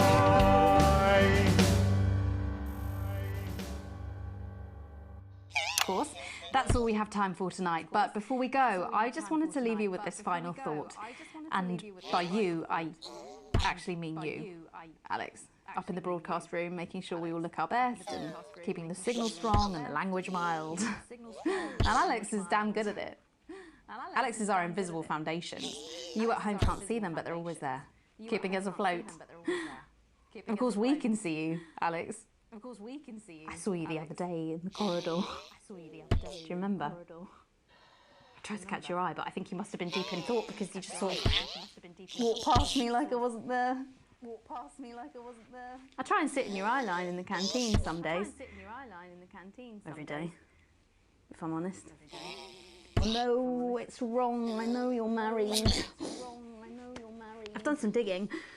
I found out about the fact that you risked being arrested to help Chris, and that you stretched yourself to let Susie go travelling. And you're no pushover parent either. You kept Charlie safe, even if he resents you for it. At least that's what he told me when I talked to him. Oh, don't worry, Alex. I wore a disguise. And I spoke like this so he wouldn't recognise me famous voice. I'm not crazy, Alex.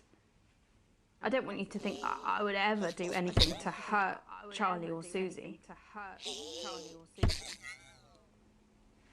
Sam's lucky. Lucky to have you, Alex, but if something happened, could you possibly love me? I mean, if Sam had a terrible accident, obviously not now.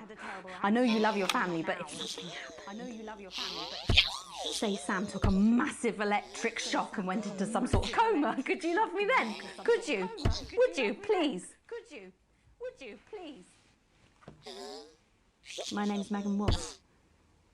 Have a deceitful night. And we're out. Cut and take.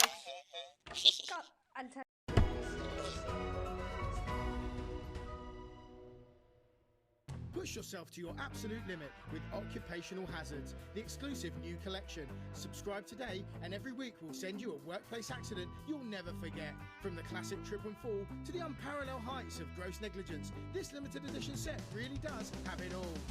Sign up today, and you or your next of kin could enjoy a disappointing payout, which makes a mockery of your pain and suffering. Also included is this file of real crocodile tears and your employer's complete lack of responsibility.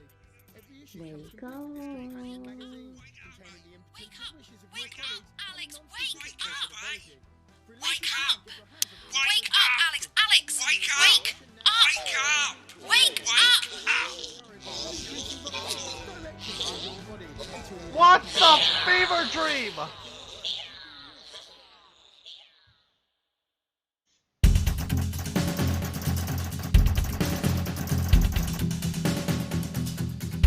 Of course, the one time I do absolutely amazing.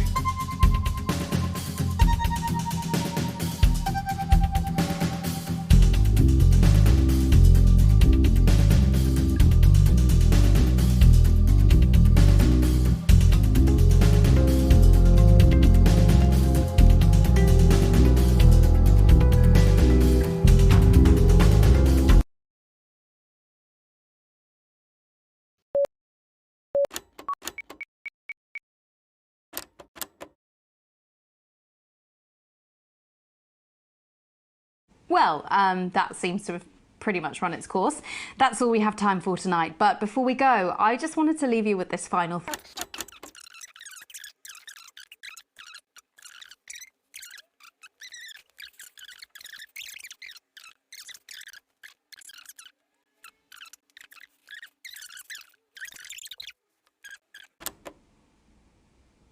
And we're out. God, I'll tell you something. It was like a God-given relief being able to use my own voice there for a second. I've been doing this posh gobshites voice for 10 years now. It's messing with me something fierce. Will we go for a gargle tonight, Jenny? Go on. Oh, come on, you dry shite. They're only toys. Will we? Just a little one. While we wait for Alex to wake up from that coma. Alex.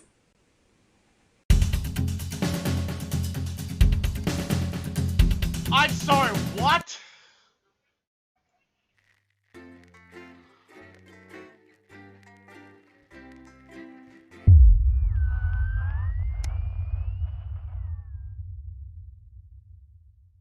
How long was I out?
Smile fades as he knows your mother is there, listens to you, out of it, despite all the possibilities, she's not doing well. Mom? Starts to call clear, you shock her.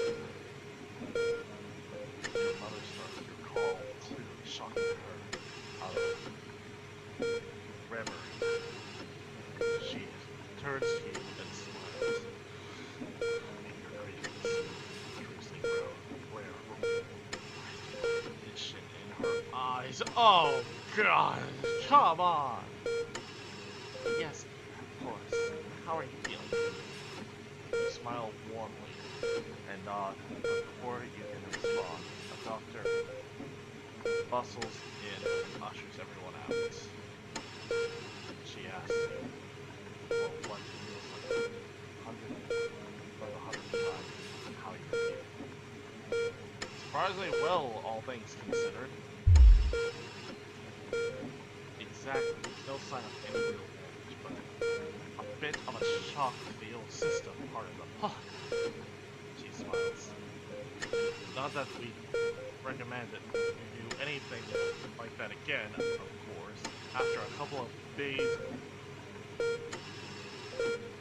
rest at home, you should be feel right as rain. She turns to leave, but stops at the door.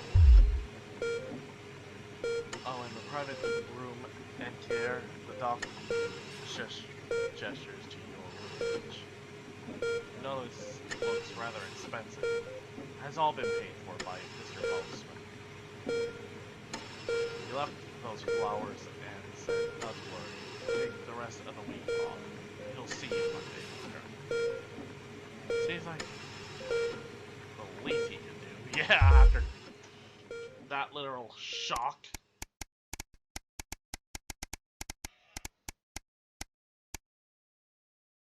180 days. Burden to bear. 154 180. God damn. You come home from a particularly late shift. Find the kitchen light still on, which isn't normally a good sign. Everyone's usually in bed by now. Softly opening the kitchen door, you find the sound. Bills and papers are strewn in front, as well as what looks to be their second pack of biscuits. I didn't breathe. Shoot. Sam frowns and goes back. Hey, sweetheart. Just look at the numbers again. They look to the door, to the pantry. Oh.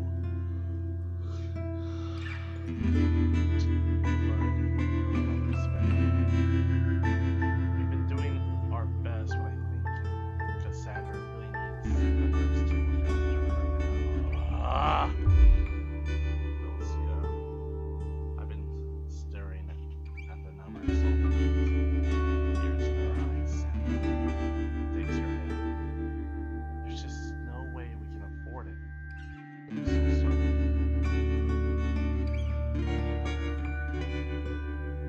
The kitchen table swings before you.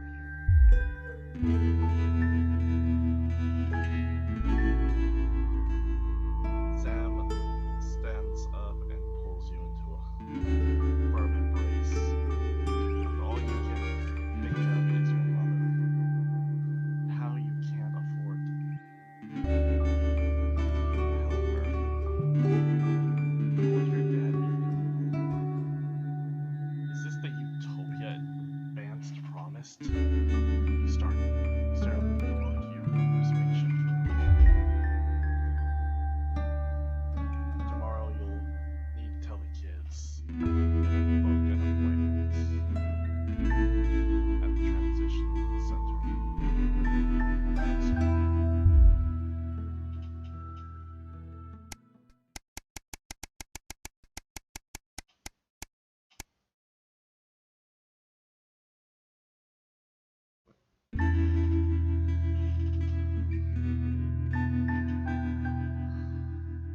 Sam's out with work tonight and Charlie's staying out friends.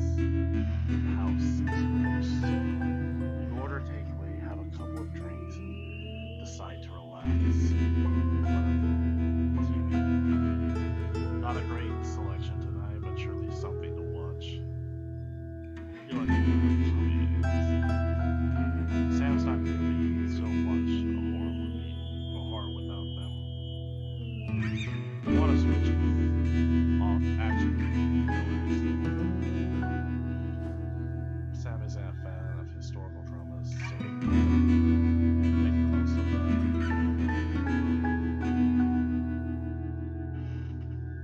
Comedy is levity. Humor's bit hits and misses. Humor is a bit hit and miss, but the jokes about the kiln has you bent double in laughter. Wiping a tear from your eyes, you spy something reflecting the light of a clock. Curious, you reach down and bring out into the light. And as you remember, without sound left for you.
like it.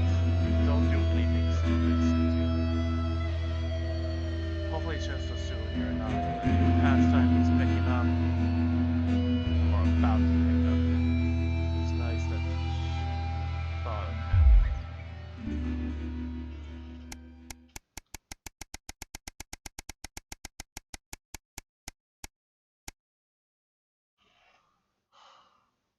Hasn't even been a year and we're already hurting.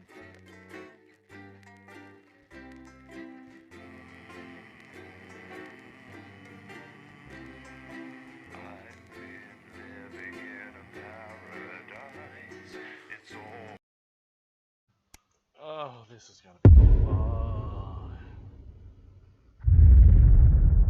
Silence. Oh, thank God.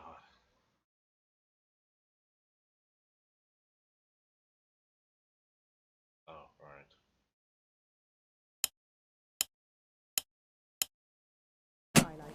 Don't worry, Kath, it'll be all right. No, it won't be all right, Kath. Pack up your weapons of optical destruction and get out. You realise you're beginning to sound like me? I mean it, Kath. Stay where you are, Kath. Jenny? This is not Jenny's decision, Jeremy, or yours. It'll be all right. I'll talk to both of them. Oh, good. You can tell him I'll return his wife's casserole dish at our dinner next week. Jenny? And his very first guest is popular parrot. I'm sorry, Kath, you're going to have to leave. At 11:30, it's a double bill for popular transatlantic comedy, That Nun. You're letting it go to your head? She nearly blinded me. 10 seconds, everybody! I thought we were all part of a team these days. Things are better, Jeremy, you know that. Just stop being so You're in high and mighty 5, and do your job. 4, You'll have me fired 3. Don't tempt me. All the team at the National. Good evening. I'm Megan Wolfe. And I'm Jeremy Dalton. Our main headlines tonight. The establishment strikes back. The World Council has agreed today to impose punitive sanctions on the people of this country. The sanctions, which are broad-ranging, include restrictions on the supply of oil and gas, food, clothing, and even some medicines. But how should we react? We asked the public. What are your reaction to the sanctions? Well, I think it's fucking outrageous. My mom needs insulin. Am I supposed to get her transitioned? What's the government doing about it? Eh? What's the government doing about it? Thanks, Patrick. Fascinating stuff. Thanks, Patrick. Popular Prime Minister Julia Salisbury has released a reassuringly brave statement in response to the World Council's controversial announcement. This international declaration is nothing short of outrageous. We are a democratically elected government with massive popular support. We do not recognise these sanctions, and we encourage other socially progressive nations of the world to both resist and ignore them. Advance have struck fear into the heart of the international community. You know, I'm sorry for the last check. I want to catch that swear. We can't have many mistakes this time around.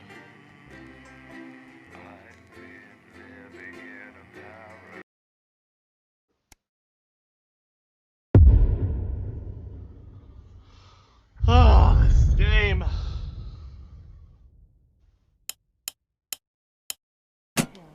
What? You're fired. What for? Facial sabotage? Jenny? Problem? I want her fired today, now. Don't worry, Kath, it'll be all right. No, it won't be all right, Kath. Pack up your weapons of optical destruction and get out. You realise you're beginning to sound like me? I mean it, Kath. Stay where you are, Kath. Jenny? This is not Jenny's decision, Jeremy, or yours. It'll be all right. I'll talk to both of them. Oh, good. You can tell him I'll return his wife's casserole dish at our dinner next week. Returns with a new season. Jenny? Sizes. And his very first guest is popular parrot. I'm sorry, Kath, you're going to have to leave. At 11:30, it's a double bill for popular transatlantic comedy, That Nun. You're letting it go to your head? She nearly blinded me. 10 seconds, I thought we were everybody! all part of a team these days. Things are better, Jeremy, you know that. Just stop being so You're in high and mighty 5, and do your job. 4, You'll have me fired 3. Don't tempt me. Megan and all the team at the National. Good evening. I'm Megan Wolfe. And I'm Jeremy Dalton. Our main headlines tonight. The establishment strikes back. The World Council has agreed today to impose punitive sanctions on the people of this country. The sanctions, which are broad-ranging, include restrictions on the supply of oil and gas, food, clothing, and even some medicines. But how should we react? We asked the public. What are your reaction to the sanctions? I think it's fucking outrageous. My mom needs insulin. Am I supposed to get her transitioned? What's the government doing about it? Eh? What's the government doing about it? Thanks, Patrick. Fascinating stuff. Thanks, Patrick. Popular Prime Minister Julia Salisbury has released a reassuringly brave statement in response to the World Council's controversial announcement.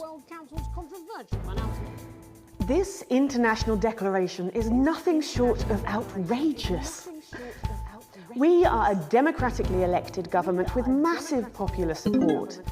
We do not recognise these sanctions, and we encourage other socially progressive nations of the world to both resist and ignore them. Advance have struck fear into the heart of the international community by showing that it is possible to have radical change for the betterment of the many. And whilst I wish we could improve other countries as much as we have our own, we do not rely on the help of others to thrive. This country is entirely self-sufficient. We are a team, now more than ever. And this team is on your side. Thank you. Defiant stuff. But what do you, the public, think of our government's stance? Robin Short found out. Hi there. Robin Short, National Nightly News. I was wondering if I could get your thoughts on the current government. I'm not really very interested in politics, really. As Mother always said, leave politics to the politicians, Malcolm. Over to you, fellas. Global mega corporation Remington's Fist today announced that trials have successfully completed on their groundbreaking male contraceptive product, Responsibility. The drug has been passed by the government for general release, but the small print warns that, in rare cases, side effects can include blurred vision, enlarged genitalia, and increased risk of stroke. No double entendre intended. But what do you, the public, think of Sophia Remington's latest venture? Patrick? What are your thoughts on the new male contraceptive pill? They're doing that now, are they? I can't see what's wrong with a washable lamb's bladder. It was fine for me and Harold. All 17 of my kids use the same method to this day. And my firstborn even uses the same bladder. Still at my age, who cares? Okay, all right, yeah. A momentary lapse of reason? Commuters across the capital found themselves somewhat bemused by the latest stunt by controversial protest group Disrupt. In a baffling start to the day, commuters found performers outside every major station, all dressed and posed identically. Whether we're supposed to be amused or intimidated is anybody's guess, Jeremy, but most commuters didn't even stop to notice. Well, as long as it's not some grand contemporary dance, it's probably harmless. But how do we all feel about Disrupt and their eclectic tactics? Robin found out. How do you feel about Disrupt? Oh, well, now you're talking. Ruddy hero, showing us not to take it lying down like Iris here. So you both feel they're a cause worth supporting? Well, Iris doesn't speak on mine, but we're pretty sure there's still one in there, aren't we, love? Wherever it is, it loves Disrupt, fighting the yoiks for our freedom. And what could possibly be wrong with that? Do you need me to get you some help? Feast or famine? Resourceful doctors David Wong and Ingrid Svorsborg and Horgensford today announced their first successful harvest in Dante's taint. Although they can currently only grow a few fungal strains, the scientists seem to be staying positive, as the following picture shows. The undauntable scientists chose to try and survive in the cave system while the complex rescue operation inches forward up here on dry land. Let's hope they're like Stroganoff. But with Advance planning to spend an eye-watering amount of public money on the rescue craft, we asked Patrick Bannon to find out what we should all be thinking about the accelerating costs. What are your thoughts on the costs of the rescue? Oh my God, Patrick Bannon, wash your mouth out with soap. You can't put a value on human life. You have to spend whatever it takes, because one day you might be trapped in an underwater cave system and you would want exactly the same. I don't think so, actually, because for legal reasons, I'm actually not allowed within 31 yards of the coastline. I am not a number. Applications finally opened today for the new Advanced Team membership cards, a scheme by the government to allow fast access to all the new public services being introduced daily. The team membership cards are entirely voluntary, but will be recognised as legal identification by all major organisations, including the police, banks and, vitally, pubs and bars. And of course, there's no charge, Jeremy. It all seems too good to be true. Well, you've always been a cynic. But most importantly, what should you, the public, think about the new team membership cards? Team membership cards? Absolutely bloody not. It's the thin end of the wedge, isn't it, Iris? First it's, can I see your identification, sir? And then it's, would you mind bending over the table, sir? So Sergeant State Educated and Constable Regional Accent here can stick their truncheon up your derriere. Oh, crikey! They should call them what they are. They're bloody ID cards. Oh, for Christ's sake, what is it, Iris? Oh, I'm really not happy, Algernon! I'm so sorry. Crikey. And finally tonight, back of the net, popular sports personality Johnny Hamsleeves and his fiancée Tiffany Lamour was spotted out today doing a little shopping for what many are already calling the greatest wedding ever. We can only assume that Tiffany's latest show, My Teenage Secretions, has sold better than expected, as by the looks of things, the whole affair's about to become more expensive than Lil C's shoe collection. I don't know who that is. But what should your opinion be of this extravagant display of wealth? Don't really care, love. Wise words there.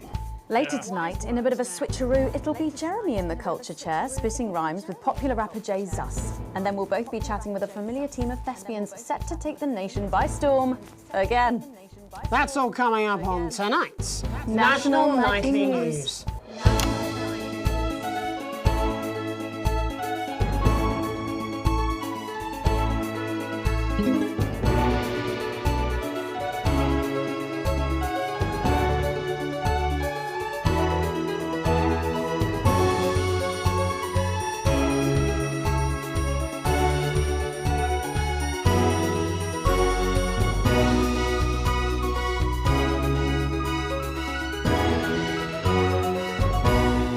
Tonight, thankfully, some news as we return to our main story.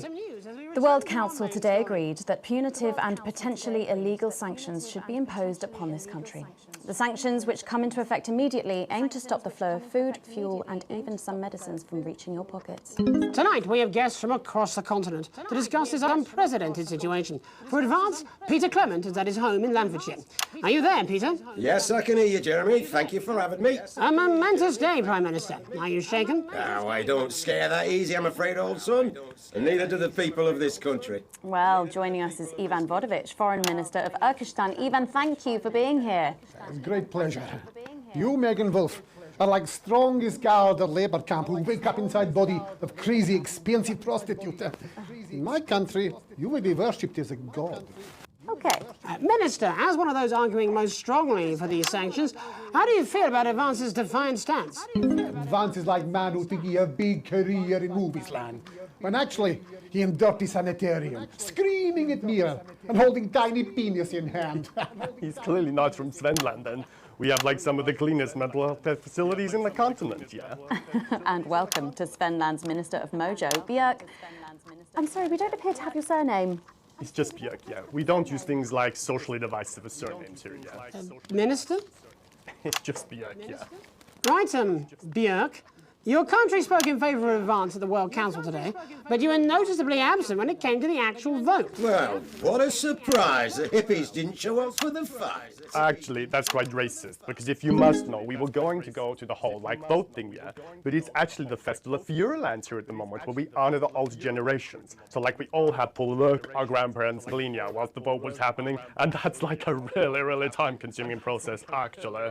You're like sissy man. You have this expression, sissy man. It's like man with tiny penis who like to wash more than once a week.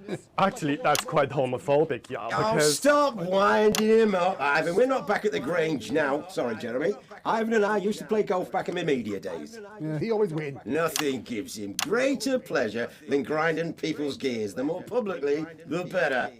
Peter, you're like man with tiny penis who think he have tiny penis, but actually he discovered that... Oh, could it be? No, it's tiny penis. Ivan's just worried that when the rest of the world sees how well we're doing, they'll notice all that dosh that he's got squirreled away. Because that's what these sanctions are, Megan. They're the last pathetic gasp of an establishment in collapse. Wolves at the gates, Ivan, old mate. Good. He can join others on my wall. Actually, in Finland, we have like serious animal welfare legislation. And like my friend Helga, she got arrested for killing a butterfly that was hovering over her fuel thing. I mean, in English, jam sandwich. I used to know a girl called Jam Sandwich. She was a right cracker too. I wonder what became of her. We seem to be wandering a little from the news here. That's human interest, Jeremy. The real people behind the headlines and all that. So if you're watching, Jan, give us a call. Really? Yeah. Let's see if we can't organise a reunion. Christ, I'm not sure about that. I'll have to run it past Mrs. Clement first, eh? Peter, you're like man trying to empty ashes of mistresses into oncoming vent. Soon you have tiny penis and beard full of secrets. In Finland, we don't really go in for all that restricted monogamy stuff here. We're kind of fluid, actually. Okay, well, it seems that we are running out of time. Yes, so before we go to the break, briefly, if you would, gentlemen, with the people of this country facing shortages and possible shortages and power outages. Yes, of course. Thank you. Possible shortages and power outages. Can you summarise your thoughts for us, Minister Bjerk? Well, from here, you all look a bit stupid really arguing about outdated divisive concepts like money.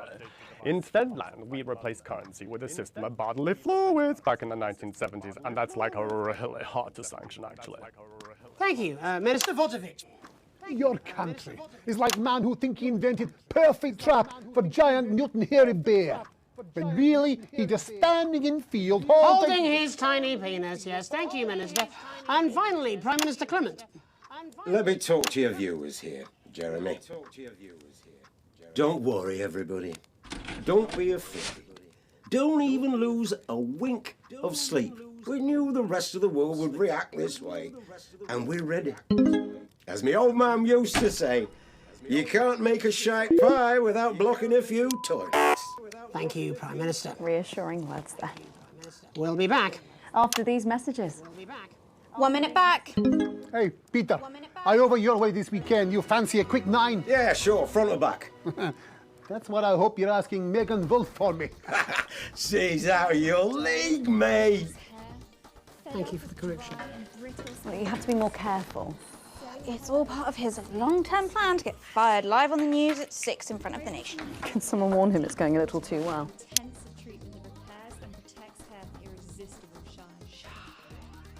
Oh, hey, an A+, may I'll go. Raise. This is important. New government censorship should show up in blue.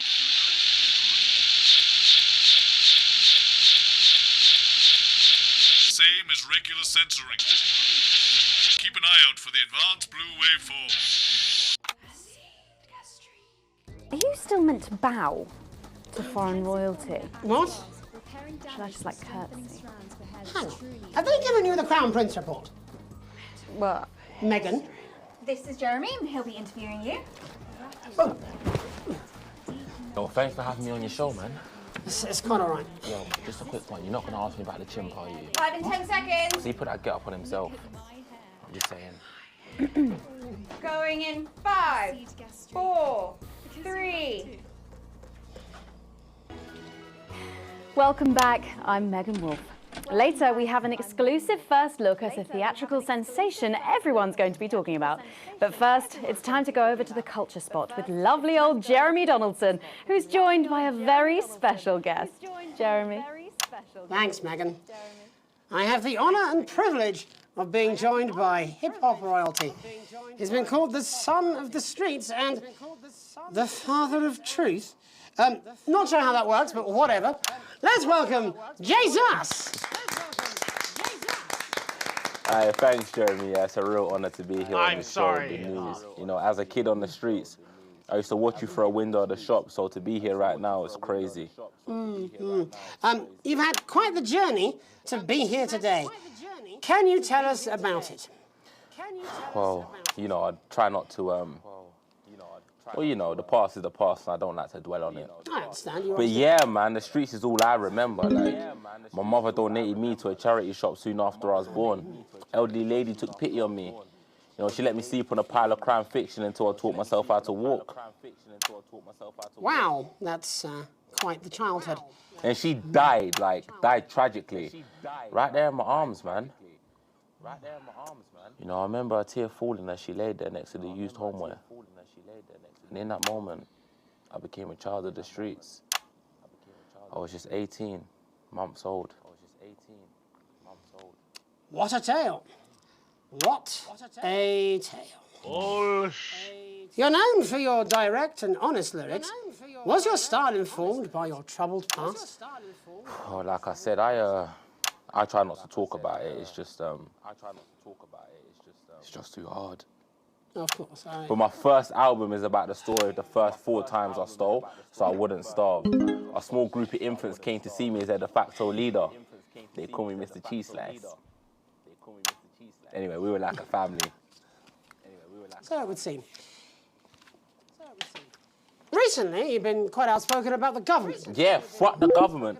Fuck Advance. Fuck Peter Clement. What is it that you object to so vehemently? Well, you know, they stole from us. They're taking our money and spending it, man. Redistributing it. Actually, homelessness has been all but eliminated in the last couple of months. So? Surely that's a cause close to your heart? Yeah, nah, of course, man. Very much so. I just mean, like, why do I have to pay for it, you know? You don't. People have been rehoused on property seized from the historically wealthy. And that couldn't have been you, could it? Look, yeah, I worked hard to be here. I built this from nothing, and I deserve to be rewarded for that. Would you say you worked harder than, say, a farmer or a care worker? I don't know. But if people are taking something from my music, choose to value it, buy it, who's to say I don't? And no one can take that away from me. Not even to help, say, vulnerable children? Mr. Cheese Slice? What is it you're trying to say? I just don't understand where you've placed yourself politically. I mean, is it ideological or is it tactical? Well, it's more of Or like... maybe it's hereditary. Stop trying to tie me in knots with your words, Jeremy. I let the music speak for itself. And the people agree with me. Well, that remains to be seen. But you have given me a very easy segue out of a conversation that I promise you was much more painful for me than it was for you. So here he is with his hit song, Mrs. Ludlow's Tears. Oh, no, I'm going to do something a little different. It's a new single I've been working on. Oh, so this is unapproved, is it? Yeah. You love it? Excellent. Don't worry, we've got a state-of-the-art censorship system. What's the worst that could happen? So here he is with a new song. Aren't we lucky? It's Jesus! First, you're gonna pay up.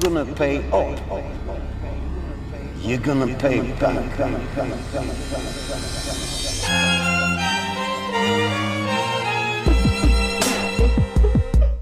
Well, we're all different races from many different places. At any given moment, only one could be the greatest. So you can feel elation from your participation. Still 2 leaders in this motherfucking nation. Now we're getting sanctioned, talking about expansion. Why does Julius require a massive fucking mansion? So fuck all your schemes. I don't need your freaky team, and I don't need your help to achieve my fucking dreams.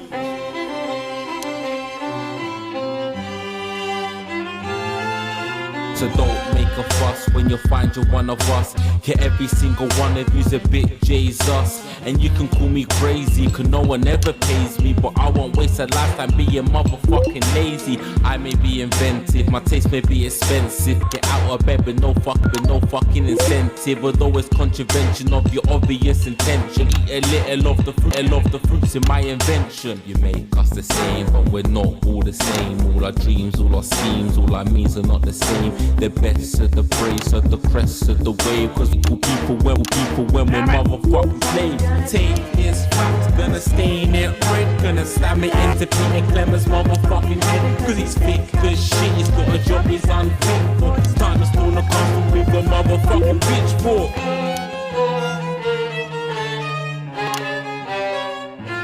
So this is for the snubs ones, the push and the shove ones, the folks who feel the burden of their motherfucking loved ones who had plenty like a motherfucking Bentley, the ones who now finding that their bank accounts are empty, the ones of aspiration who had to flee a nation, the ones who built a business out of dreams of perspiration. There's all sorts of people, the good and the evil. It only takes a glance to see we're not all equal.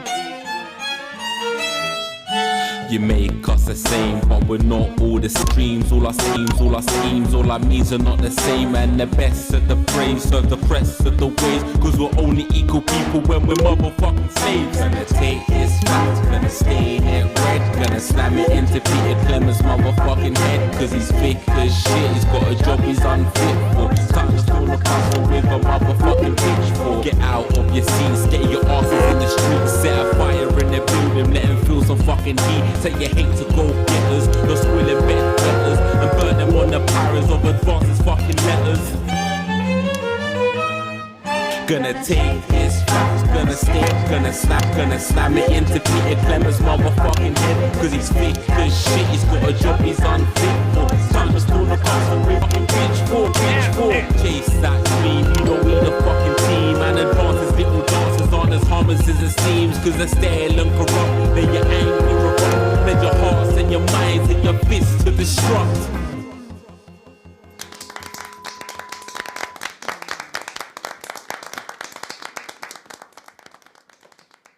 Jesus there with his new song. Thank you so much for joining us in the studio. I'm sorry. I may not agree with you, but I'd just like to offer you an apology. I've just been told that there was some kind of issue upstairs and an attempt was made to censor some of your lyrics. What? Are you joking? I'd just like to say to you and everyone at home that this was a mistake. This is absolutely ridiculous. I cannot believe this. Here at the National Nightly News, we pride ourselves on remaining neutral, unbiased, and independent of any outside interference. You have my word. We will never censor ideas. Back to you, Megan. Well, a bit of dangerous language there, sorry about that. Well, thank you to little Jeremy Donaldson for providing our culture spot. Coming up, we'll be speaking to a couple of familiar faces about their upcoming dramatic outing. Don't go away. We'll be right back after this. That's the ads. Jenny, this is fucking outrageous! Just to remind, using that old VCR. It's ridiculous. Who's up on paper? With a new tape, last ad break. I'm sure. Now, if you come with me, I really do have to ask Oh, you to trust use me. it. My father's going to hear about this. I understand. This is unbelievable, Megan! I don't know what you're talking about, Jeremy.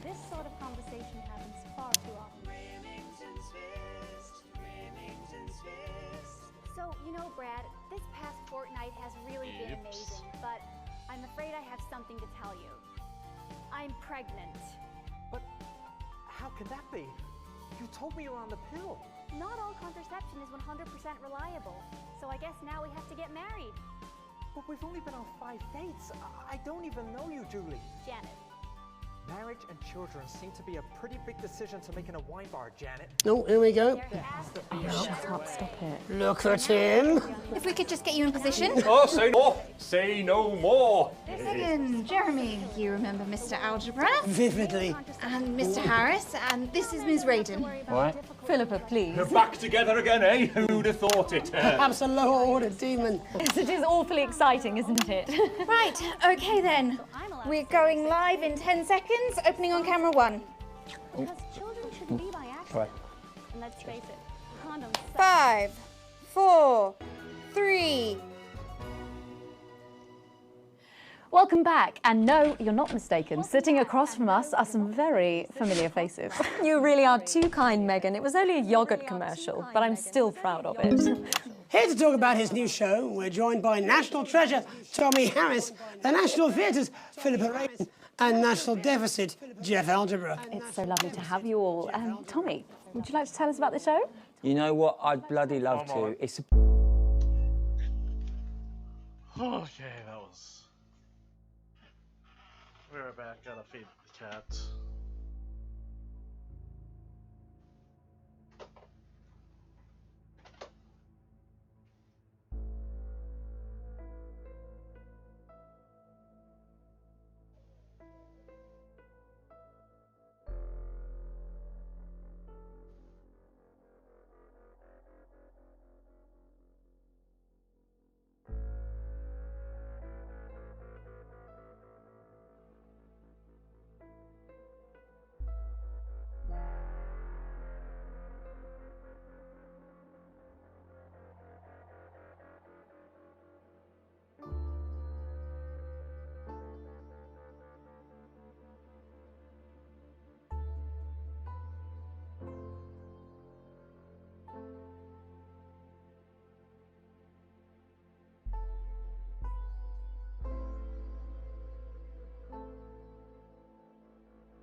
Okay.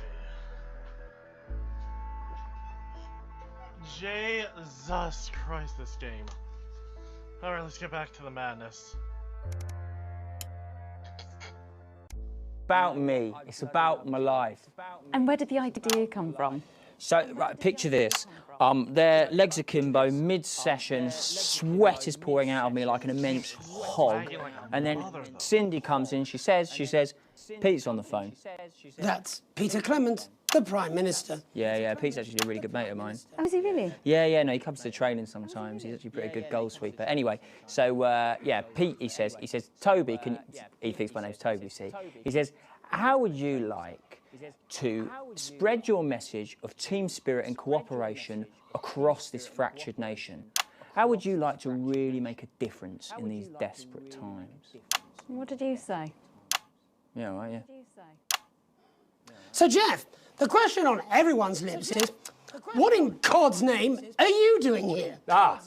Well, after the success of my debut work and all the people that I've touched, I knew that I had a career in theatre. Yeah? I've always been an admirer of Tommy from afar. So when my manager phoned and said that I'd been offered the gig as director, I was ecstatic.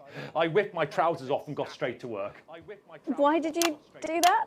I do all my best work with my trousers off. Yeah, I've been told that too. No, I wouldn't say so. Right, Tommy, sorry, would you just give us a sense of what the show is actually about? It's about how hard it's been for me and some of the struggles that I've faced. It's like really getting to the heart of how tough it is to be me. I call it Tommy Harris, Jesus, that was hard. Catchy. We actually have some clips of the process of the show. Would you mind telling us what's going on here? Yeah, so the show is built around two things that are very important to me. It mixes scenes from my life as well as epic fantasy retellings of scenes from my life. But Dad, you promised you'd come to my graduation. I'm sorry, son. You're an embarrassment. But Dad, you promised you'd come to my graduation. Back, demon! Back to the hells! Back to the hells! Philippa, what's it been like co-starring with Tommy Harris? I've always dreamed of treading the boards at medium-scale regional theatres, Megan. And for once, this show really gives me something to sink my teeth into. What's different about this show, then? Tommy, Mr. Harris's show really lets me show my tremendous range as an actor.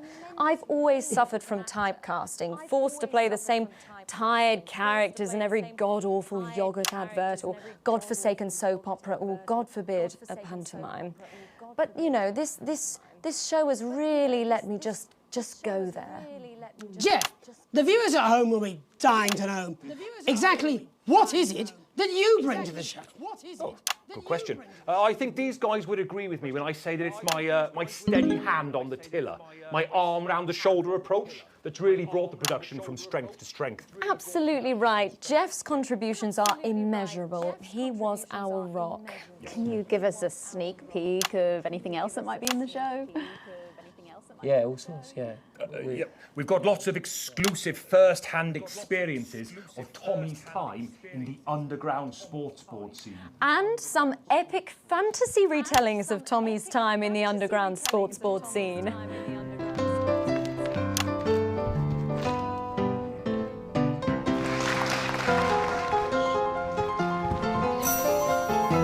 You'll never take the sacred path!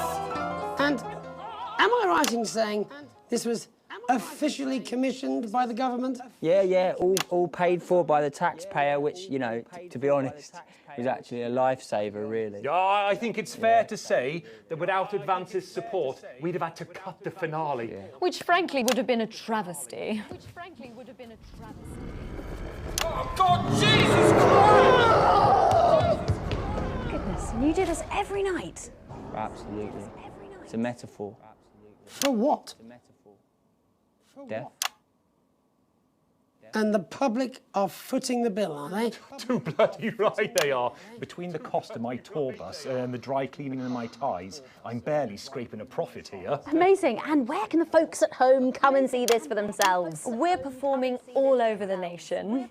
And people can see it for absolutely free, all courtesy of Advance. Isn't that incredible, Jeremy? Yes, it's unbelievable. Well, thank you all so much for coming. Next time we see you, no doubt you'll have taken our jobs. That's all we have time for tonight. Join us tomorrow when I'll be interviewing the world's most attractive horse. I'm Jeremy Donaldson. And I'm Megan Wolf. And from all of us here, have a peaceful night. That's the ads. Let's get reset for tomorrow, please. Hey, we must stop bumping into each other like this, eh? Oh.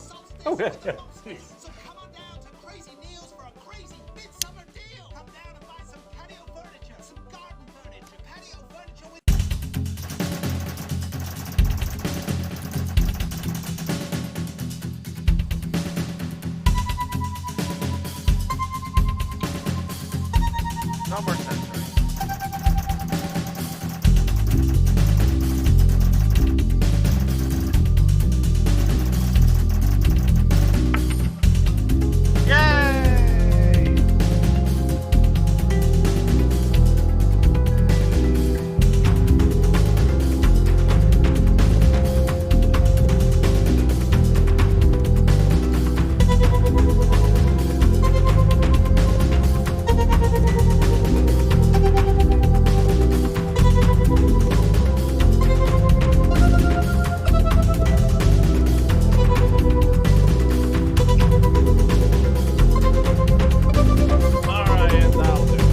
Saving quick, cause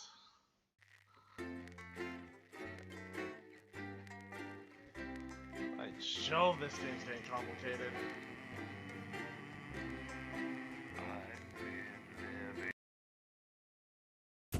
I'm not even sure. Good evening. I'm Megan Wolf. And I'm Jeremy Donaldson. Our main headlines tonight. Studying, starting! Yeah, every single one of you's a bit Jesus. What a wild ride this is. Well, coming in March, we can forward to that.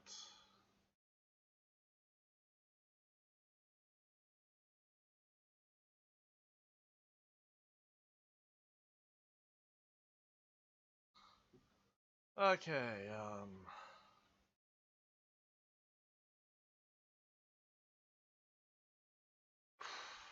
God, that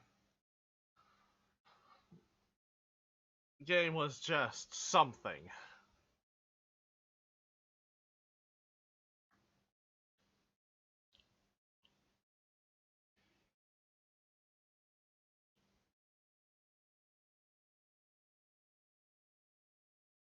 God rest my frames.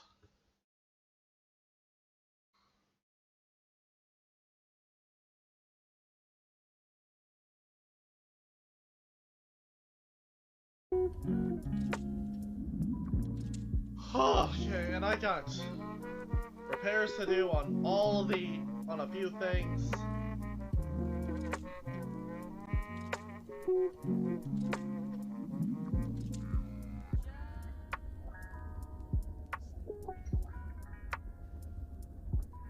Oh, don't tell me the chat's broken here too.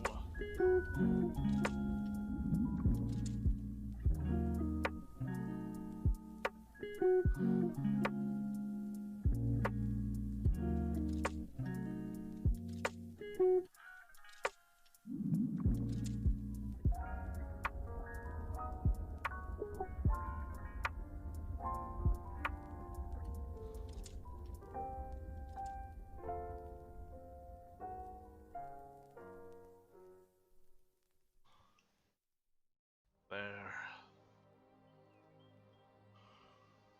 God, I'm going to have to go through all this and have to replace the chat box, aren't I? God Almighty, have mercy on me.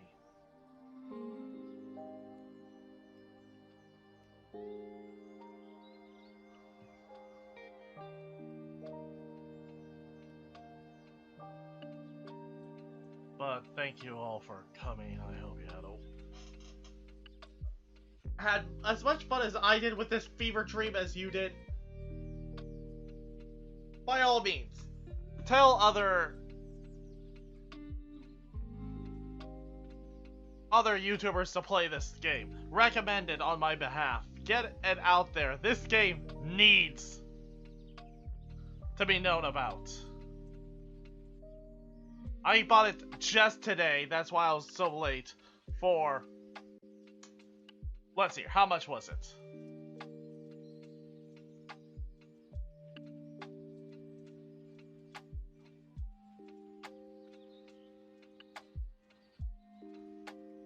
It's usually $25. You can buy it now for under $8. That's until that ends February 15th of 2023, so take that with the time in mind, but this game was great. I'm going to be playing it next week as well. This game needs more love.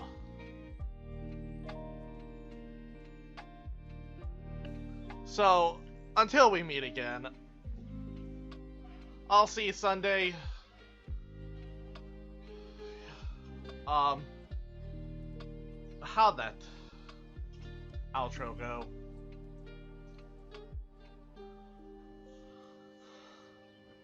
Look out for each other. We're the only ones we can count on.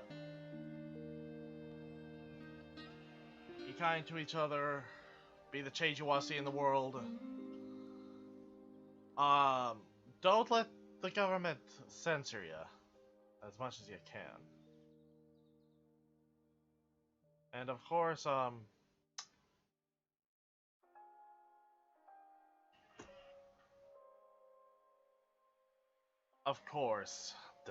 could I forget? Be safe out there. In this mad, mad fever dream of a world we live in.